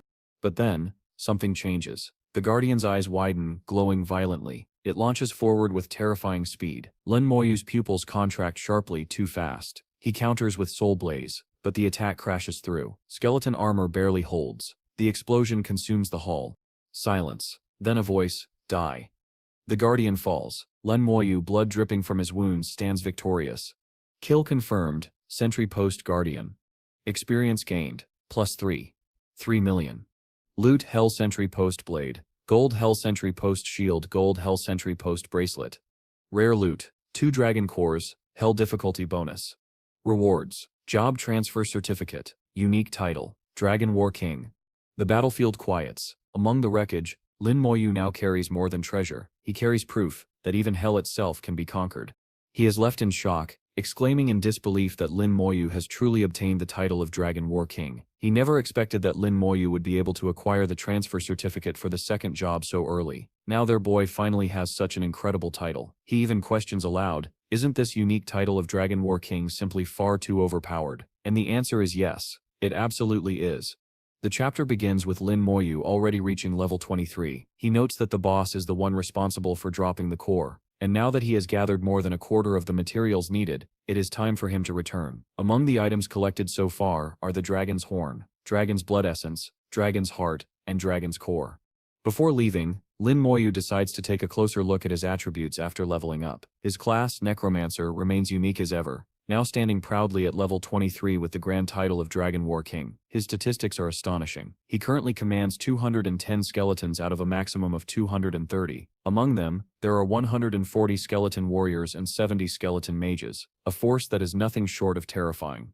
The skeletons and mages have now reached silver grade, and their frightening appearance alone is enough to chill anyone who lays eyes on them. Lin Moyu himself wields a massive scythe as he stands within the ruined dystopia he created. He acknowledges that although this dungeon is extremely difficult, the rewards are worth the risk. The experience gain is immense, and the item drops are of the highest quality. Soon after, Lin Moyu teleports to the entrance of the Dragon Thunder outpost. What greets him is a scene of horror. Thousands of corpses, both human and monstrous, lying scattered across the ground. Even he is momentarily taken aback. The air reeks with the overpowering stench of blood, heavy and chilling. Donning his armor, he cautiously wonders what could have caused such devastation. At that very moment, monsters suddenly rush at him. Abyss hounds, their fangs sink into his skeleton armor, but Lin Moyu retaliates with Rage Strike. Instantly, his summoned skeletons leap into action, swiftly eliminating the attackers. Yet, Lin Moyu remains grim. Something about this doesn't sit right. More hounds charge at him, only to be effortlessly annihilated again. Then, a desperate voice calls out, "Young man, over here, quickly." A group of survivors rushes to him, explaining that this area has been completely overrun by abyss hounds. They urge him to stay with them if he wants to survive. A young woman anxiously asks if he has been injured, but Lin Moyu assures her that he is unharmed. They tell him to use a transportation stone to escape while they hold back the hounds. Lin Moyu, however, silently questions their motives. With their combined strength, they should have been able to break free on their own, so why go out of their way to help outsiders like him? Someone who has just come out of the dungeon and doesn't fully understand the situation outside. The gruesome truth soon becomes clear. He sees the bloodthirsty demon hounds tearing into the flesh of fallen warriors. The survivors admit that their side has already suffered heavy casualties. Still, they insist it is time to retreat, as there is no one else left in the dungeon.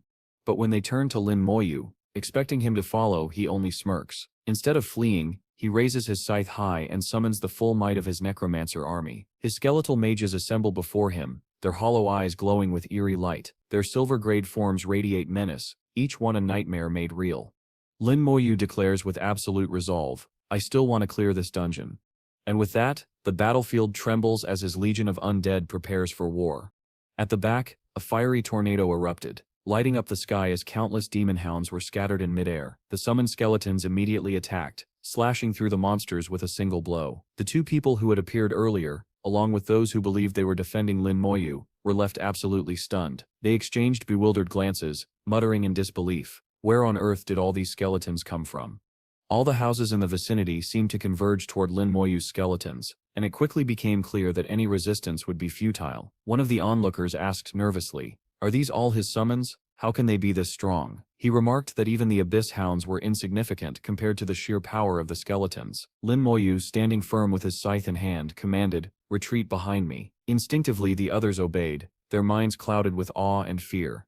With his rage gathering, Lin Moyu raised his hands, summoning his skill, Corpse Explosion. "I'm gonna use a crowd attack. If you get caught in it, it won't end well for you," he warned. In an instant, the hellhounds were obliterated, sent to the grave with a single devastating strike. Holding his scythe firmly, Lin Moyu's calm yet terrifying presence left the others trembling. "That is way too terrifying," they whispered among themselves.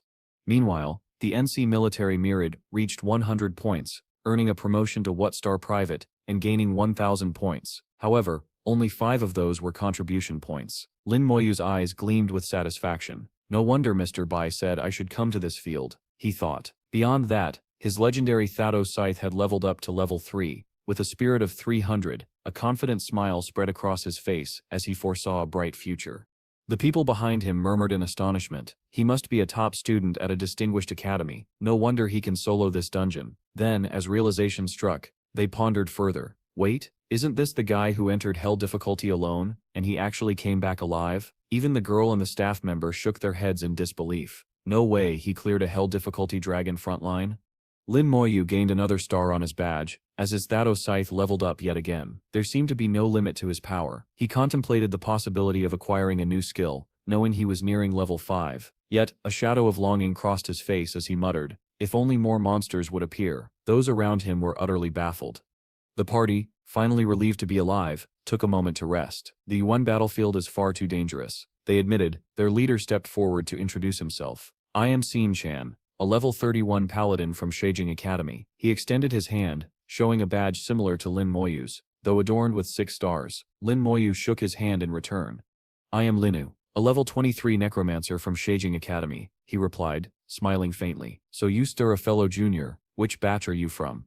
Xin Chan explained that he was part of this year's intake, having only recently attended the open ceremony. Lin Moyu noted casually that day and night did not exist in the Yuan battlefield, so it was difficult to tell the time. He briefly considered returning home to eat.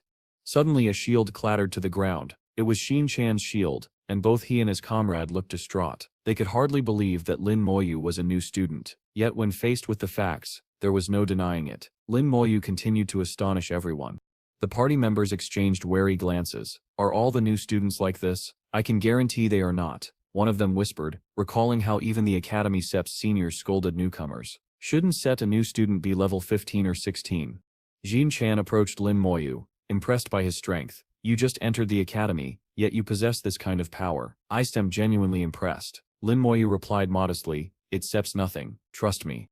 Xin Chan then asked why his party was not attempting dungeons. The comrades explained that they had tried nightmare difficulty, but were nearly wiped out, as they could not handle the monsters. Am I to blame? Xin Chan muttered. I was only level 29, and I didn't have any good equipment. Lin Moyu reassured him. It's fine. Once the dungeon drops the proper set, we can attempt nightmare difficulty. Xin Chan's optimism shone through. It will drop soon enough. If not, I can buy another gold great shield. The other members then offered Lin Moyu equipment, assuming he lacked the best gear, unaware that they were speaking to someone already far beyond their expectations. Xian spoke up first, explaining, the Sentry Post set is exceptional. It can easily be considered the top tier among gold-grade equipment. Even though you're only level 23, you can prepare now and start using it as soon as you reach level 30. He described the set, a shield, a sword, and a belt, almost like something straight out of a superhero story. Lin Moyu then produced an item with a calm expression. Senior, is this the Sentry Post shield you were looking for? The object gleamed with an almost otherworldly aura, leaving everyone around utterly shocked. This was the Hell Sentry Post shield, a gold-grade defensive equipment with incredible stats, all attributes plus 300, resistance to control-type skills, plus 50, and a reduction in control duration by 50%. Its power was undeniably overpowered. Xin Chan, eyes wide in disbelief, asked, how on earth did you get that? Lin Moyu replied matter-of-factly, I obtained it from the Sentry Post Guardian not long ago. Xin Chan could hardly believe it. Are you saying the Hell difficulty boss dropped this? Yeah, Lin Moyu said with a blank expression, almost as if he had forgotten the gravity of the situation. The girl and the cloaked staff member muttered in disbelief. No way you soloed a Hell difficulty boss. Lin Moyu shrugged casually. Just another day in my life, he said. There was no doubt, this was real. As Lin Moyu held the shield, it activated, releasing a bright golden white light. The full set special effect triggered, forming a radiant golden beam that shot into the sky, reminiscent of a beacon in Minecraft. Observers from afar gasped. Someone has finally collected the full Sentry Post set. This set surpasses even some platinum-grade grave equipment. Xin Chan, both astonished and excited, immediately asked, Lin Moyu, can you sell me that shield? I'll give you 10 million gold coins. Lin Moyu paused. Gold-grade equipment wasn't worth that much. 5 million is more than enough, he said smiling. Xin Chan and his comrade were overwhelmed with gratitude. Now we can attempt nightmare difficulty, they said in unison, relief clear in their voices. As the sun began to set, the party decided to head back, knowing word of Lin Moyu's feats would spread quickly. Lin Moyu, however, wanted to recover some of his spirit before the next adventure. Suddenly a stone cracked beneath their feet, flames and lightning sparked before them, and 2 ominous eyes appeared, reminiscent of a Sharingan. A deep, commanding voice echoed, many of my dogs have died. Go and see what is happening. Before them appeared a grotesque creature with wings and spider-like appendages on its back. Yes, Lord, it replied, moving with eerie obedience. Lin Moyu smiled subtly, while Xin Shan expressed his amazement. I never expected to gather the full set today, he admitted. Now we can prepare for the next dungeon attack. We've been waiting for this day for a long time. As they celebrated, a legendary Class A Holy Knight appeared, Ning Yi. She seemed hesitant, though her eyes met Lin Moyu's. What a coincidence, he said. I came here to finish a task. Ning Yi's expression brightened. Me too, she replied. The Holy Knight, Zul Shang, a level 30 knight, looked on with mild disdain as the two newcomers, Xin Shan and Lin Moyu, were spotted. Ning Yi, sharp as ever, guessed their task. Let me guess, she said. You're collecting materials from the dragon race. Maybe the dragon horde? Lin Moyu shook his head. Too simple, she continued. Your task is to get the dragon's core right. Lin Moyu nodded. Ning Yi raised her fist in triumph. Hooray, I need to gather the dragon's core too. Introductions were made. Lin Moyu, level 23, necromancer. Zul Shang, level 30 holy knight. Ning Yi, standing with arms folded, level 21. Lin Moyu smiled warmly. We can handle it together like before. Come with me, and I'll carry you through some dungeons. Ning Yi agreed but then casually added, actually I don't need your help anymore. Zul Shang was left speechless, realizing that even legendary holy knights could be casually rejected in Lin Moyu's world. He cast a glance filled with envy, his expression twisted. Just him alone, he muttered bitterly. He's only level 23, and still needs others to protect him. How could he possibly be so strong? Ning Yi, unfazed, replied calmly, That's none of your business. I appreciate your offer but I truly cannot. The envious figure sighed in disappointment. All right then, be careful. If it doesn't work out, come to me. Inwardly, he fumed. Pretentious piece of crap, only level 23, and daring to look down on me? And Linu didn't even say a word to him. Clearly his imagination was running wild. Ning Yi stepped beside Lin Moyu, giving him a reassuring thumbs up. Don't set worry, he sets good, she said, gripping his arm lightly. Then curious, she asked. Anyway, Moyu, which difficulty are you going to clear? Normal, nightmare? Hell difficulty, Lin Moyu replied casually. Ning Yi's reaction was instant shock, but with Lin Moyu what could possibly be surprising? She covered her mouth, eyes wide, realizing that she was about to enter hell difficulty herself. Zula Shang, the legendary knight, had offered her a chance to tackle nightmare difficulty, yet here she was, watching Lin Moyu stride toward the ultimate challenge. Lin Moyu, ever calm, displayed a faint, charming smile. It's been a long time I've wanted to see hell difficulty, Ning Yi whispered, excitement in her voice. She had likely never experienced anything like this in her entire career as a hunter. Zula Shang, observing them both, looked slightly disappointed. Tomorrow, she'll probably be running back to me, he thought, though he knew Lin Moyu would likely survive. Standing before the portal, Lin Moyu produced a cooldown talisman. Ning Yi glanced at it, thrilled. I'm really glad to experience hell difficulty firsthand, she said, as they stepped into the dungeon. Onlookers muttered among themselves, concerned. Isn't that suicidal? They recalled that the last team to attempt this dungeon was from Sheijing Academy's School of Creation and Divinity, including a renowned female professional, the Blade Dancer, likely Lin Moyu's older sister. But they were wrong. Lin Moyu had no intention of merely enjoying the scenery. Inside the dungeon, Lin Moyu summoned skeleton armor and equipped Ning Yi for safety. This is for your protection, he explained. He then called forth his skeletons, the clattering of bones echoing around them. As long as we avoid control-type skills, this dungeon will be much easier, he noted. The skeletons advanced methodically, targeting Dragon Tribe spearmen one by one. Ning Yi watched, enthralled, as if she were observing a show on television. It's not that difficult, Lin Moyu said casually. Only you would say that, Ning Yi muttered. While others struggle even with normal difficulty dungeons, you make this look effortless. The skeletons continued their assault, accompanied by Lin Moyu's mages unleashing coordinated attacks. Ning Yi's eyes sparkled as she realized his growth. He could now summon mage-type skeletons, a testament to his evolution as an adventurer and hunter. In the distance, a shrine glowed ominously under a red aura. Lin Moyu asked, For your mission, do you need anything beyond the dragon cores? Ning Yi held up a small, shining object. I've completed the first mission successfully, and received this as a reward, she explained. It was the Brulin Ring, enhancing all skills by 1 point. This was made from the Goblin King's court materials he gave me, she continued. I almost died completing the first mission, but Lin Moyu saved me at the critical moment. Suddenly a dragon spearman attacked. Lin Moyu's skeleton immediately intercepted it. Ning Yi clung to him, realizing the danger. Is it invisible? She asked. Lin Moyu confirmed. Yes, this is an invisible monster, which is why it sips hell difficulty. Ningyi, an assassin class, activated her special vision, eyes turning a vivid scarlet. There are two, she identified, pointing them out. The skeletons swiftly eliminated the invisible dragon tribe assassins. Lin Moyu gained 640,000 experience points. With a small smile, Lin Moyu remarked, "With you around, I don't need to be on constant guard." Ningyi grinned. "Don't count me out so early. I'm still useful." She glanced at his chest, noting his badge. "You're already at 2 stars, she observed. Lin Moyu replied nonchalantly, "Of course, I killed some abyss hounds." Ningyi punched him in the torso, a mix of frustration and determination in her eyes. "I've fallen behind because of you. Now you have to lead the way," she declared. Lin Moyu, ever composed, simply smiled. Truly the ultimate Rizzler. They arrived at a towering stone statue. This time Lin Moyu seemed slightly tense. "Step back, Ningyi. Stay clear," he instructed. "I need to go meet an old friend." Ningyi retreated silently into the trees, her assassin's instincts alert. She noted, "The storage space is sealed. I only have this left." As her eyes fell on the boss, looming in all its terrifying glory, anyone else would have been petrified.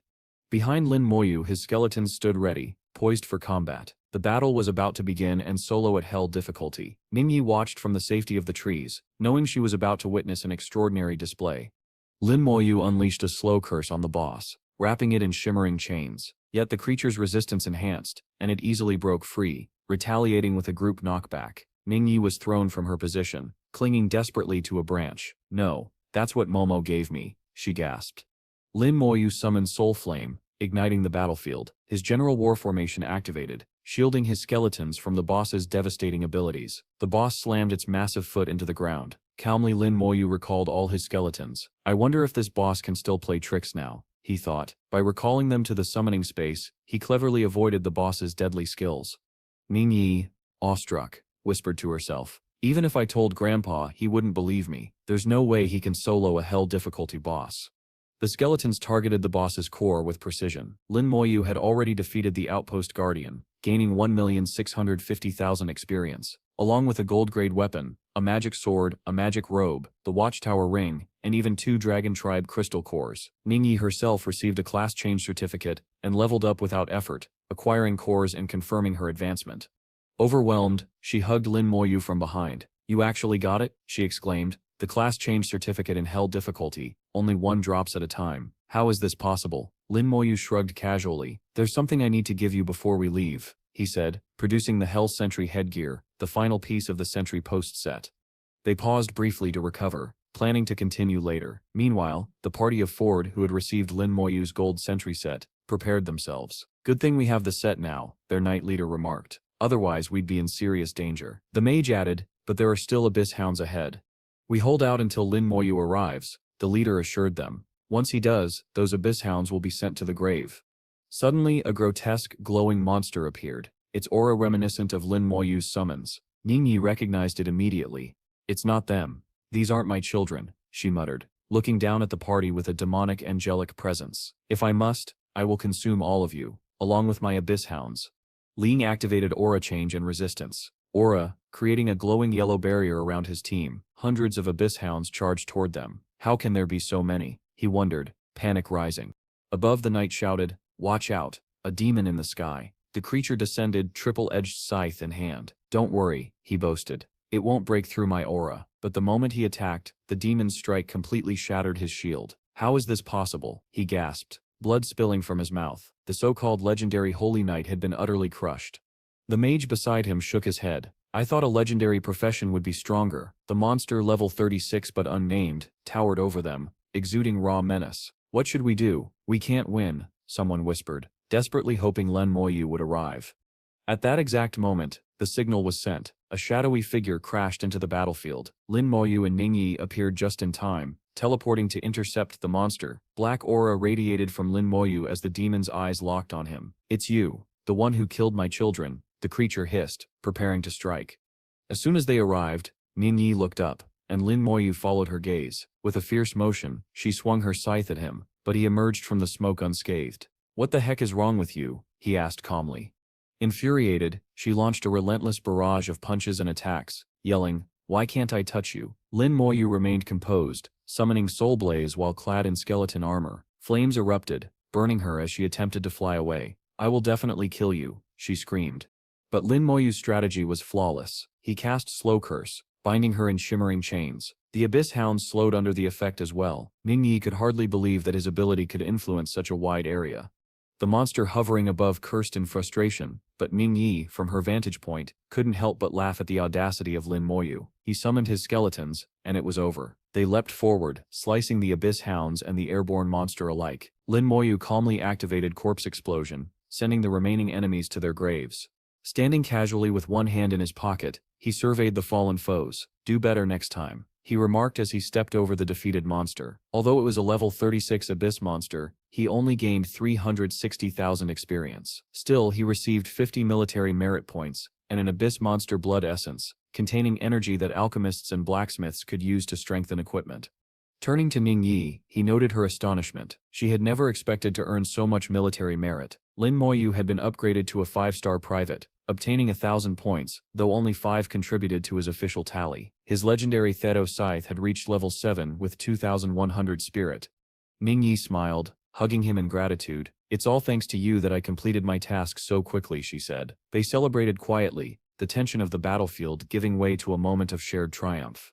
Meanwhile, the legendary Holy Knight, previously humiliated by a mere level 23 rookie, seethed with embarrassment. "Sooner or later, you will kneel and beg for forgiveness," he muttered, convinced he would one day prove his strength.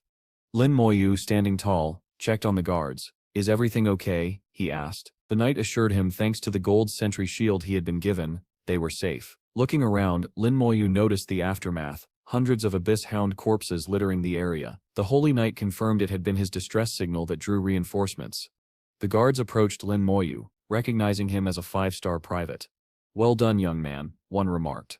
"Many professionals even at level 30 couldn't achieve this. Killing Abyss monsters is our duty, yet you Sif excelled."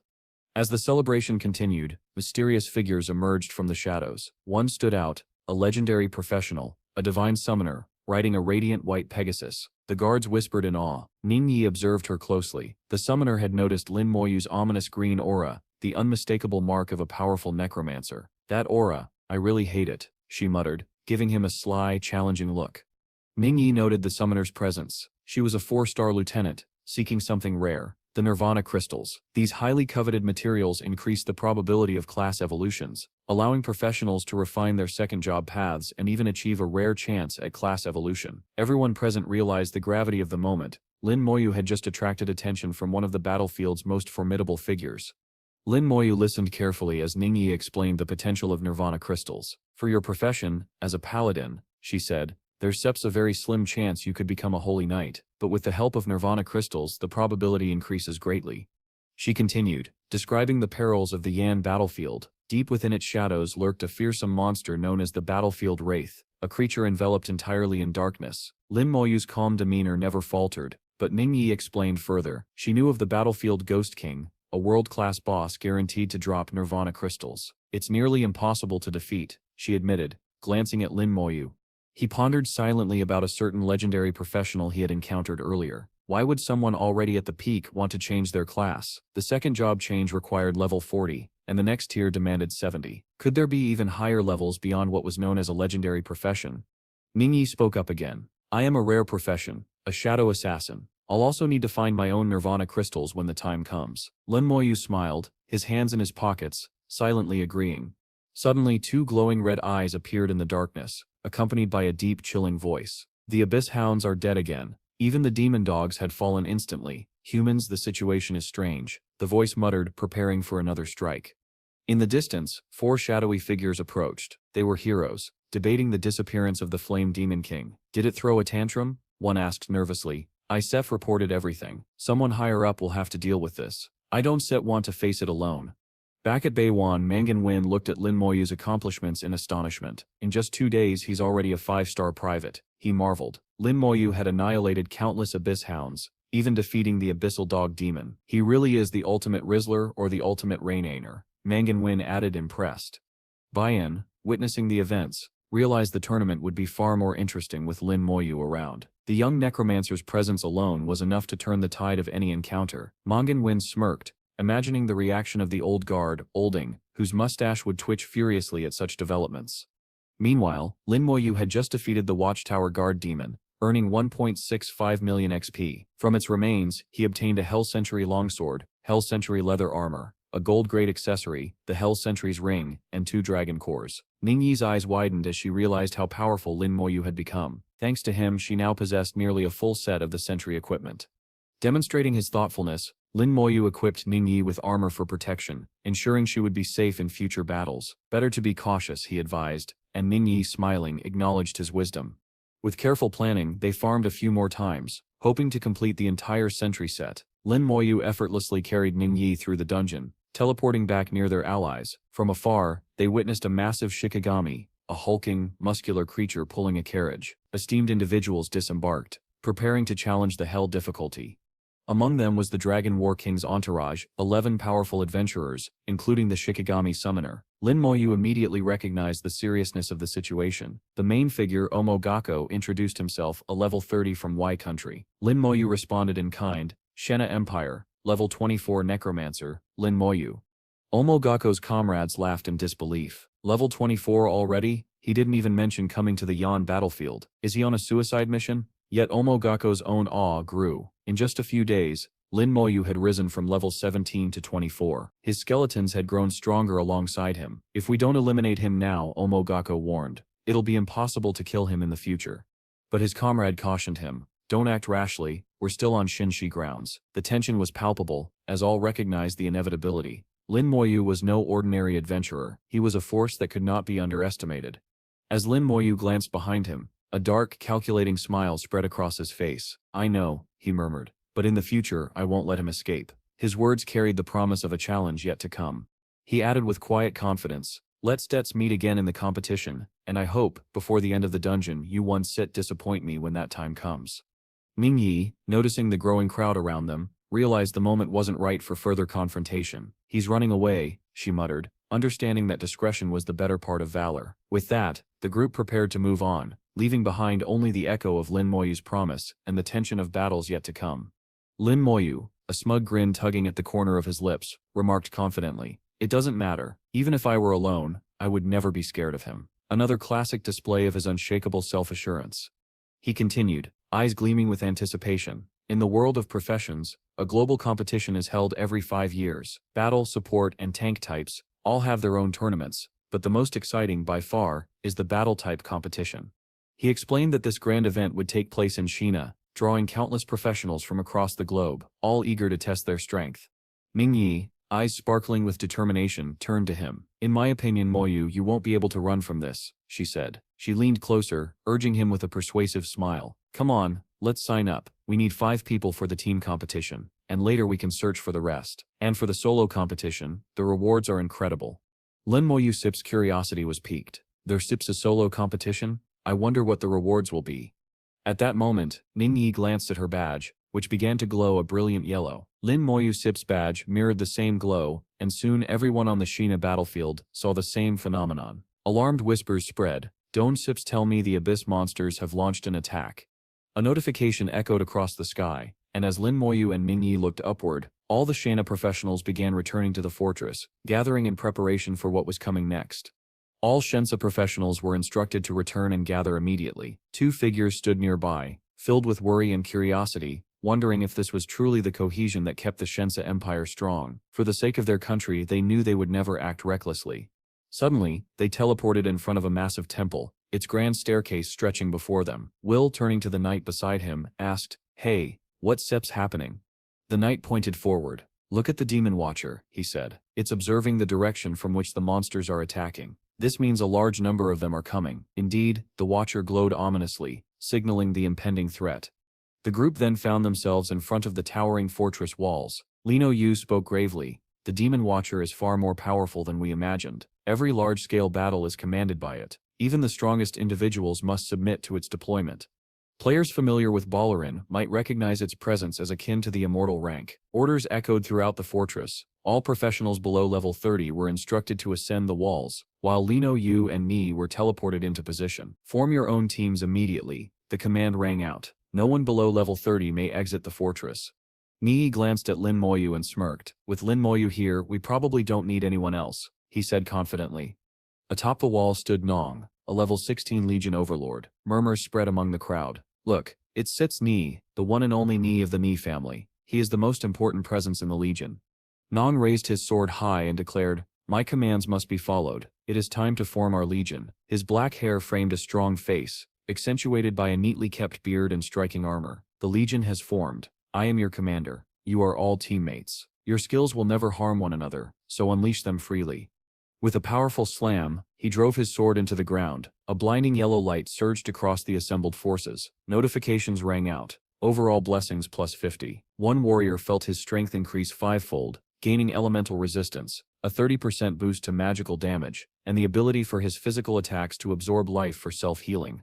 Lin Moyu observed quietly. These effects are impressive, but they pale in comparison to his talent. If his skeletons possessed this power, he would be unstoppable. The translators nodded in agreement.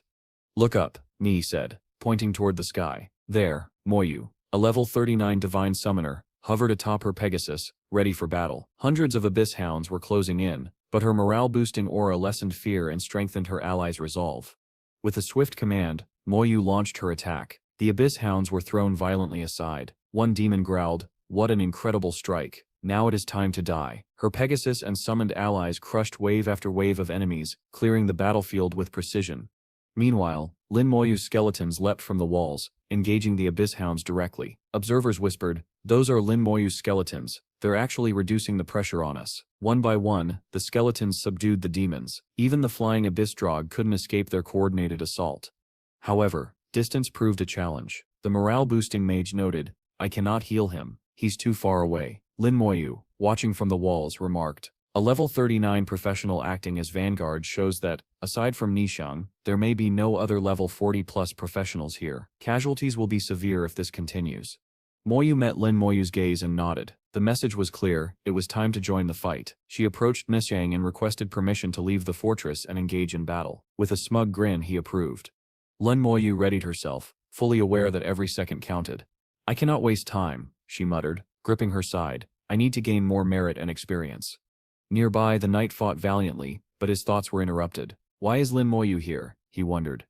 Lin Moyu responded with quiet confidence. "With all my summons deployed, I sit here to clean this up, efficiently and decisively."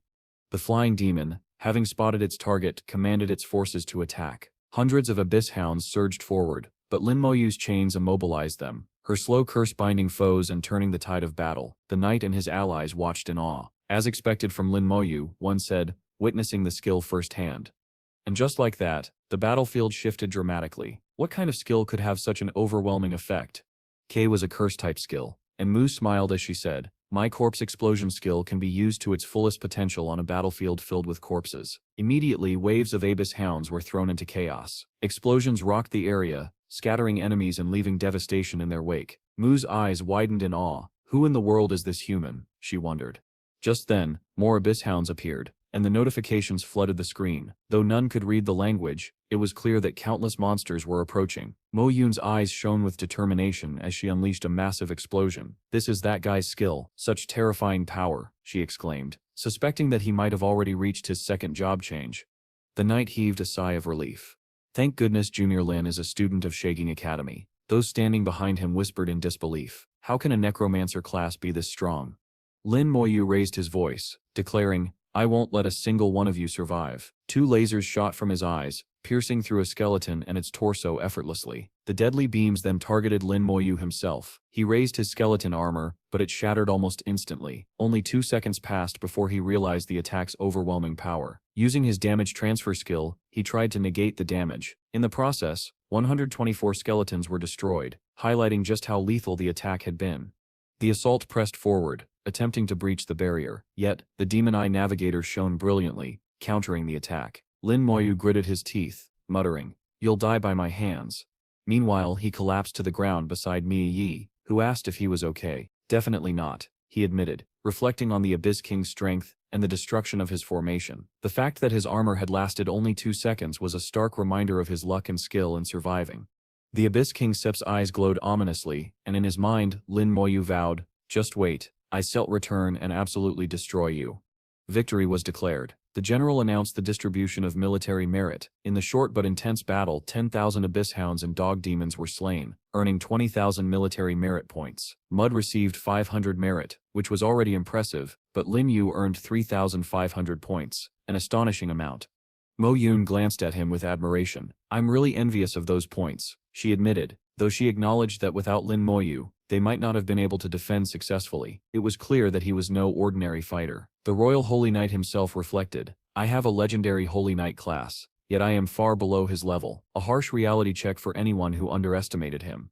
Lin Moyu's scythe glimmered in his hand, while Mi and the others observed. Mi had advanced to a 2-star private, yet Lin Moyu's badge now gleamed with 10 stars. He had been promoted to a silver captain. Everyone looked on in awe. Wait, he's really a silver captain? Mi said playfully, bowing. You're possibly the youngest captain of the Shense Empire as well. Lin Moyu casually responded, keeping his head in his pocket, reflecting. It hasn't even been long since I finished the exam. Maybe this is a manhwa recap effect. Just kidding. This is pretty cool. He also received the title Star of Shense, leaving him genuinely surprised. This title enhanced all attributes by 300, reduced skill consumption by 20%, and provided 10% damage reduction. Lin Moyu chuckled. Wait, you already have a title? He nodded, and the title hovered above his head. The general turned to Dragon Whirring, asking where Lin Moyu had obtained such a title. That title can only be earned by solo clearing the Hell difficulty dungeon in the Dragon Frontline outpost, he explained. Mo Yun gasped. I tried to solo clear that dungeon too and almost died. I didn't think he could do it. Lin Moyu confirmed. Everything. Solo clearing the Hell difficulty on Dragon Frontline dungeon grants this title. All attributes plus 500, and skill consumption reduced by 50%. The general patted his shoulder warmly. Absolutely remarkable. Shense has another genius. You're talented, and I will permit you to use the military facilities in the fortress. Spend your military merit wisely. Lin Moyu bowed respectfully. Thank you, he said, ready to make full use of the rewards he had earned. The military general stood at the top of the grand staircase, his voice booming across the fortress. The battle is over. The legions are dismissed. Lindo Yu held the Thanatos scythe in his hands. Examining it carefully, the weapon seemed almost unchanged, yet different from when he first acquired it. The Thanatos scythe had reached level 25, with a spirit value of 3,000, and the maximum limit still awaited him. He reflected, I need to gather the other sets and unlock its full potential. I also need more information about this equipment to become even more overpowered. In addition, he had obtained a new skill called Evocation. This skill allowed the Thanatos scythe to record the soul of a slain boss. 1,000 spirit points could summon that soul, but only for 180 seconds. He visualized the boss he had just defeated, realizing he could summon it again to clear the frontline dungeon, a tactic that was undeniably broken. The knight observed, noting, combined with the heavy defenses arranged by the top professionals of the Empire, the Abyss cannot teleport demons that are too powerful. Lin Moyu turned to Ni Yi. I'll be careful, he said, acknowledging her concern. A buzz sounded from her pocket. It was her grandfather. Grandpa, I'm at the first fortress in the U1 battlefield, she reported. I'm on my way, her grandfather replied, clearly worried. Soon a 5-star general arrived, Ni Yi's grandfather. She greeted him politely and he looked at Lin Moyu with recognition. Lin Moyu, he asked, perplexed.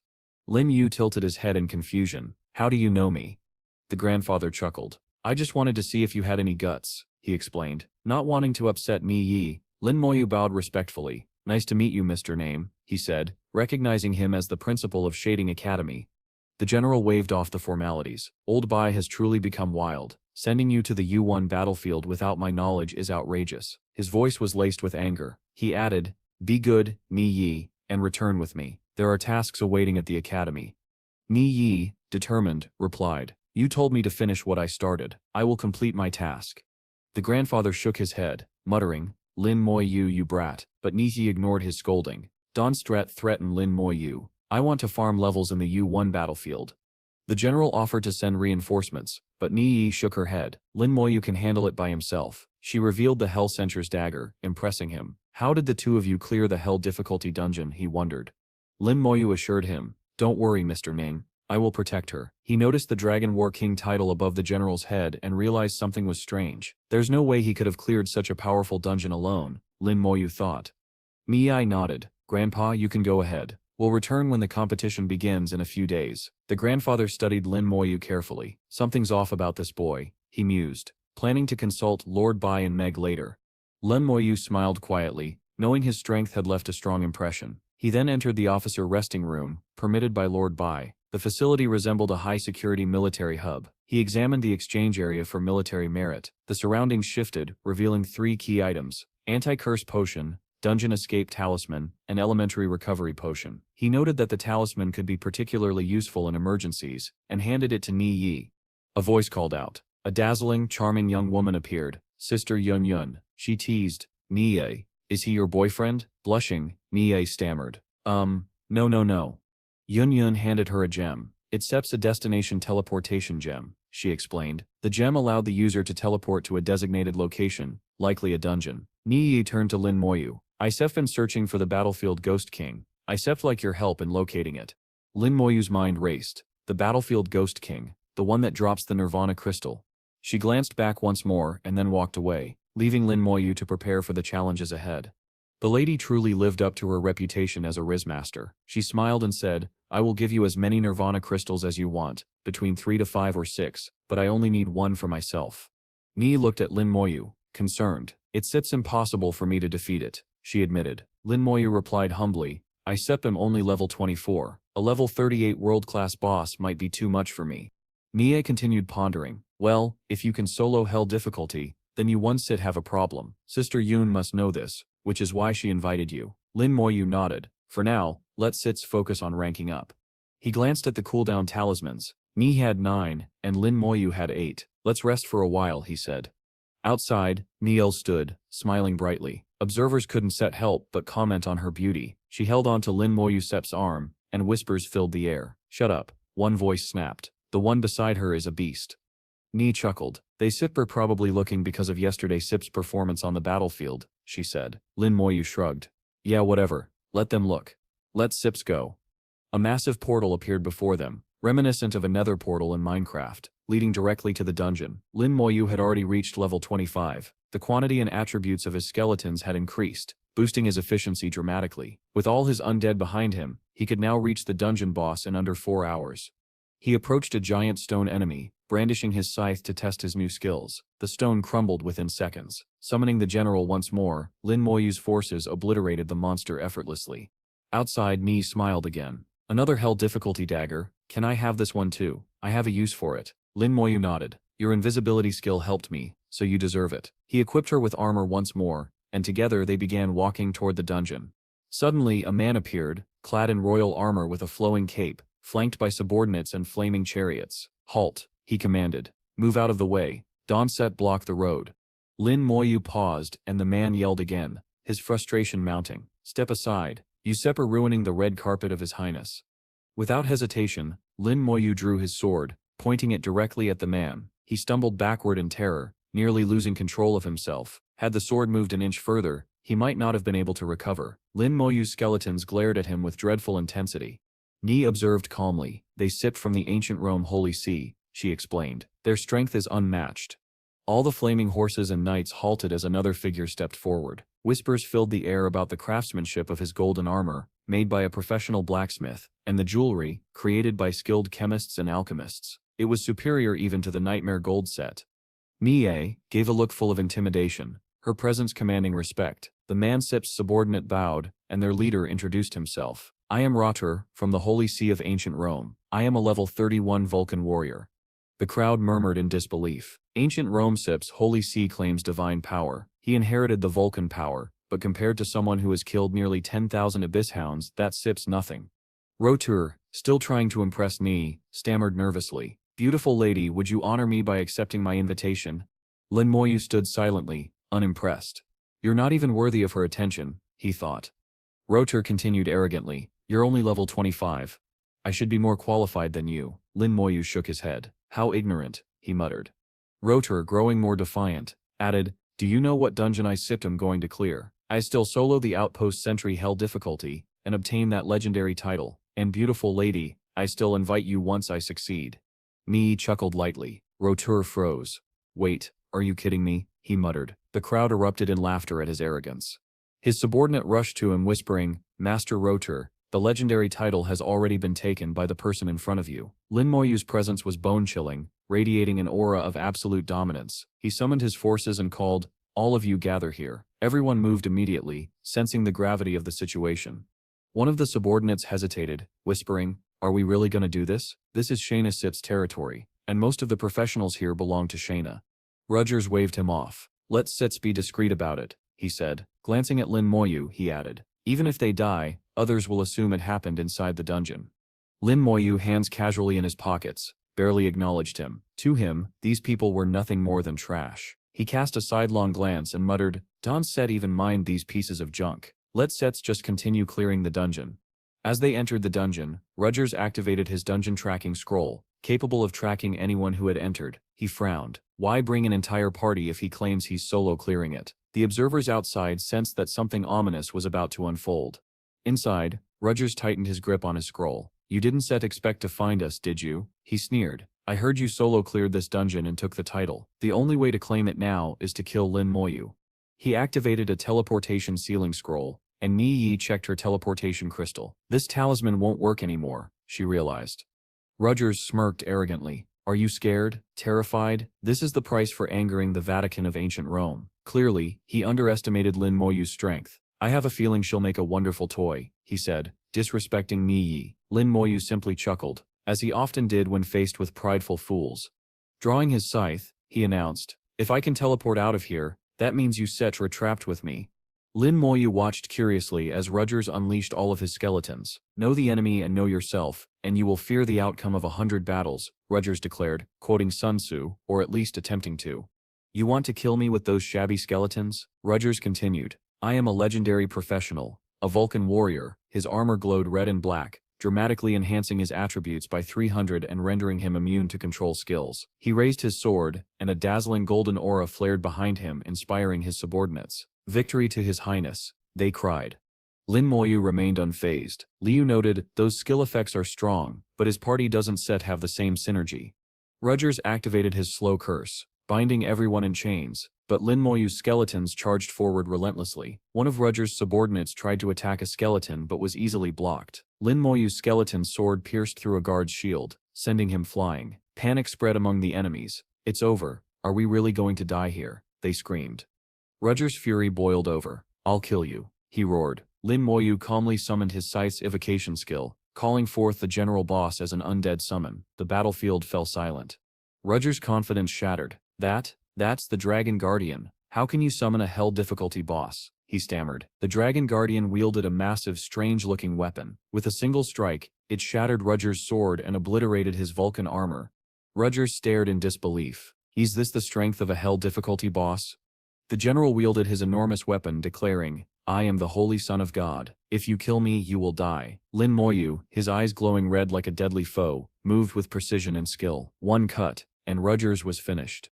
He holding onto the armor, commented softly, "I didn't know someone could beg for life so desperately in the face of death." She glanced at Lin Moyu, "But he steps from the Vatican of ancient Rome. Aren't you afraid?" Lin Moyu shook his head. "No matter what happens, I'll stay by your side." Together they walked away. Ni pondered, "I wonder what we'll do with his Vulcan set equipment." Meanwhile, in the Vatican headquarters, news spread quickly. Everyone learned that Rogers had been killed. Back at the Shina Empire, Bayan and Ni's grandfather, Ning Tian, received word of the battle's outcome. Bayan looked up and said, "You stir here? What a rare sight." Ni's grandfather, Ning Tian, narrowed his eyes. "Why did you assign my granddaughter a task at the UN battlefield? Be honest. Were you the one who asked that boy to flirt with her?" His tone carried a hint of paranoia. Bayan smirked. "You still see when they return why they went for hell difficulty." Soon, Lin Moyu and Ni emerged from the dungeon. The sight was as impressive as ever. Lin Moyu had reached level 26, while Ni had climbed to level 23. She turned to him. "My cooldown talisman needs time to recharge. I'll head back first and submit my completed task." Lin Moyu nodded. "Me too. I ceased from preparing for the competition, so I'll also sell this equipment." At the trade center, the total value flashed 20 million. The clerk stared in disbelief. "Wow, all of this is from hell difficulty dungeons. Are you part of some major family?" Lin Moyu simply smiled. He was the MC of the Manhwa, not just a prodigy from a prestigious family. Later, he reported to Bayan, "I completed my task." Bayan examined him, surprised. "Level 26 already? How did you level up so fast?" Lin Moyu explained calmly, "I've been clearing legends non-stop. I was doing hell difficulty dungeons with someone else." Bayan nodded knowingly. "Of course, Soloing would not have given such a rapid level increase, and that someone else you were with, that must have been me Yi. He continued, that explains the title, Dragon War King. Lin Moyu smiled faintly. Yes, it boosts all attributes by 500 and reduces skill consumption by 50%. Bayan clapped him on the shoulder. You did great. The cooldown talisman is fully charged now. He gestured toward the materials laid out on the table. Lord Bei, I couldn't fight an alchemist alone, so I need your help. Don't worry, Bayan replied. Since your performance was exceptional, I help notify the results once it's finished. He leaned in, voice serious. You must have heard about the competition, right? Lin Moyu nodded. Yes, it's held once every 5 years. This time the Shina Empire will host it, and it starts in 10 days. Bayan Sep's eyes gleamed. I don't just want you to participate, I want you to take it all, become the ultimate champion and claim victory. Just then, someone noticed the ancient Rome Vulcan set equipment Lin Moyu had acquired. Wait, why do you have this? Bayan explained. That set was given to the Vulcan Knight last year. Could it be? Lin Moyu calmly revealed the truth. They tried to kill us first in the dungeon. Bayan's expression darkened, his eyes glowing blue as his aura turned black like a raging storm. The Vatican, huh? They tried to touch one of our students in Shana territory? The gravity of his presence shifted drastically. He continued, voice heavy. I heard the Vatican has ways to resurrect their people. That brat might still be alive. Lord Bei, coughing slightly, intervened. Hold it, old M. Don Spet, be hasty. Leave this matter to me. After years of inactivity, it seemed some had forgotten his title. Lin Moyu's jaw dropped, as he realized he was in the presence of Lord Bei, the Shana slaughterer deity. Stories said he once invaded country Ash alone, killed 2 of the top 3 strongest players, and nearly toppled the nation by himself. Lin Moyu took his leave, while Bayan instructed him, Old Mem, I need your help with the tyrant necklace and recharging the cooldown talisman. No problem, Old Mem replied. Anyone who tries to attack me Yusip's granddaughter, they furnished. Meanwhile, in ancient Rome, workers gazed skyward in awe. A massive red fireball blazed across the heavens. What terrifying magic is this? Divine mage magic, the descent of the Vulcan deity of fire. No, it was Lord Bei and Ning Tian. Ning Tian commanded, go out, come out right now. Back at the Vatican, chaos ensued. Elders and officials realized the gravity of the situation. The Pope shouted, who dares challenge me? How dare you meddle with the Vatican? But then he saw Ning Tian and Lord Bei. Recognition dawned, and his tone shifted immediately. Divine-level professionals from the Shina Empire and the Shina slaughterer deity. Why are you here? The Pope's fear was palpable. Have you come to destroy the Vatican? Perhaps, Lin Moyu thought quietly. The officials suddenly became overly polite. We will compensate for any offense, they promised. Deep down, everyone knew the Shina Empire's might had just arrived, and survival would depend on who they pleased to spare. Tyran stepped forward, his voice firm. Tell that Rotor guy to come out right now. He ordered his subordinates to fetch him immediately. Sweat formed on their faces as one of them nervously asked, May I ask, what did Rotor do to offend you? Ning Tiransit's expression was cold. He didn't offend me. Lord Bei added, his tone equally serious, he didn't offend me either. Together, they gave the man in front of them a look that could freeze the very air. The subordinate stammered, terrified. It was my precious granddaughter he offended. Lord Bei-sip's gaze hardened. And he offended my precious disciple. The Pope froze. He realized immediately that this was far worse than offending either of these 2 powerful figures. He wondered silently why Rotar had dared to provoke them. At that moment, Rotar appeared, looking disoriented. He had just been resurrected 2 days ago. He glanced around, eyes wide. Is that the descent of Vulcan? Before he could react further, he was teleported with a flash, as if caught by an alien ship, and ended up standing beside the Pope. Rotar is here, someone announced. He died 2 days ago and has just been resurrected. Ning Tiran extended his spiritual pressure. It was you who used the dungeon tracking scroll to chase Lin Moyu, wasn't it? And why did you call my granddaughter a toy? Rotor Stit's face paled. He could feel the weight of their power pressing down. His cheeks sank as he realized the danger. How dare I kill him no matter what, and until that woman belongs to me. The Pope shot him a side glance that could have shattered steel, silently warning him of the peril he was in. Lord Bei-sip's voice was calm but heavy with authority. Ning Tiran sneered, you have a stigma in the Vatican Sep's divine statue that lets you revive after death. Let's see if you can do it without that statue. Rotar screamed, save me, as flames engulfed him in midair. The Pope's panic grew, but it was too late. Rotar was burned to ashes. His delusions of immortality were shattered. Then, with a terrifying display of power, they launched the castle tower itself. reducing it to rubble. The Pope looked down in despair, while Tyrion warned, "If this happens again, I will destroy ancient Rome myself." The Pope exhaled, relieved to be alive. "We should consider ourselves lucky. Surviving this is already a mercy. Think of what happened to Country 8. How many perished that day?" The survivors stared up, realizing that just being alive was a blessing amidst such misfortune. They were then teleported back to the peaceful area where they had started. Lord Bay chuckled. "Old Ning, since when did you become so temperate?" Ning Tyrion smirked. "Used to are the same. Before you would have burned down the entire Vatican." Both men laughed lightly, joking about destroying whole colonies, their strength so overwhelming that no one could oppose them. Lord Bay confirmed, "The culprit has been executed. There steps little difference between killing and sparing the remaining people." Manganin chimed in, "Don said you want to keep them alive so more abyss monsters can be eliminated." He tossed a cooldown talisman toward Lin Moyu. "Old Bay helped me charge this too." Lin Moyu grinned. "You could have just given it to me directly." A few days later, the 100th Professional Great Tournament began. Lin Moyu checked his watch. "Time to sign up," he said. The tournament had 3 sections: solo, team, and challenge competitions. Each section consisted of 10 levels. Lin Moyu was placed in the 20 to 29 group.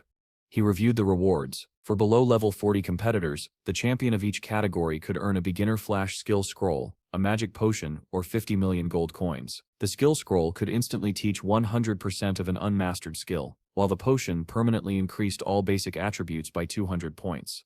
He paused. "The rules and rewards for the challenge competition haven't been announced yet. If they still are keeping it secret, the rewards must be incredible." Already level 26, with a plus 500 boost to all attributes, Lin Moyu's undead army, skeleton warriors and mages, stood stronger than ever. Just then, familiar faces appeared, the old gang, curious about whether he was signing up for the tournament. Chashu exclaimed, "We wanted to invite you, but last time you were level 22, we was not even in the same group anymore." The goth girl asked, "What level are you now?" "Level 26. Lin Moyu replied casually. Immediately, all 3 of them were struck by a hammer of overwhelming power. Chashu was petrified, the goth girl frozen, and the silver-haired boy nearly pierced to the heart. Lin Moyu's solo leveling had pushed him far beyond their expectations. Even Chashu's stoic demeanor couldn't hide his shock. The others knew this was not a battle they could win. Lin Moyu stood there as confusion flickered across the faces of the others. "Wait, what do you mean by that? Hold up," someone stammered. At that moment Ning appeared, calm, composed. She stepped forward and greeted everyone with a polite, "Hello." Jash looked back, startled by how familiar she seemed. Ning, however, maintained her respect and introduced herself. "I'm Lin Moyu's friend, and I'm a level 25 assassin," she said. "Level 25? Shashu exclaimed, eyes widening. "I didn't expect anyone else to level up as fast as Lin Moyu." Ning smiled quietly. "It sets thanks to Lin Moyu who carried me through the dungeon." Shashu chuckled. Yeah, that figures," he said. Introductions followed. There was Zoom, a level 17 lurker, an elemental mage, also level 17, and Fangu, a level 17 holy swordsman. Shashu noted that the holy swordsman class looked especially cool. They chatted for a while, exchanging stories before Shashu finally said, "Goodbye Lin Moyu. We'll be looking for a team now. See you next time." Lin Moyu replied calmly, "You can contact me if you want to clear the Tyrant Desert." Ningyi watched, slightly amused. "High school friends, huh?" she teased. Lin Moyu nodded. "Yeah, we stir close." Ningyi rolled her eyes. "You're so dense," she muttered. Meanwhile, Zhang Di and Mayo Yuj had reached level 24, while Daning Jie was level 21. They wondered if they were here to sign up as well. "Yeah, we are," they confirmed. "Since this tournament is held only once every 5 years, it's not something we can miss." Miyu, observing the other participants, noted, "Those others don't sit like our low levels. They didn't want to team up with us, so we were looking for teammates." Lin Moyu smirked. "Let's team up together then," he said. The others looked at him, shocked. He explained, "This will save time searching for teammates." Ningyi intervened, trying to persuade the others. One girl mentioned a condition: if they got first place, the academy would reward contribution points, which was already the best reward for them. Lin Moyu agreed. "If I don't agree, they probably wouldn't join our team anyway," he said. They finished their registration, and Ningyi thanked Lin Moyu. "Trust me, it's no big deal," he replied casually. Then, Bai Ling appeared, arrogant, hand in pocket as usual. "I will definitely win the championship in this tournament," he boasted. People pushed aside others for him, but he froze when he spotted Ningyi next to Lin Moyu. Fury boiled within him. Ningyi, glaring at him, thought, "An annoying piece of trash has appeared." Bai Ling confronted her. "Why are you together with that guy?" She hugged Lin Moyu's arm tightly. Is that any of your business? Get lost, you piece of trash, she snapped. My business. Everyone knows you're my fiancé, he barked. Ningy Sip's patience snapped. She stepped forward, eyes blazing like a scorned queen. Are you mentally ill? You came to propose, I refused, and now you lie to everyone saying I step your fiancé. How about you find a better healer for your brain? Lin Moyu, observing, noted, I Sep never seen Ningy this angry. I Sep not even that worried. Bailin gritted his teeth. This is not over. Lin Moyu, you repeatedly oppose me. How dare you try to snatch my woman? Lin Moyu remained calm. He simply called him a stupid clown, and Bailin mentally aged 40 years in fear, his arrogance crumbling before them. Ningy brandished her weapons. If you want to die, just say it, she warned. The rest of their squad appeared behind her, ready to act. Lin Moyu prepared to summon his undead army. If I don't kill this guy, he'll harass Ningy again, he thought. A red floating figure appeared behind Bayan. His presence alone froze him in fear, courting death itself. Bailin realized. Bayan Sep's gaze pierced him. Bailin, I stemp asking you a question. Who did you say you wanted to kill? Bailin clenched his fists. Strength and equality are achieved through one's own power, he said defiantly, trying to maintain composure. Bayan's eyes softened slightly, a rare sign of approval toward Lin Moyu. He had clearly taken a liking to the young man, seeing in him a reflection of his own youth. Lin Moyu glanced back briefly as he left, nodding at his teammates. You three aren't too bad either, he said, referring to his level 24 and above companions. They were stunned to see him acknowledge them. Sister Tom reminded them, the tournament will be held in Nanhong City this year. Let's meet again there. We shall be busy until then. Ningy nodded. She glanced at Lin Moyu Sip's watch and asked, what task did Grandpa Bai give you? Lin Moyu casually checked his watch. I need to eliminate abyss demons at the 3rd fortress, and upgrade my ring to a 2-star lieutenant. That Sip's simple enough, she said. He continued, smirking. Not only that, there sits an elemental dungeon inside the 3rd fortress. Grandpa Bai wants me to retrieve the elemental crystals from there. Ningy's mind raced. She remembered the area outside the 3rd fortress, an elemental plane where a massive battle had once taken place. She recalled the enormous explosion, the bloodshed, and the sheer scale of the conflict. Nearly 1,000 elemental mages had cast over 1,000 spells there, leaving a crater so massive it seemed like the land itself had been obliterated. She thought to herself, no wonder so many elemental creatures were born there, but few ever see them in their lifetime. Lin Moyu simply said, we still see when we get there. He activated the Academy's teleportation platform. 3, 2, 1. In an instant, they arrived at the 3rd fortress teleportation platform. Ningy appeared slightly dizzy, unused to long-distance teleportation, but she quickly regained her composure. A notification popped up. Beginner Fire Element Crystal Core, 100,000 gold coins per piece. Alongside it, the Beginner Wind Element Crystal Core and Water Element Crystal Core were also listed at 100,000 gold coins each. Lin Moyu mused that the Necromancer Crystal Core would probably be worth 10 million. They began walking toward the elemental monsters. A massive wall loomed ahead, bound by chains, and a knight approached, concern etched on his face. Young lad, are you seriously going out there without armor? The weakest monster in that area is level 33, and you're level 26. Don't risk your life. The head guard approached, exclaiming, where are your guardians? Who sent you here? Outside the walls, a level 33 fire element spirit appeared. Its fiery presence radiated danger. The master's eyes widened in shock, but Lin Moyu simply summoned his skeletons. His undead army surged forward, ready to strike. In a flash, his skeletons charged, and with a single devastating blow, Rage Strike, the fire element spirit was obliterated. Lin Moyu gained 165,000 XP in mere seconds. The headmaster, knight, and other guards were left speechless. A level 26 skeleton had just slain a level 33 elemental in one strike. One of the guards noticed the lieutenant badge Lin Moyu wore. A young lieutenant indeed, he muttered, remembering that the previous man had earned it at level 38. Ningy lowered her head politely. Can we go now? The headmaster, still in shock, nodded nervously. Yes, you may proceed. As they ventured into the desert, Lin Moyu muttered, they are way too cautious. I understand, Ningy said. It's their duty to protect people. Suddenly her hair seemed to come alive, electricity making her ponytail spike into the sky. Lin Moyu laughed at the sight, and she shot him a scowl.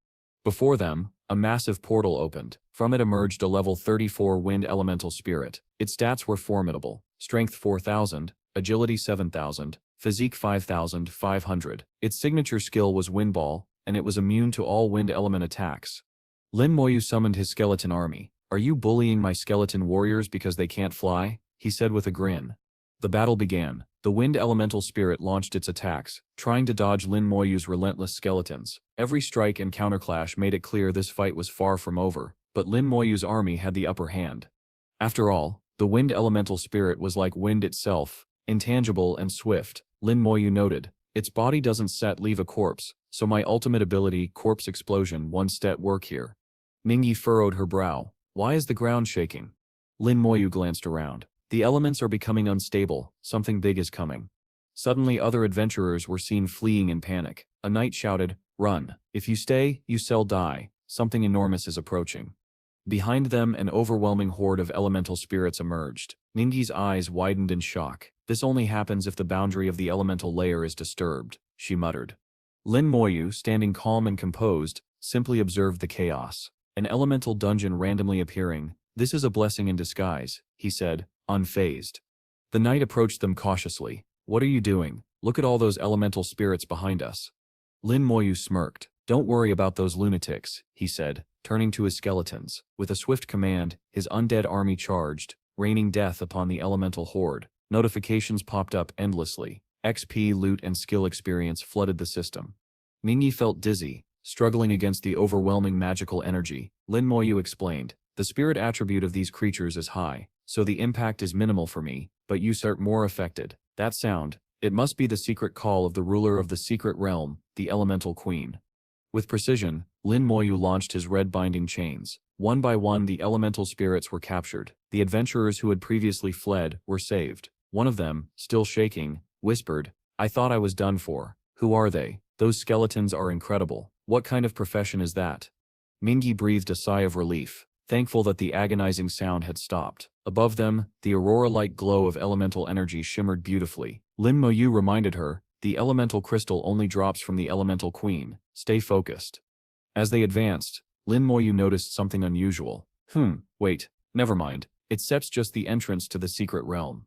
Entering, they discovered the space was an ice palace, shimmering with frozen beauty. Mingyi admired the labyrinthine structure, while Lin Moyu's skeletons scouted ahead, following a pathfinding protocol to navigate the palace. At the heart of the palace, a formidable figure sat upon a throne of blue shards and ice crystals, a water elemental general. His stats were staggering: strength 13,000, agility 0, spirit 13,000, physique 16,000. With a single attack, Lin Moyu and Mingyi barely managed to dodge. The ice palace is merged with him. He can't move, but his defenses are extraordinary, Lin Moyu observed. He summoned more skeletons, but their physical damage was halved due to the general's 50% resistance. The general unleashed Ice Whirlwind, forcing Lin Moyu to direct his troops to take cover behind rocks. The general's agility was 0, the cost for his regenerative ability. Lin Moyu's expression darkened as he noted this. "Healing won't matter if my damage exceeds recovery speed," he muttered. Behind him, one of his outpost guardians appeared, a level 33 summon with strength 15,000, rivaling the general himself. "This is definitely a dungeon boss from hell difficulty," Lin Moyu said with a smile. Its stats even surpassed a level 37 elemental general. He sent in more skeletons to support the fight. Among his summons was a particular favorite, ready to enter battle with precision. The frozen monster attacked again with Ice Whirlwind, but Lin Moyu's general rank skeleton blocked it effortlessly. Observing the chaos, Lin Moyu stayed calm. The same skill wouldn't work on him, and the battle was far from over.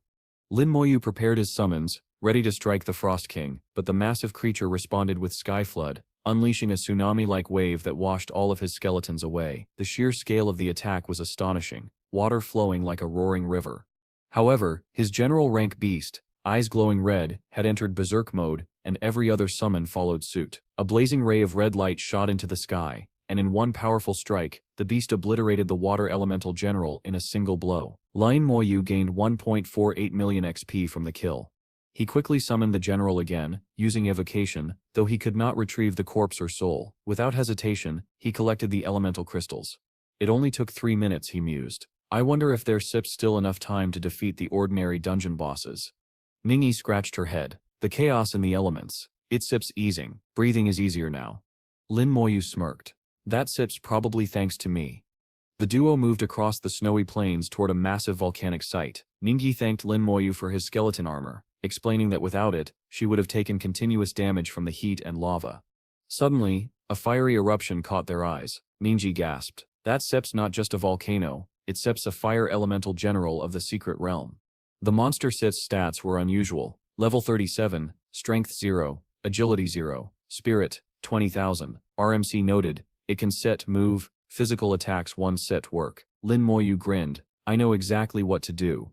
The volcano erupted, mirroring the earlier flood attack. One of his skeletons burned instantly, but Lin Moyu countered with Ice Storm. Blending chaos and strategy, the fire elemental general retaliated with Hell Explosion, shaking the ground violently, likely its last desperate attack. Amid the chaos, Lin Moyu called out to Ningi, I want you to see these fireworks.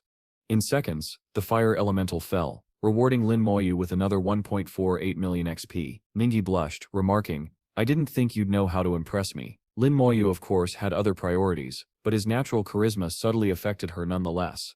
Outside the portal, a Country H party arrived, excited to have discovered the secret realm. After years of searching, we finally found it, one exclaimed. Another noticed the absence of elemental spirits. Why is it empty? Before they could act, Lin Moyu's presence loomed. The masked figure revealed a red eye, unaware that challenging Lin Moyu would be catastrophic.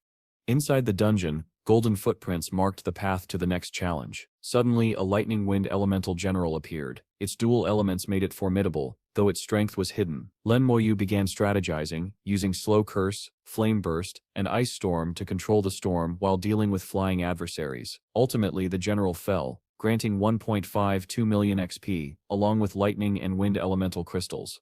Now only one remained. The Queen, ruler of the secret realm, level 39. She was resistant to both physical and elemental attacks. Lin Moyu advanced, but her first move, Elemental Starburst, annihilated 3 of his skeletons instantly. The battle for the Queen had begun, and the true test of Lin Moyu's skill, strategy and army was about to unfold. Lin Moyu noticed that his skeletons were weakening from the countless battles they had endured. He knew that defeating the Elemental Queen would be incredibly difficult. The Queen, now revealing her full power, grew 4 arms and began to unleash devastating elemental attacks, even using her mouth to strike. 5 of Lin Moyu's skeletons were obliterated instantly. RMC, sweating, muttered to himself, 5 down already, that's expected from the Queen of the Secret Realm. But the Queen was far from finished. With Elemental Starburst, she escalated the attack, destroying 11 more skeletons in a single strike. Lin Moyu calmly slid his hand into his pocket, as always, and muttered, why did Lord Bai give me this task? Come on, stop holding back. He assessed the situation. The Queen hadn't moved since the battle began, and Slow Curse seemed ineffective. He knew the only way to win was to summon his big and chunky general. This battle it requires strategy, he said, playing with his hair, a cocky smile on his face.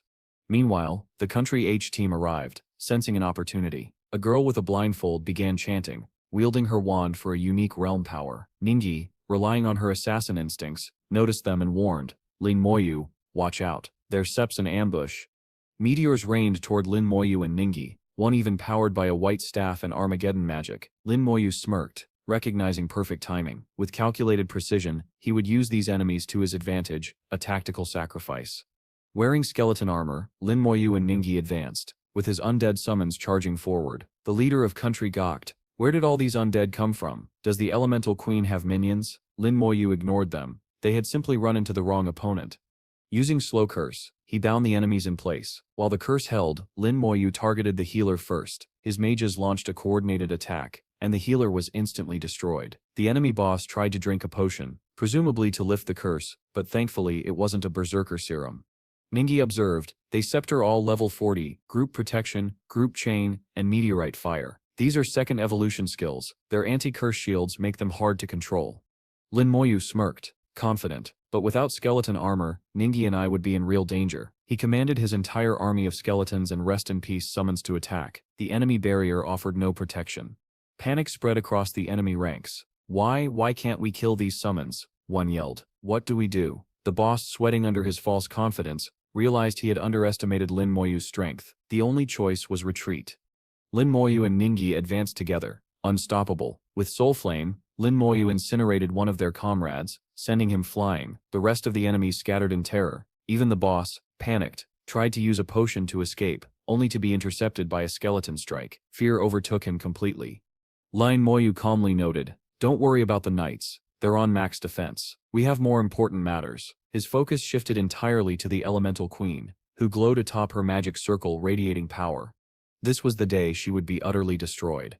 The Elemental Queen unleashed her attack once more, but this time Lin Moyu gave it a fitting name. 13th Heavens of Lucius Dragon Force, Third Judgment. Flames and winds swirled around her in a chaotic storm, a deadly display of her overwhelming power. Without hesitation, Lin Moyu seized the corpse of a fallen knight and activated corpse explosion. One after another, the level 40 corpses erupted in a circle of fire, surrounding the queen. The damage was immense. Slowly, stone began to creep over her body, and she froze in place. For a moment, it was eerily quiet. Lin Moyu tilted his head, wearing a strange expression, and muttered, "Let's finish this."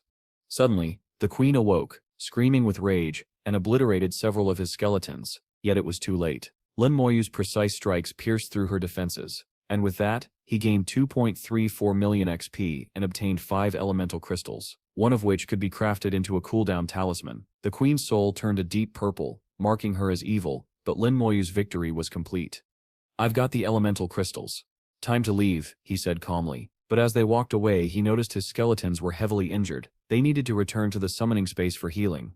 The duo then arrived at the third battlefield, a harsh, toxic environment. Ingi coughed at the red, poisoned air, grimacing. Abyss monsters with glowing red eyes lurked nearby. Lin Moyu dispatched them effortlessly. They were level 35, too weak to grant meaningful merit. "This is better, we need abyss demons," he mused, seeking higher level targets. Ningi fought alongside him, noting, "These guys hide deeper than mice." Suddenly, a distress signal exploded into the sky. Lin Moyu barked, "Let's move. It's not far." Ningi frowned. "Something's off. All the monsters are gone. This feels like a trap." A demon's voice echoed ominously, confirming their suspicion.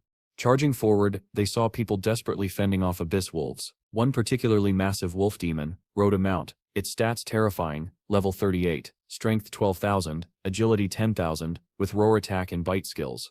Lin Moyu assessed the situation. "You called the wrong people this time," he said coldly. The monster looked back at the newcomers and sneered, only to realize they were level 26, and vastly outmatched. The wolf lunged, but Lin Moyu, protected by skeleton armor, blocked its attacks. With slow curse, he bound the beast in chains. Skeletons surrounded it, leaving no chance for escape. The knights, witnessing this, did a complete 180 degrees, awestruck by Lin Moyu's overwhelming power. This is the power of curses," one whispered. They attacked alongside Lin Moyu, but even their coordinated efforts seemed secondary to the MC's dominance. The Abyss Wolf was utterly obliterated. Lin Moyu obtained a Demon Blood Essence and 380,000 XP. He gestured for the surviving forces to clear the battlefield. "Those devourers can't be killed with mere attacks," Ningi warned, but Lin Moyu remained calm, activating Corpse Explosion once more. Every last Abyss monster was torn apart in a single devastating strike. The remaining soldiers gawked in disbelief. "Is this really the strength of a level 26? His summons are unmatched." Ningi smiled, knowing she was being carried effortlessly by Lin Moyu. "I need higher-level abyss monsters to improve my military rank," she thought. Lin Moyu's mind was already on the ultimate hell dungeon, seeking level 50 targets to further sharpen their strength. We then hear voices from earlier, the knights from before. One of them speaks, gratitude lacing his tone. "Thank you so much for your help. Because of you we were able to get out of this mess." He laughs nervously. "It's Sep's embarrassing, we are supposed to be a demon hunting team." From the right, another adds, "This is surreal, we didn't expect a demon this strong." He goes on to explain the structure of the abyss. It is divided into regions, the deep region, the middle region, and the surface region. Battlefields 1 through 3 correspond to the surface region, while below that lie far more powerful demons. They pass along an enormous wall, reminiscent of the Great Wall of China, explaining that weaker demons can sneak in, but even the smallest abyssal demon is far beyond the reach of normal fighters. Level 40 is their dividing line. A shadow looms nearby, exactly what Lin Moyu had hoped to see. He scratches his head, taking in the danger. "We can just wander around," he says. Yet curiosity and strategy win out. "Wait, where are the stronger demons? Where are they hiding?" "Yes, we're going in," Lin Moyu affirms, striding forward with Ningi at his side. The knights can only watch in awe. "Is this what a true genius looks like?" One murmurs, This is what an MC protagonist with a level-up system looks like." Another whispers, envy in their voice. Ningi observes carefully. "It seems we aren't far from our target." The abyss stretches before them, foreboding and dangerous. From the walls above, a pair of eyes, reminiscent of Sharingan, watch them. Ningi shivers, but even Lin Moyu seems slightly tense. Suddenly something leaps from the purple forbidden sky. They brace, expecting an attack, but the creature crashes to the ground, seemingly dead. Silver level, an assassin. Ningi observes, noting the cloak and mask. Lin Moyu assesses it quickly. This assassin is over level 40, and had just taken out a level 38 abyssal demon. The right place, finally. Lin Moyu mutters. We can't let them beat us. The race begins. Both he and Ningi fight tirelessly, their attacks precise and swift. These monsters have been killed for an hour, and not a single demon has appeared before us. Ningi says, there's no way those assassins reached them first. Suddenly a screech echoes in the distance. They look up, and a shadowy, ominous purple figure hovers in the air. A massive hand strikes down. The assassin's dagger, though not wielded by an assassin this time, the purple monster strikes with devastating force. This is a shadow demon. Lin Moyu realizes, level 40, unevolved, terrifyingly strategic. It can see through invisibility and receives only half of incoming damage. Not much worse than the elemental queen, he mutters. The shadow demon snarls, hurling insults at the MC. A level 26 dares to challenge me? You're an extra meal. But charging toward Lin Moyu is a fatal mistake. The MC activates skeleton armor, his expression calm. You want to fight together? That won't happen. With hundreds of summoned skeletons at his command, he is untouchable. The shadow demon attempts to flee, but Lin Moyu casts slow curse. It doesn't matter how fast or skilled the demon is, death is inevitable. His skeletons, now in berserk mode, slice through the battlefield. Among them are silver-level skeleton warriors, each with 7,000 strength. The physical damage is halved, Lin Moyu observes, adjusting his strategy. The skeletons cannot finish it quickly, then it seps time for my mages. He summons the terrific trio, his lightning mage, ice mage, and fire mage. Smiling he declares, let Seps use spells to deal with you. The shadow demon thinks it has a chance. It yells die, and casts entanglement, attempting to seize control of Lin Moyu Stip's skeletons. The MC remains calm, his voice almost bored. This curse won't affect me at all. The stage is set. The abyssal battlefield trembles as Lin Moyu and Ningi prepare for the clash with one of the abyss's most cunning and dangerous foes.